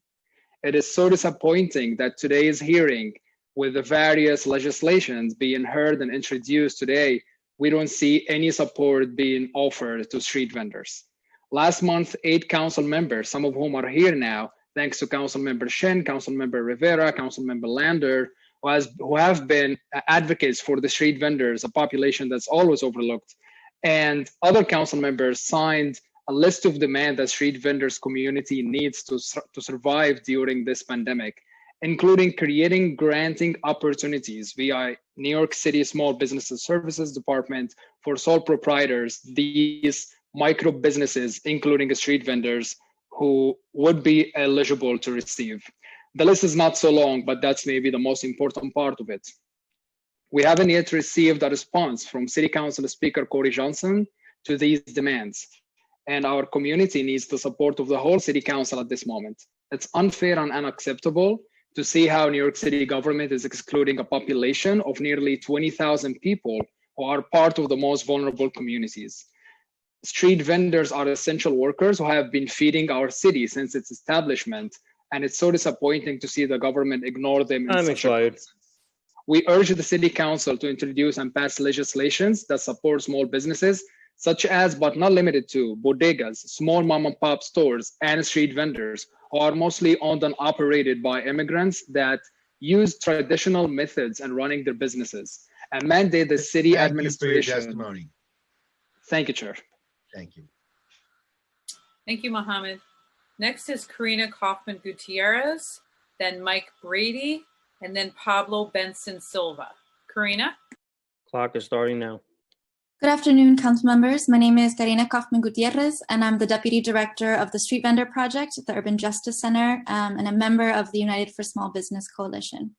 Thank you to the Small Business Committee for the opportunity to speak today. As the Street Vendor Project is a member-led organization that advocates for street vendor rights and fights to improve working conditions, rights which have been in crisis long before the COVID-19 outbreak. However, as Council Members Chin and Lander have highlighted today, street vendor small business owners have been hit hard by the COVID-19 outbreak. Vendors serve New Yorkers all across the city, contribute to the local economy and culture, create jobs, pay taxes just like any small business, but yet they're excluded from almost all existing government relief programs, and many are reporting record income losses of up to 90%, if not 100%. As primarily immigrant small business owners and workers, many of whom are undocumented and/or cash economy workers, street vendors are ineligible for government support such as paid sick leave, or even most loans and grants that are offered to small businesses, making an already dire situation critical. Again, although small business loans and grants exist, in practice, we have found that immigrant small business owners, in addition to in coalition with street vendors, have been ultimately ineligible due to monolingual English application documents, extensive documentation required, and extensive eligibility criteria. Many immigrant-run small businesses fear that they will be unable to open after the crisis. Along with United for Small Business, we are asking for the creation of a New York City small business grant with the following parameters of eligibility. First is to ensure that eligibility is not dependent on commercial rent payments, utility bills, or payroll. Confirm that no immigration status reporting is required, either for employer or employee. allow for adequate documentation to include that which is suitable for cash transaction reporting, such as daily sales on written ledgers or end of day counts, ensure that all promotional and application materials are in multiple languages, and allow for mobile food vending licenses or permits, general merchandise licenses, tickets even that have been received for vending, or proof of quarterly sales tax to be sufficient proof of sole proprietorship. New York City has yet to create a response that supports street vendors, thereby excluding a population of nearly 20,000 people who serve our city, rain or shine. And we urge you to take action to ensure that all New Yorkers emerge from this crisis safely and are able to continue to contribute to our city's economy. Thank you. Thank you, Karina. Next is Mike Brady, followed by Pablo Benson Silva, followed by Jennifer Tossig. Mike? Clock starting now. Thank you, Stephanie. Good morning, Chairs Cohen, or afternoon, Chairs Cohen and Jonai, and members of the Small Business Committee and the Committee on Consumer Affairs and Business Licensing. My name is Michael Brady. I'm the Chief Executive Officer of the 3rd Avenue Business Improvement District and the Bruckner Boulevard Commercial Corridor located in the South Bronx. I will just give a couple highlight items in terms of where we support, and then I'll go into some more detailed comments. We are supportive of Intro 1914 on commercial tenant harassment. We are supportive of Intro 1916 on sidewalk cafe licenses. We are supporting fee caps for third-party delivery vendors with the understanding that this particular legislation should go in as a temporary fix during the emergency now, and then look towards a more long-term permanent solution to prevent the bastardization of a system that basically rapes our restaurant industry. In terms of the personal liability clauses on Intro 1932, we would recommend further review by legal to prevent any obstacles in the future before this legislation is considered further. So just quickly, despite our city's emergency preparedness planning efforts, the COVID-19 pandemic and its ongoing impact caught our city off guard. It's taken the lives of 60,000 Americans, hundreds of thousands of New Yorkers have been infected, and it's disproportionately impacted low-income communities of color. The public health impact has been great, and the subsequent economic impact will have a lasting effect on our city for decades. During times of crisis, some individuals, groups, and governments rise to the occasion, and alternatively, some of the same groups remain silent or, quite frankly, fail. The COVID-19 pandemic has shed light on those fractures in our system. I'm here to discuss the limited business resources implemented by the City of New York during the first 2 months of this pandemic. I'd like to preface this by stating that our first priority is always public health. However, business falls in very quickly as a second. While I commend the New York City Department of Small Business Services for nimbly moving an entire office operation to remote work within a week, I further commend the SBS on its drive to implement a grant program within the first few weeks of the mandated business closures, and thank Commissioner Bishop for being so available to small businesses for forums and webinars. I do have to say I'm very disheartened at the lack of forethought that went into creating the New York City Employee Retention Grant Program, which closed nearly as quickly as it opened. And it cited a lack of financial resources, but I think structurally it was flawed from the beginning. I have more prepared remarks that I'll submit into for the record. However, I just have to say that the City of New York really missed the mark on small businesses. Whether it's the loan fund or the grant fund, the City of New York needs to wake up. Our small businesses have been assaulted by government for at least the last decade, and I am a centrist Democrat. We can't ignore the past, and what this body has done to strip the life out of our small businesses is really unconscionable. But we can gather together and fight for a better future. So with that said, I thank you for your time. My comments of substance are in the record, but I do need to let us know that we can no longer use the phrases of the we wills. We need to say that we have and deliver on those promises that we as a city and we as a government make. We can't continue our threshold of broken promises and the proverbial pimping out of small businesses. it just won't be tolerated anymore. Michael, we hear you, and I appreciate your testimony. I think that people should know that the Third Avenue bid does so much more than just support businesses, but your concern for the greater community that's served by the Third Avenue bid is not lost on certainly on the Bronx delegation. So I want to thank you, and I just want to add one more thing. I don't know how many people from the Street Vendor Project are still on the Zoom, but I really think that maybe the Consumer Affairs staff and we should maybe do a separate a Zoom for them at some point to try to see if there's some interim solutions that we could come up for street vendors in particular. So thank you. Absolutely. Thank you, Councilmember Cohen. And I think that particularly for Bronx street vendors, there's probably some bandwidth with the Bronx Community Relief Effort where there are some access to some philanthropic dollars that we can deploy for street vendor support. Thank you, Mike. Thank you. Chair Jonai also has some follow-up questions. Chair? Thank you, Stephanie. Thank you, Stephanie, and thank you, Chair Cohen.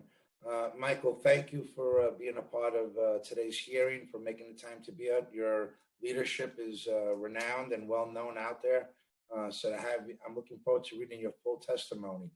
But Michael, were you surprised to hear that only 1% of that limited, and when I say limited, I'm being very generous, that limited SBS loan and grant program, that 1% worked its way to the borough of the Bronx? I would be lying if I said I was surprised. I didn't think it would be that bad. It's quite frankly, I knew the Bronx would be get disproportionately less than the rest of the city of New York, but 1% is disgusting, quite frankly. And I have a lot of friends who I consider friends and colleagues at Small Business Services, and there's really something wrong, structurally wrong, with our city and our agencies if only 1% of resources that we have gets to a borough that has historically been disenfranchised and redlined. This is the story of redlining all over again, but it's coming from the city of New York. Michael, thank you. And I think it's abundantly clear that this should be a rude awakening for the borough of the Bronx and our small businesses and what we actually mean. I mean, all small business should be upset by the low dollar amount, $39 million for 200,000 businesses. That equates to about $245 per business. That is an insult. And we know that was an interim gap meant to help along until the federal funds came in. But we spend more on some very minor, culturally important things, but nothing to this magnitude. Small business is the backbone of our city as an economic engine. To only give $39 million is an insult to begin with, let alone to have that small amount come into the borough of the Bronx. So I'm expecting you to continue this leadership, Michael. Rally your troops. You shouldn't be just the borough of the Bronx, but citywide. You have to help deliver that message back to this administration that enough is enough and that they must do more. We're going to hold them accountable. What they've done is borderline criminal. $39 million to help 200,000 businesses is unforgivable. Absolutely, Chair Jonai. And I would just say to Commissioner Bishop, because I know during last week's stated meeting, there was a lot of question about what business improvement districts are doing. In the past 3 weeks, the Bronx Business Improvement Districts have packaged over 1,000 PPP loans for Bronx businesses. We've deployed $500,000 worth of grant monies to Bronx businesses without the bureaucratic red tape of government. So when we ask what Bronx bids are doing during a pandemic, we are active in providing services, and we would expect that the city of New York would be providing those same services. You've done more than the entire city of New York for just your commercial corridor. Kudos to you, Michael. They're lucky to have you. Thank you. Thank you, Mark. Thank you, Michael. Next up is Pablo Benson Silva, followed by Jennifer Tossig, and then Matthew Newberg. Pablo? Thank you very much. Thank you very much, Chair Jonah and Cohen. I want to thank you all for organizing this hearing remotely. I am with the New York City Network of Worker Cooperatives. We are the trade association for worker-owned businesses in New York City. We are also a proud member of the United for Small Business Coalition. I just want to second all the demands that were expressed earlier by Karen, Karina, and others. But I'm here representing the WCBDI, Worker Cooperative Business Development Initiative, which, as you know, is funded by City Council discretionary funds.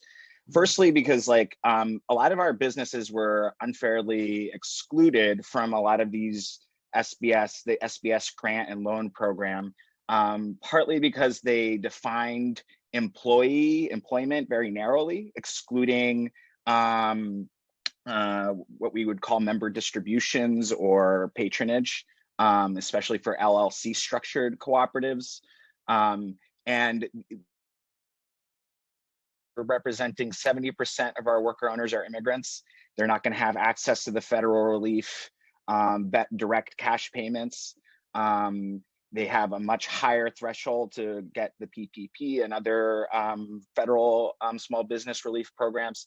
So, and they are also unfairly impacted by the UBT tax, the unincorporated business tax. And that is something that we're hoping to get some kind of relief for, just because of the amount of owners, right? Since most in worker cooperatives, most of the workers are owners of the business. So for these and many other reasons, we feel like this crisis has impacted our community disproportionately. But nevertheless, the Worker Cooperative Development Initiative, which has 14 partner organizations, has done a lot of amazing work during this period. Our partners have just been inundated with requests, an avalanche of TA requests from distressed businesses in which they're operating at double and sometimes triple their capacity. So we definitely feel that our work is super essential in moments of crisis like this. We've served over 2,000 individuals during this period. Our online resources have reached over 125,000 people and supported over 300 businesses. One of the things that we think is it's super strategic to think that City Council think about worker cooperatives as a model to preserve businesses as business owners retire or are forced to retire because of this crisis. A lot of businesses, 85% don't have succession plans. So selling to their workers is a way of preserving those jobs. We hope that City Council considers our proposed enhancement of $5.4 million for next year. Thank you very much. Thank you, Pablo. Next is Jennifer Taussig, followed by Matthew Newberg, and then Gregory Frank. Jennifer? Time starts now. Good evening, Speaker Johnson, Chair Jonai, Chair Cohen, and members of the New York City Council. My name is Jennifer Taussig. I'm a co-chair of the New York City Bid Association and also the executive director of the Jerome Gun Hill Bid in the Bronx. The association and its 76 individual bid members are stewards of New York City's commercial corridors and are working harder than ever to help our businesses and city during this unprecedented time. Our mission has always been to support our local businesses, keep neighborhoods safe, and bring prosperity to our communities. Never has our work been more vital and essential than it is today. Our association and bid directors are sharing information about relief programs, shutdown directives, and city agency initiatives with business owners. They are actively sharing information on businesses that are open with customers. Staff are still working to the minimum extent necessary to maintain public safety and sanitary conditions as per the state's executive orders. The essential work of bids continues during this crisis. The Bid Association is also working closely with other advocacy organizations, many of whom we've heard from today, with Andrew and Michael and Lisa, to have a united voice on how to best support and save our local businesses. We will continue to advocate for both small businesses and property owners in commercial districts across New York and look forward to working with our elected leaders on innovative solutions to ensure our city bounces back stronger than ever. Our small businesses are suffering unlike ever before. We have long been advocates for our struggling storefront businesses, but they now face unparalleled challenges. Many businesses have been forced to close, and the few that remain open have major operational constraints. Our restaurants and bars, as we heard, are the lifeblood of our neighborhoods. They're also a critical food option for our residents, but are now limited to only takeout and delivery. Even when dining in was allowed, many businesses were already losing money on deliveries when we're working through third-party apps. Now these apps are surely seeing record profits while our local restaurants are hanging on by a thread, if at all. We've heard that as many as half of the restaurants that are closed, currently closed, may never reopen, and many more are closing every day. This is why we fully support legislation to rein in excessive fees and predatory behavior by third-party food delivery companies. We believe that this action could be the difference between survival and closure for countless local businesses. We also support the waiving and refunding of sidewalk cafe license fees, as well as a temporary delay in licensing renewal requirements.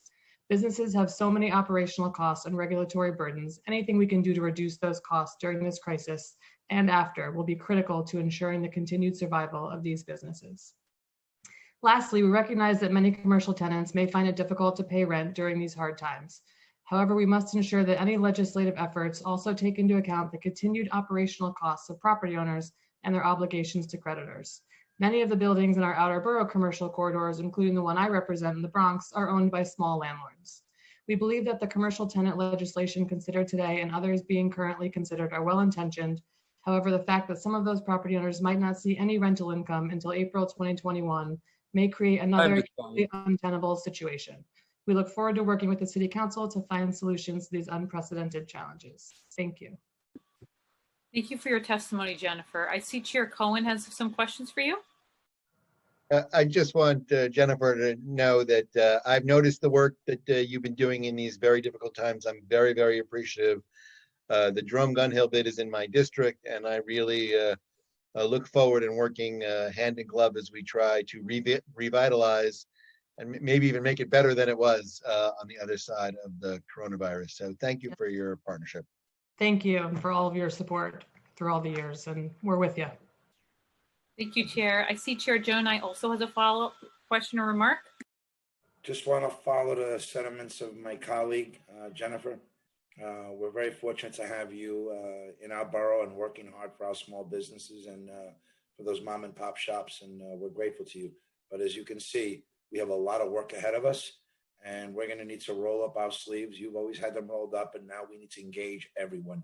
And the approach must be an attack on any small business is an attack on all small business. United, we're going to get through this. So I'm grateful to you. Thanks, Jennifer. Yes, thank you for your leadership as well, and we're with you to the end. Which doesn't sound like it's far off anyhow, the way things are going. The end is nearer than, closer than we think. Don't respond, Jennifer. Thank you, Jennifer. Next up is Matthew Newberg, followed by Gregory Frank, followed by Yin Khan. Matthew? Time starts now. Somebody take my video. Can't start my video.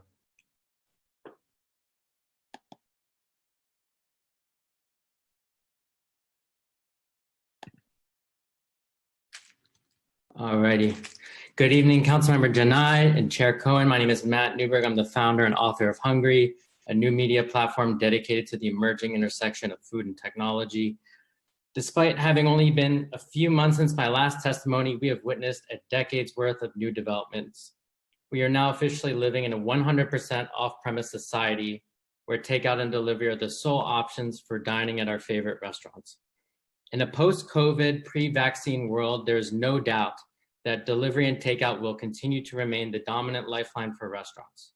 However, the chance of restaurant survival will continue to decline each and every day until the entire system is rethought. In just a matter of weeks, restaurants have suffered a 1-2 punch. Depressed sales, and on top of that, a rising percentage of delivery that accounts for those sales. So according to a recent survey from the National Bureau of Economic Research, restaurant owners cite a 30% chance of remaining open through the end of December if the current crisis lasts for 4 months. That probability quickly halves to 15% if it lasts 6 months. As Momofuku founder David Chang recently tweeted, restaurants cannot survive off of takeout alone, referring to delivery as fool's gold. To explain why, consider an example from the CEO of a very successful vegan fast casual chain, By Chloe. If delivery accounts for 1/3 of a restaurant's sales yesterday and doubles to 2/3 today, that same business would have to increase its total sales by 50% to just break even, assuming a 30% commission to third parties. Compared to had it simply not done any delivery at all, the restaurant selling 2/3 delivery would have to double its sales to just break even.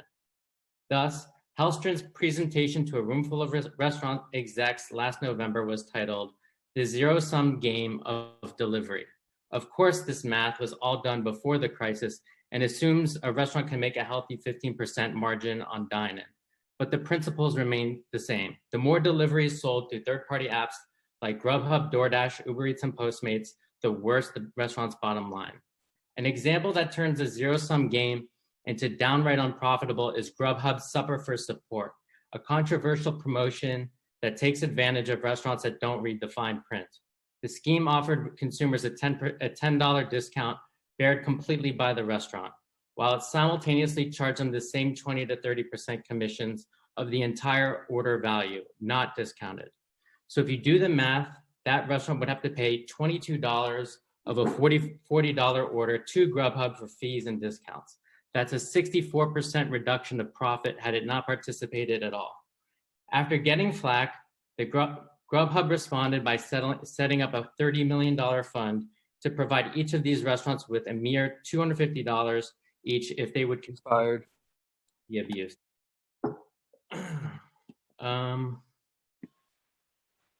I guess I just want to close and just show you this. I wanted to share my screen very quickly to just show you the economics of this promotion so you can better understand that. Matthew, please feel free to submit that by email with the email address that I shared earlier. Thank you so much for your testimony. Thank you. Next, we have Gregory Frank, then Yin Kong, and then Alice Liu. Gregory? Time starts now. Thank you. Good evening, Chairman Cohen and Jonai and members of the City Council. I am an antitrust lawyer and a partner of the New York City law firm Frank LLP. Since I testified before this committee concerning third-party delivery services last July, at the behest of Councilman Jonai, I have continued my investigation into any unlawful practices. I have interviewed stakeholders, including restaurants and consumers, and have reviewed numerous documents, including the form contracts required of restaurants. As a result of the findings of my investigation, I now represent several New York City consumers who filed an antitrust lawsuit against the third-party food delivery services in federal court, styled Davidashvili v. Grubhub et al. The lawsuit alleges that all of the third-party delivery services testifying here today include in their contracts unlawful menu price restraints. The services clauses prevent restaurants from offering lower menu prices to New York City consumers when they make purchases in sales channels other than through the third-party delivery services. This hurts both restaurants and consumers. By precluding restaurants from offering lower menu prices to dine-in and direct delivery consumers who order on a restaurant's website or phone, the delivery services unlawfully restrict competition from restaurants for their own customers. Long after this crisis ends, these clauses will continue to cause prices to be higher for consumers in the dine-in and direct markets, even though the services do not even participate in those markets. Instead, the menu price restrictions cause prices to be higher for everyone. Moreover, once this crisis ends, these menu price restraints will prevent restaurants from offering discounted menu items to bring consumers back to dine in the restaurant, even though they would be more profitable for the restaurants and less expensive for consumers. For this reason, I strongly support Bill 1907 because restaurants should be allowed to set their menu prices however they want. This is capitalism. The delivery services levering their monopoly power in the food delivery market to use price restraints that cause higher prices in other markets is not. I must also voice my support for Bill 1908A, the commission cap, and Bill 1897 concerning transparency of costs. During my investigation, one restaurateur observed that Seamless used to offer the same service for a 5% fee. Moreover, Grubhub, Seamless's now acquirer, only spends 10% of its costs on technology.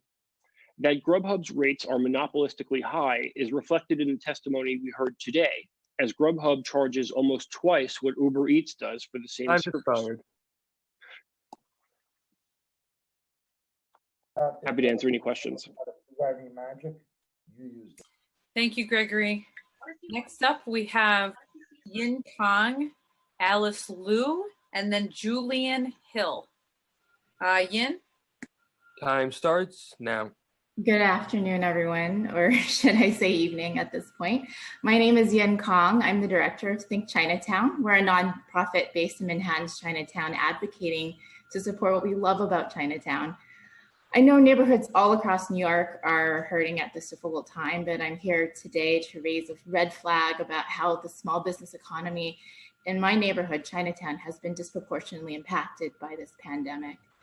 So first of all, the economic downturn in Chinatown began as early as January.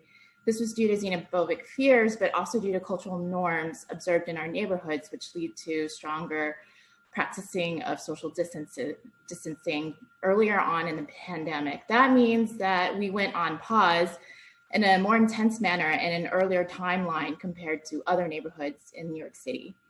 As early as January, Chinatown community members had already canceled plans for Lunar New Year gatherings. Second of all, both SBS and SBA grants and loan programs were not inclusive of immigrant-owned businesses. Language support on the application and on the outreach of the program was sorely lacking. By the time grassroots efforts pulled together to fill in the gaps for translations, the funding was already run out. The cash basis business practice comment in Chinatown also results in a paper trail that may not be able to fully reflect losses. And informal payroll prevalent in small family-owned businesses excluded many businesses from benefiting in meaningful amounts from the PPP. I know the intention of SBS and SBA is employment retention, and I appreciate Commissioner Bishop's shout out to his testimony that small businesses in Chinatown were specifically kept in mind for the rollout of both the SBS relief plans. And I also look forward to seeing his zip code based numbers. Thank you, Councilwoman Chin, for asking for that. But even more than that, we really need to take a look at what type of businesses are benefiting from these programs. Because I gotta say, it's really been missing the mark in Chinatown. And this is why the Chinatown community needs targeted support. Here are some places I think the City Council can invest in. One, protect the wholesale produce network in Chinatown. It is the lifeblood of our neighborhood's economy. I know this complex network of produce wholesalers in Chinatown is not visible in the way Hunts Point is, but it's an entire ecology of small businesses are dependent on that, including grocers, street vendors, and hundreds of restaurants, not only in Chinatown, but across New York City. A failure of this infrastructure will lead to the many downstream effects, such as closures of retailers and restaurants, and resulting in many jobs. Second recommendation is targeting rent burden. It is the #1 concern for business owners in Chinatown. Self-employment as a means of survival when you are shut out of the mainstream job market due to language skills and citizenship status. But Chinatown business owners take on these tough business conditions because of necessity. I also want to point out the fact that because Chinatown is a neighborhood with the most rent stabilized and controlled units, our commercial property takes up the burden, and any increase of property or tax and property tax and fees, meaning our community landlords have less flexibility in determining lower commercial rents and street level storefronts without Thank you for your testimony. Thank you. Thank you, Yin. Next up is Alice Liu, then Julian Hill, and then Brendan Martin. Alice? Time starts now. Good evening, everyone. I won't be able to stream my video because my internet is a little bit glitchy, so I'll just have to talk to you guys over audio. So again, my name is Alice, and my family are small business owners in Chinatown, but I was brought to this meeting through Think Chinatown. I want to talk to you a little bit about my family's experience as well as many other small businesses' experience in applying for these existing grants and loan opportunities that were given to us by the state, the city, and the federal government. So my family actually applied for the employee retention grant that was administered by the SBS. After having spent one entire day gathering all the necessary documents, including bank statements, POS system statements, revenue, annual revenue, etc., we only found out that we were eligible for $960, a mere $960. And then on top of that, when we were called and contacted by the administrator of the grant, we found out that we were not eligible for it because we had no proof of payroll that was acceptable to SBS. So they insisted to us that the only acceptable document for payroll was check stubs. But that's not something that exists for Chinatown's small mom and pop businesses and for micro businesses. And so therefore it excludes all of these small businesses, immigrant businesses, and micro businesses. We offered to instead supplement with W-2 forms to show that employees got paid, or NYS 45 forms to show that our business paid employees, but none of that was accepted as eligible proof. And so this restrictive pool of eligible documents really needs to be widened so that it's inclusive of the unique situation of small business owners. The second thing I want to talk about is rent and property tax in Chinatown. So with federal programs like the PPP or EIDL, a lot of these businesses have not been able to apply. This is because, a lot of it has become too troublesome for small businesses in Chinatown to take advantage of, because most of our overhead costs comes through the rent and property tax, not through employees. So when you're not able to have when you're not able to get a large sum of the PPP programs, then small businesses have to consider whether they will be able to, whether it's worth it to even apply for these programs when they are even considering the fact that whether they will reopen. And so I just want to, in terms of that issue, I want to point out a solution, which is for future programs to incorporate rent-based grants or loans or rent vouchers or even property tax forgiveness programs for the future in order to make this more sustainable for small businesses and immigrant businesses. Thank you. Thank you, Alice. Next we have Julian Hill, then Brendan Martin, and then Ryan Roy. Julian? Time starts now. Speaker, Chairman Jonai and Cohen, committee members, thank you for this opportunity to testify. So my name is Julian Hill, and I'm a supervising attorney at Take Root Justice. Take Root believes that empowering local organizing is really how we decrease suffering in our city. Take Root advises worker cooperatives through the Worker Cooperative Business Development Initiative, WCBDI, which was mentioned before. It's a council-funded initiative helping build a solidarity economy. Take Root also supports small businesses through the Commercial Lease Assistance Program, which is also mentioned before as an SBS program that's actually up for renewal next year. Thank Commissioner Bishop, countless council members for supporting these small business programs. Our clients are mostly low income, mostly people of color, mostly women, often non-English speaking, often immigrant business owners currently being devastated by COVID-19. I'll talk briefly about intro numbers 1914 and 1932. Regarding intro 1914, we agree that the term harassment should include threatening tenants impacted by COVID-19, directly or indirectly. However, our clients, who often can't at this point afford to pay rent, certainly can't afford to pay for a lawyer either. We suggest further thought around ensuring what resources are necessary for small businesses to be able to hold their landlords accountable under this bill. Regarding intro number 1932, we also agree business owners should not be personally liable for breaking a lease or the terms of the lease due to COVID-19.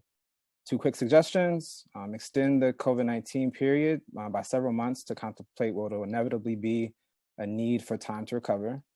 And two, expand the definition of personal liability provision to include guarantee agreements, which often accompany leases and give effect to personal liability in the first place.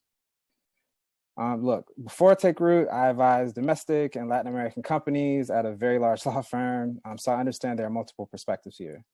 But let's not ignore what's obvious. Small businesses need rent relief. Most landlords are not providing that relief despite our efforts.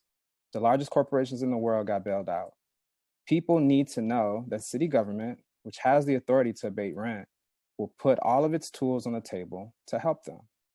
Failure means power and property in the hands of fewer large corporations and monopolies, which has been brought up several times today, and the exploitation of community labor, culture, and investments. Corporate elites are radically imagining the future of this city post-COVID-19. How are they going to organize financing, labor, power, commercial space? We should too. Thank you again for this opportunity to testify, and I welcome any questions that folks may have. Thanks. Thank you, Julian. Next up, we have Brendan Martin, Ryan Roy, and then Andrew Ding. Brendan? Time starts. Hi, can you hear me? Now. Great. Hi, my name is Brendan Martin. I'm the Executive Director of the Working World. I want to thank the City Council, the chairman, and everyone for getting together in this time, putting together this virtual hearing. Thanks for hearing all the extraordinarily important challenges that small businesses in our city are facing. The Working World is a lender and who does technical assistance to cooperative businesses in the city. So I'm following up on some of the comments by my colleagues, Pablo de Silva, that he made earlier. 90% of the money that 90% of the money that the Working World lends out goes to people of color businesses, the people of color small businesses in the city. The Working World is also part of the Worker Cooperative Business Development Initiative, WCBDI, that helps these cooperative businesses, helps create new small businesses, and in particular, small businesses that create equity in New York City. What I want to talk about today is the kind of work that we've had to continue doing. The Working World and WCBDI, our work lending and supporting cooperative small businesses has not only has it not been interrupted, but it's multiplied manyfold. Like a lot of people doing what you might call essential type work, we've been up till 4 a.m. most nights to respond by raising over $250,000 just ourselves for grant relief directly to small businesses, by raising almost $1.5 million in federal aid, by doing dozens and dozens of applications for city and federal support for these small businesses. Most of these small businesses are people of color. The majority of them are in immigrant communities, the places that have been hit hardest by COVID and the places that are getting the least amount of support. It is the work of WCBDI to target these most marginalized areas of the city and support the small businesses there. However, as we mentioned before, there was some of the crises that we see worst in response to something like this pandemic are the crises that already existed. There was a small business crisis happening in this city of retiring business owners. The majority of our small businesses were owned by baby boomers who are in the processes of retiring. There was already a crisis of employment we saw coming for those, if those retirements all went through. Now what we're seeing is the retirements we saw coming in the next 5 to 10 years seem to be happening in the next 5 to 10 months, if not sooner. We have had a 5 times increase unsolicited in business owners saying, I wanted to retire and I'm just gonna get out now. And no amount of financial support is gonna help them bring together the energy as a 70-year-old plus person to restart their business. One of the few solutions that have been brought forward to not only help weather this storm, but actually to rebuild after this storm has passed, has been the possibility of conversion to worker ownership. With so few owners available, so few buyers available to buy out these businesses from these retiring owners, the conversion to worker ownership is one of the few solutions that have been presented. And it is the core work that we do at the Working World and the WCBDI does. And not only is it one of the solutions that actually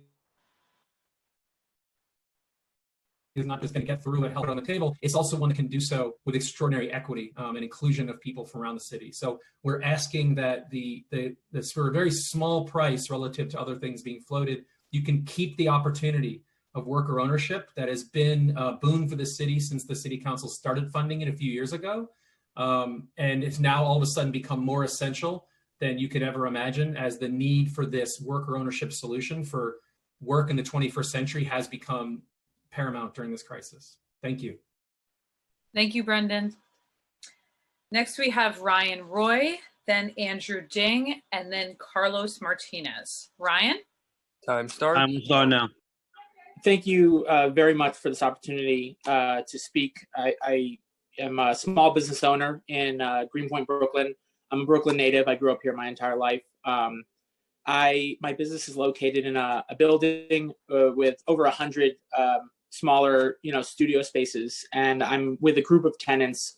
We're approximately 80 or so of us that are trying to negotiate with a landlord, and there's some talk about helping businesses who are being harassed by their landlord.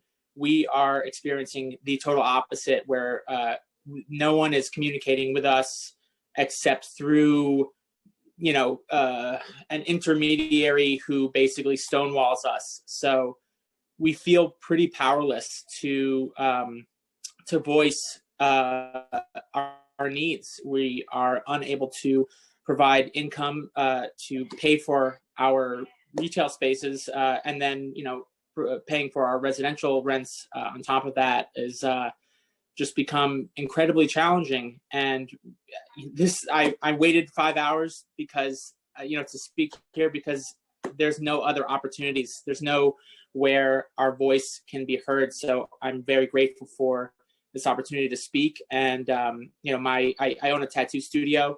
I do not have employees, but my space provides a space for other artists to work. So they rent room from my studio.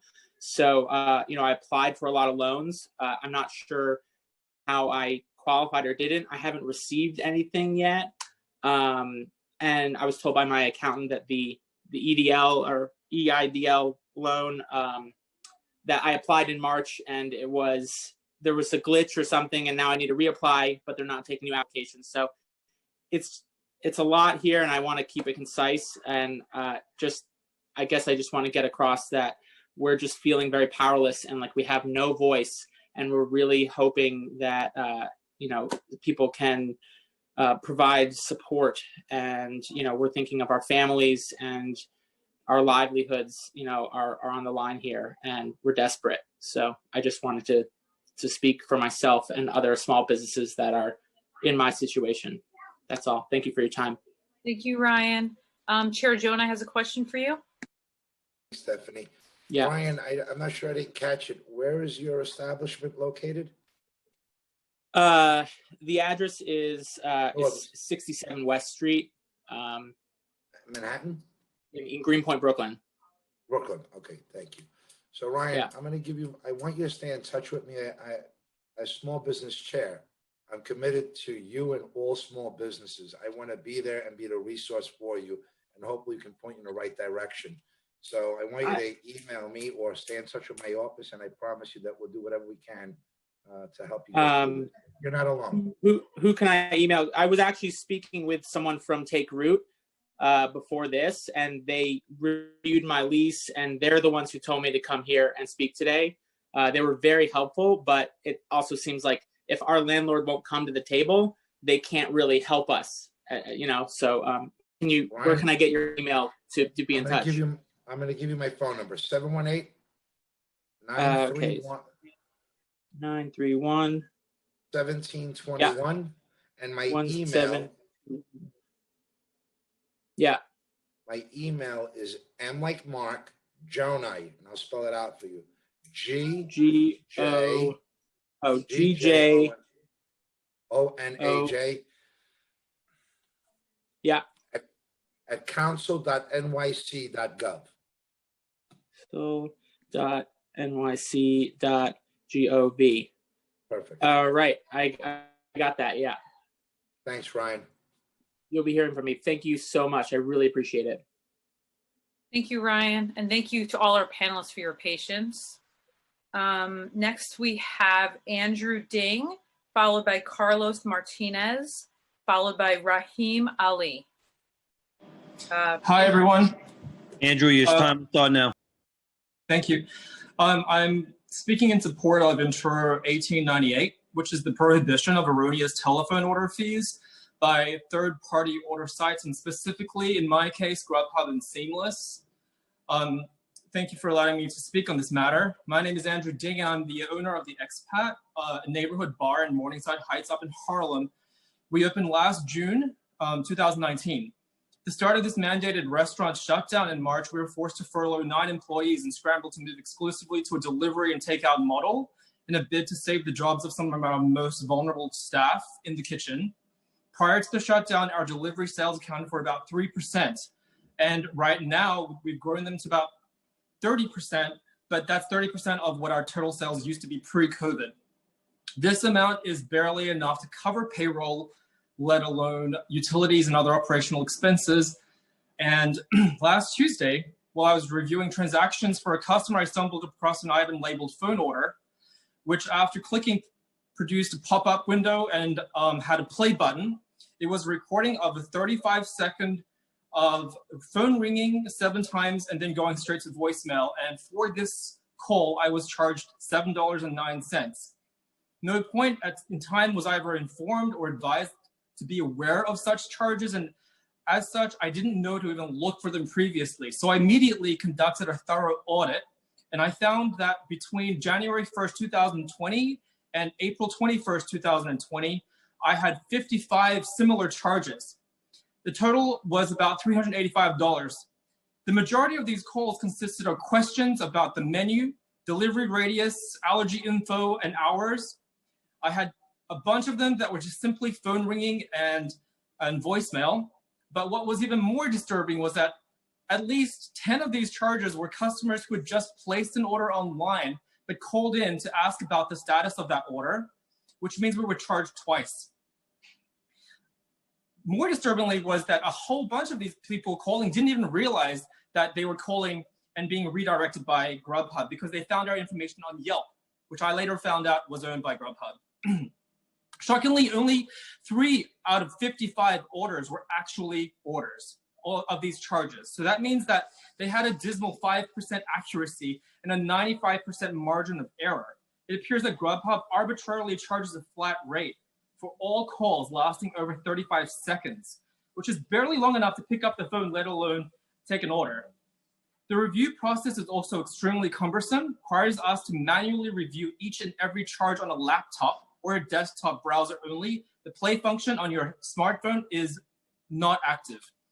In order to submit a request for review, we are asked to take down the time and date. Time expired. Anyway, this is predatory. Everything is calibrated and stacked against the business owner, and we need your help to stop them. Thank you for your time, everybody. Thank you, Andrew. I believe Chair Jonai has a follow-up question. Sure. Andrew, first of all, I want to thank you for waiting so long to be heard, because what you just told me reinforced something that we knew was occurring. But we were told by Grubhub that they corrected this problem, that it is not ongoing. They've also opened up the look back period for any phone order charges that were done erroneously. But you're telling me only 3 out of the 55 charges actually yielded a sale, and a few of them, it was a double charge, meaning that they called back after they placed an order. Andrew, I'm going to give you my phone number as well. This is so important to me. 718-931-1721. Yep. And my email, mjonai@council.nyc.gov.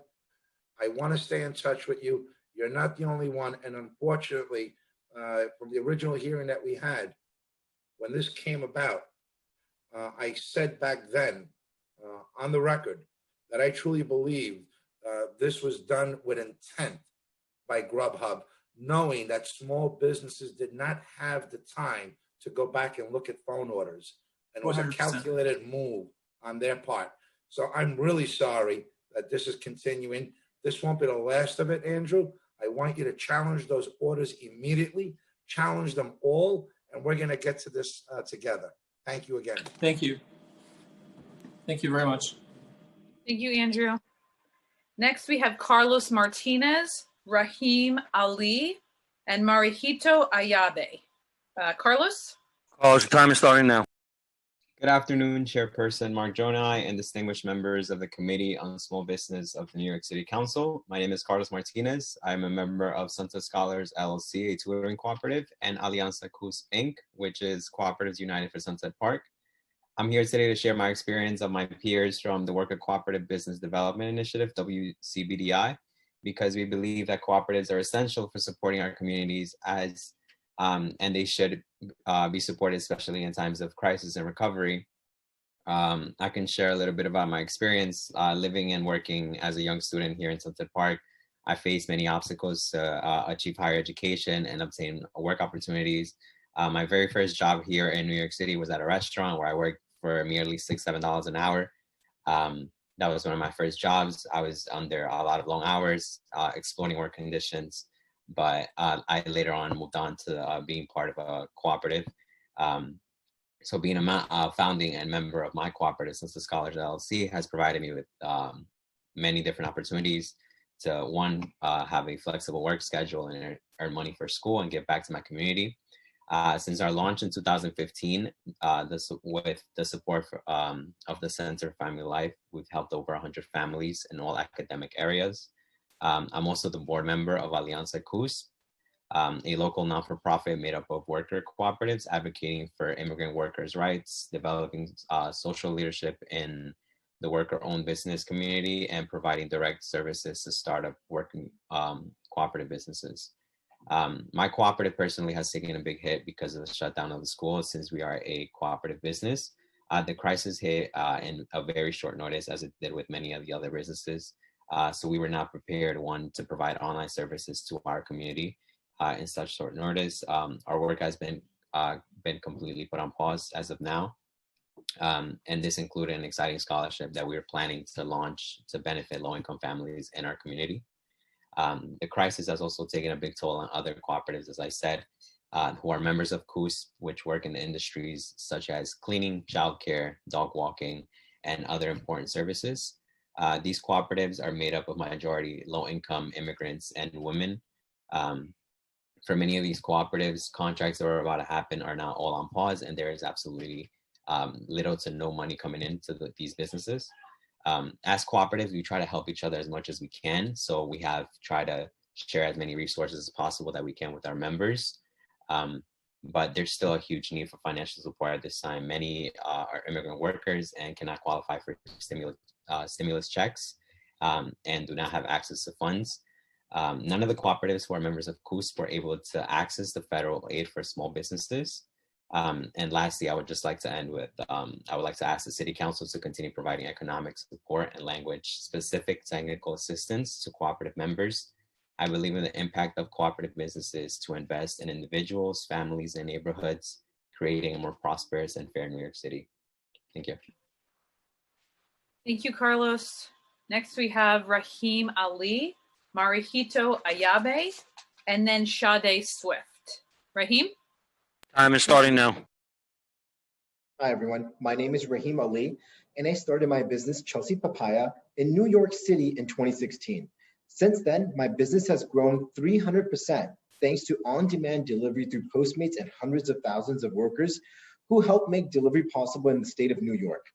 At Chelsea Papaya, we've been able to hire 7 new workers and open 2 other locations. When the international COVID-19 outbreak began a few months ago, the virus seemed so far away. And I remember thinking, what would this response look like in my own community? What would this mean for my employees, my customers, my business, and my neighborhood? And now our business throughout New York City has been rocked by scourge like none we've ever seen, grinding our businesses and our way of life to a halt. But there's an innovative lifeline lending a hand to Main Street. Before social distancing, customers would simply walk into our business and we would be able to reach so many of the people who make our community what it is.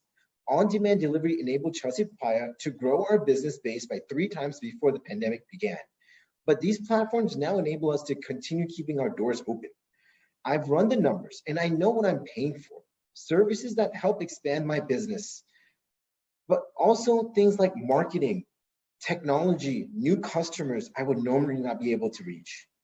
The significance of delivery services during this time has been recognized in essential service, executive orders, and ordinances across our country. Postmates and other delivery companies have been aiding governments all over the country by delivering meals to homebound, elderly, critical medical staff, and kids who no longer have access to schools. Small businesses like mine have been halted access to small business administration loans. So why in this time when on-demand delivery companies are critical support to our countries, our businesses, and our most vulnerable in the city council trying to create more red tape for these companies? This is not the time for laws that make it harder for on-demand deliveries to operate. My business, our business, needs these resources to stay open for business. And all of us need the sense of community and closeness we feel when we sit down for our favorite meal, even if it's on our own living rooms. That's why I'm here today, calling on legislators to protect and continue our shared economy prosperity. Restaurants and third-party platforms either sink or swim together. This isn't just about Chelsea Papaya, but about the hundreds of thousands of other businesses that continue to call New York home. Let's set an example with solutions that don't make us choose between restaurants and delivery. Thank you. Thank you, Raheem. Next, we have Marihito Ayabe, Sade Swift, and then Robert S. Altman. Marihito? Time starts now. Today, my name is Marihito Ayabe. I'm small business owner and I'm originally from Japan. But 2 stores in Brooklyn. One is in Williamsburg and one in the Greenpoint. And due 19 of our stores, they're closed since March 18th. And since most of our stores are non-business, we have no income since March 18th. So we tried to file PPP as emergency loans, but so far no luck. So we've been amount of stress from COVID-19, dealing with PPP, health insurance, immigration visa for my staff, and things never I experienced before. Then my landlord started to ask for rent for April. We told my landlord we are not making any money since March. He told me, rain or shine or whatever happening now, I have to pay the rent. She told me I have to use my saving money. I told her we are having a crisis. So we asked for the better deal, cheaper rent. Her answer was no. If we can pay April or end May rent, we have to leave by May 1st. As heads, we have to leave by May 31st. And she's gonna keep that $9,000 deposit. So we called 311 New York City for help, and they called attorney from a Take Root Justice, the city commercial lease assistance program. They've been helping us to get through this situation, but since the most commercial leases are unfair to the tenants, we decided to give up and move out by April 31st. So basically, we're not protected by anything. It's so unfair. Everything is just unfair right now. And they told me I have a grace period for 3 months, but that means I have to pay 3 months rent after June 1st, from June 1st, which is like over $10,000. I don't have it. Small business needs help from New York City because New York City's economy is made from businesses that attract from all over the world. In order to survive as a small business owner, New York City has to pass the bill to protect tenants from the landlord, ASAP. I don't think we're gonna be making same amount of the money from June 1st. And I don't know. Expired. Oh, okay. So I don't know. I'm just scared with our future without any help. That's it. Thank you, guys. Thank you for your testimony. I see Chair Jonah has some follow-up questions. Marihito. Hi. I hear your struggles, and as small business chair, I'm going to offer my services to you as well. I'm committed to you. Can you take down my phone number, please, and my email? Is it 718-931-1721? Correct. And my email address. You have it? Okay. mjonai@council.nyc.gov. Did you surrender Okay. your lease yet? Did you hand in your... Look, I it's a have little two too stores. personal. It's too personal to perhaps do this on Zoom. I want you to call me after this Zoom meeting is over, after the hearing, so we can talk. Okay. Don't give thank you. up. I'm here for you. It's just so much work we have to go through right now, and we have so just the stress amount is just too much to handle, and it was one of the choice. We just forget about the one store and just concentrate on one store right now, because having two stores and getting harassment from two stores is just we can't handle anymore. It's just too much stress. Mahira, I'm here for you. After Okay. this hearing, I'm hoping to hear from I'll call you. Thank you so much. Thank you. Thank you. Again, we encourage all panelists to submit any written testimony to testimony@council.nyc.gov. Next, we have Sade Swift and then Robert S. Altman. So, Sade? Thank you. Time is starting now. Thank you. Good afternoon. My name is Sade Swift, and I'm a worker owner based in the Bronx at Cards by Day and Rebellious Root, and a member of the Knick-Knock Advocacy Council. In all of these spaces, I have the opportunity to dream about and practice what a different world looks like and support my community in doing the same. I began my journey as a cooperator at the Green Worker Cooperatives Co-op Academy back in fall 2018 and fell in love with the concept of a solidarity economy when accomplished at scale, what that would mean for communities around the world. Through the academy, I learned about the 7 guiding principles of being a cooperative, and 2 that have stuck with me and that ground me daily are cooperation among cooperatives and concern for community. Since COVID began, I have found myself seeking ways to support my community and having heightened concern for the most vulnerable cooperators who are undocumented, uninsured, Spanish speakers, chronically ill, etc. Considering that so many of these solutions by our federal government exclude entire communities of people, like PPP asking for information that co-ops do not have because we are not employers, or giving loans that we are not able to pay back instead of grants. Co-ops only have one place to turn, and that is the organizations that built us and that support our growth. Organizations like Knick-Knock, Take Root Justice, Green Worker Cooperatives, and countless others within the WCBDI initiative who have helped me are truly guiding co-ops, especially those with vulnerable workers, to a place where they feel seen and heard. We should not have to jump through hoops and break barriers to get the resources we deserve from our city. For example, the MWBE certification being an impossible application to complete, and this possibly being a way to rebuild our cooperative after losing most of our revenue for 2020 in just 40 days, and wanting to develop a robust clientele, but not having any support to do so. As a queer, Black, immunocompromised, chronically ill cooperator who is currently financially supporting 2 households for a total of six people, I know I deserve more from our city. My community deserves more. I know that so many of my fellow cooperators are also supporting multiple households and counting on their co-ops to survive this. Co-ops are the future of our economy, and without your help, they will be erased in a time when our society needs hope, assurance, and a place to turn. As a cooperative community, we want to cancel rents to ensure that all New Yorkers receive aid, that a New York City immigrant small grant is created, and that supplemental relief for low-income New Yorkers is provided.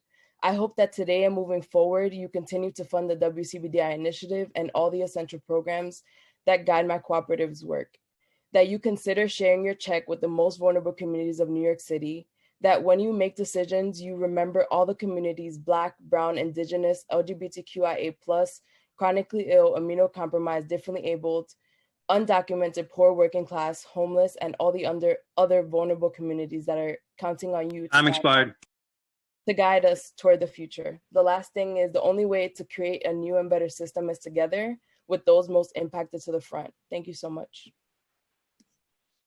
Thank you, Sade. Robert S. Altman is our last panelist. If we have inadvertently missed any panelists who have not yet had the opportunity to speak, please use the raise hand function.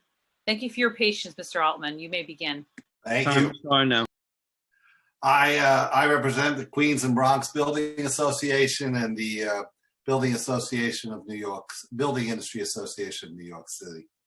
The testimony is for yesterday and today. It's on 4 bills.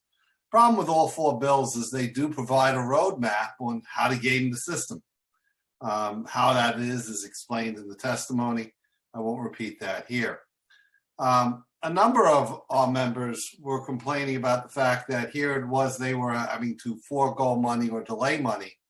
But in fact, they would still be responsible to the city for the water bill, which in some instances is even higher because people are staying at home. They would still be responsible for taxes. They would still be responsible for heat. And they would still be responsible for their mortgage.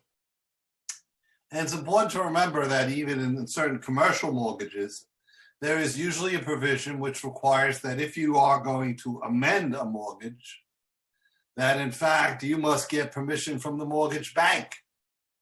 So on many of these situations, realize a few things. Tenants who are saying that the landlords are not getting back to them or such, and maybe for multiple reasons. One, they have limited resources and multiple tenants and are trying to work it out.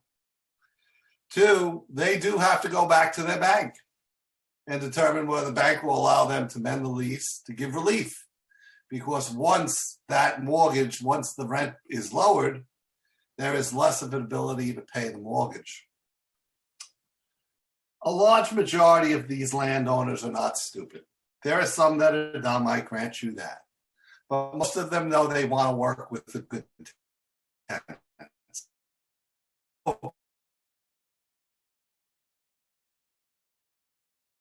Lot landlords, and most of them are, going to get some relief. Because if everybody closes down, there's no one to rent. And of course, at that point in time, fair market rents will bottom out. And the landlord would probably get less than what they were getting from their current tenant. So it makes sense for them to do that. Finally, in dealing with this, I think there are other ways of dealing with the problems that exist rather than using a sledgehammer.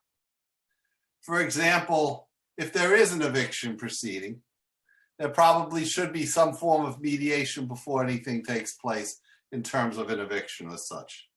Because for those landlords that are not reasonable, you do in fact want to have them, how should I say, realize that nobody's renting, that the fair market rents in the area are down, and that maybe they want to reconsider. Time expired. Thank you, and thank you for the opportunity to testify. Thank you so much, Robert. We appreciate your testimony. I will now turn it over to Chair Jonai for closing remarks, followed by Chair Cohen. Chair Jonai? So, Stephanie, we don't have anyone else that's waiting that we may have overlooked? No, we've been looking. It doesn't appear that we have missed anybody. Nobody's raised their hand. So I think you can proceed, Chair. So I want to thank all of you that testified today, that held on, submitted your testimony in writing. I wanted to start the hearing with, I know that there's a lot of pain and suffering out there, including the loss of loved ones. My sincerest condolences to all of those that have had a tragic loss in their lives. And my hearts and prayers are with those that are currently battling this virus and fighting for their life. We're going to get through this together. We're going to get through this crisis together because we're in it together. And when it comes to the small business issues, as well as the slew of legislation that we heard today, it's intended to make things better. So your testimony is important to us. We're going to take into consideration all of your comments, and we're going to be paying attention to the needs of your business and the overall needs of New York City. So I just want to thank you all. And I want to thank my co-chair, Andy Cohen, for being such a great partner and a friend. And as you can see, we have a lot of work together. when it comes to the issues that were presented today, but none more important and pressing to me than the discrimination and prejudice of the limited funds that made its way to our great borough. Truly is an injustice. Thank you, Mark. I know that you and I and the entire Bronx delegation are not going to take that lying down. It's really terribly disappointing. And I know that we're going to all fight together to try to bring some equity to the Bronx. I do want to thank everybody who helped organize this hearing. It was a long haul. It was a very jam-packed agenda. And, in light of the circumstances, I think that we felt that we wanted to take up all these issues. So I want to thank everyone for their patience, their very, very hard work. Again, I want to thank you, Chair, for your partnership. And I'm happy to conclude this hearing. Thank you. And if we could just, thank you, Chair. If we could just get Chair Jonai to close the hearing by gaveling out. Thank you. Thank you, Stephanie, and thank you to all the staff. This will conclude our hearing for today. Good job.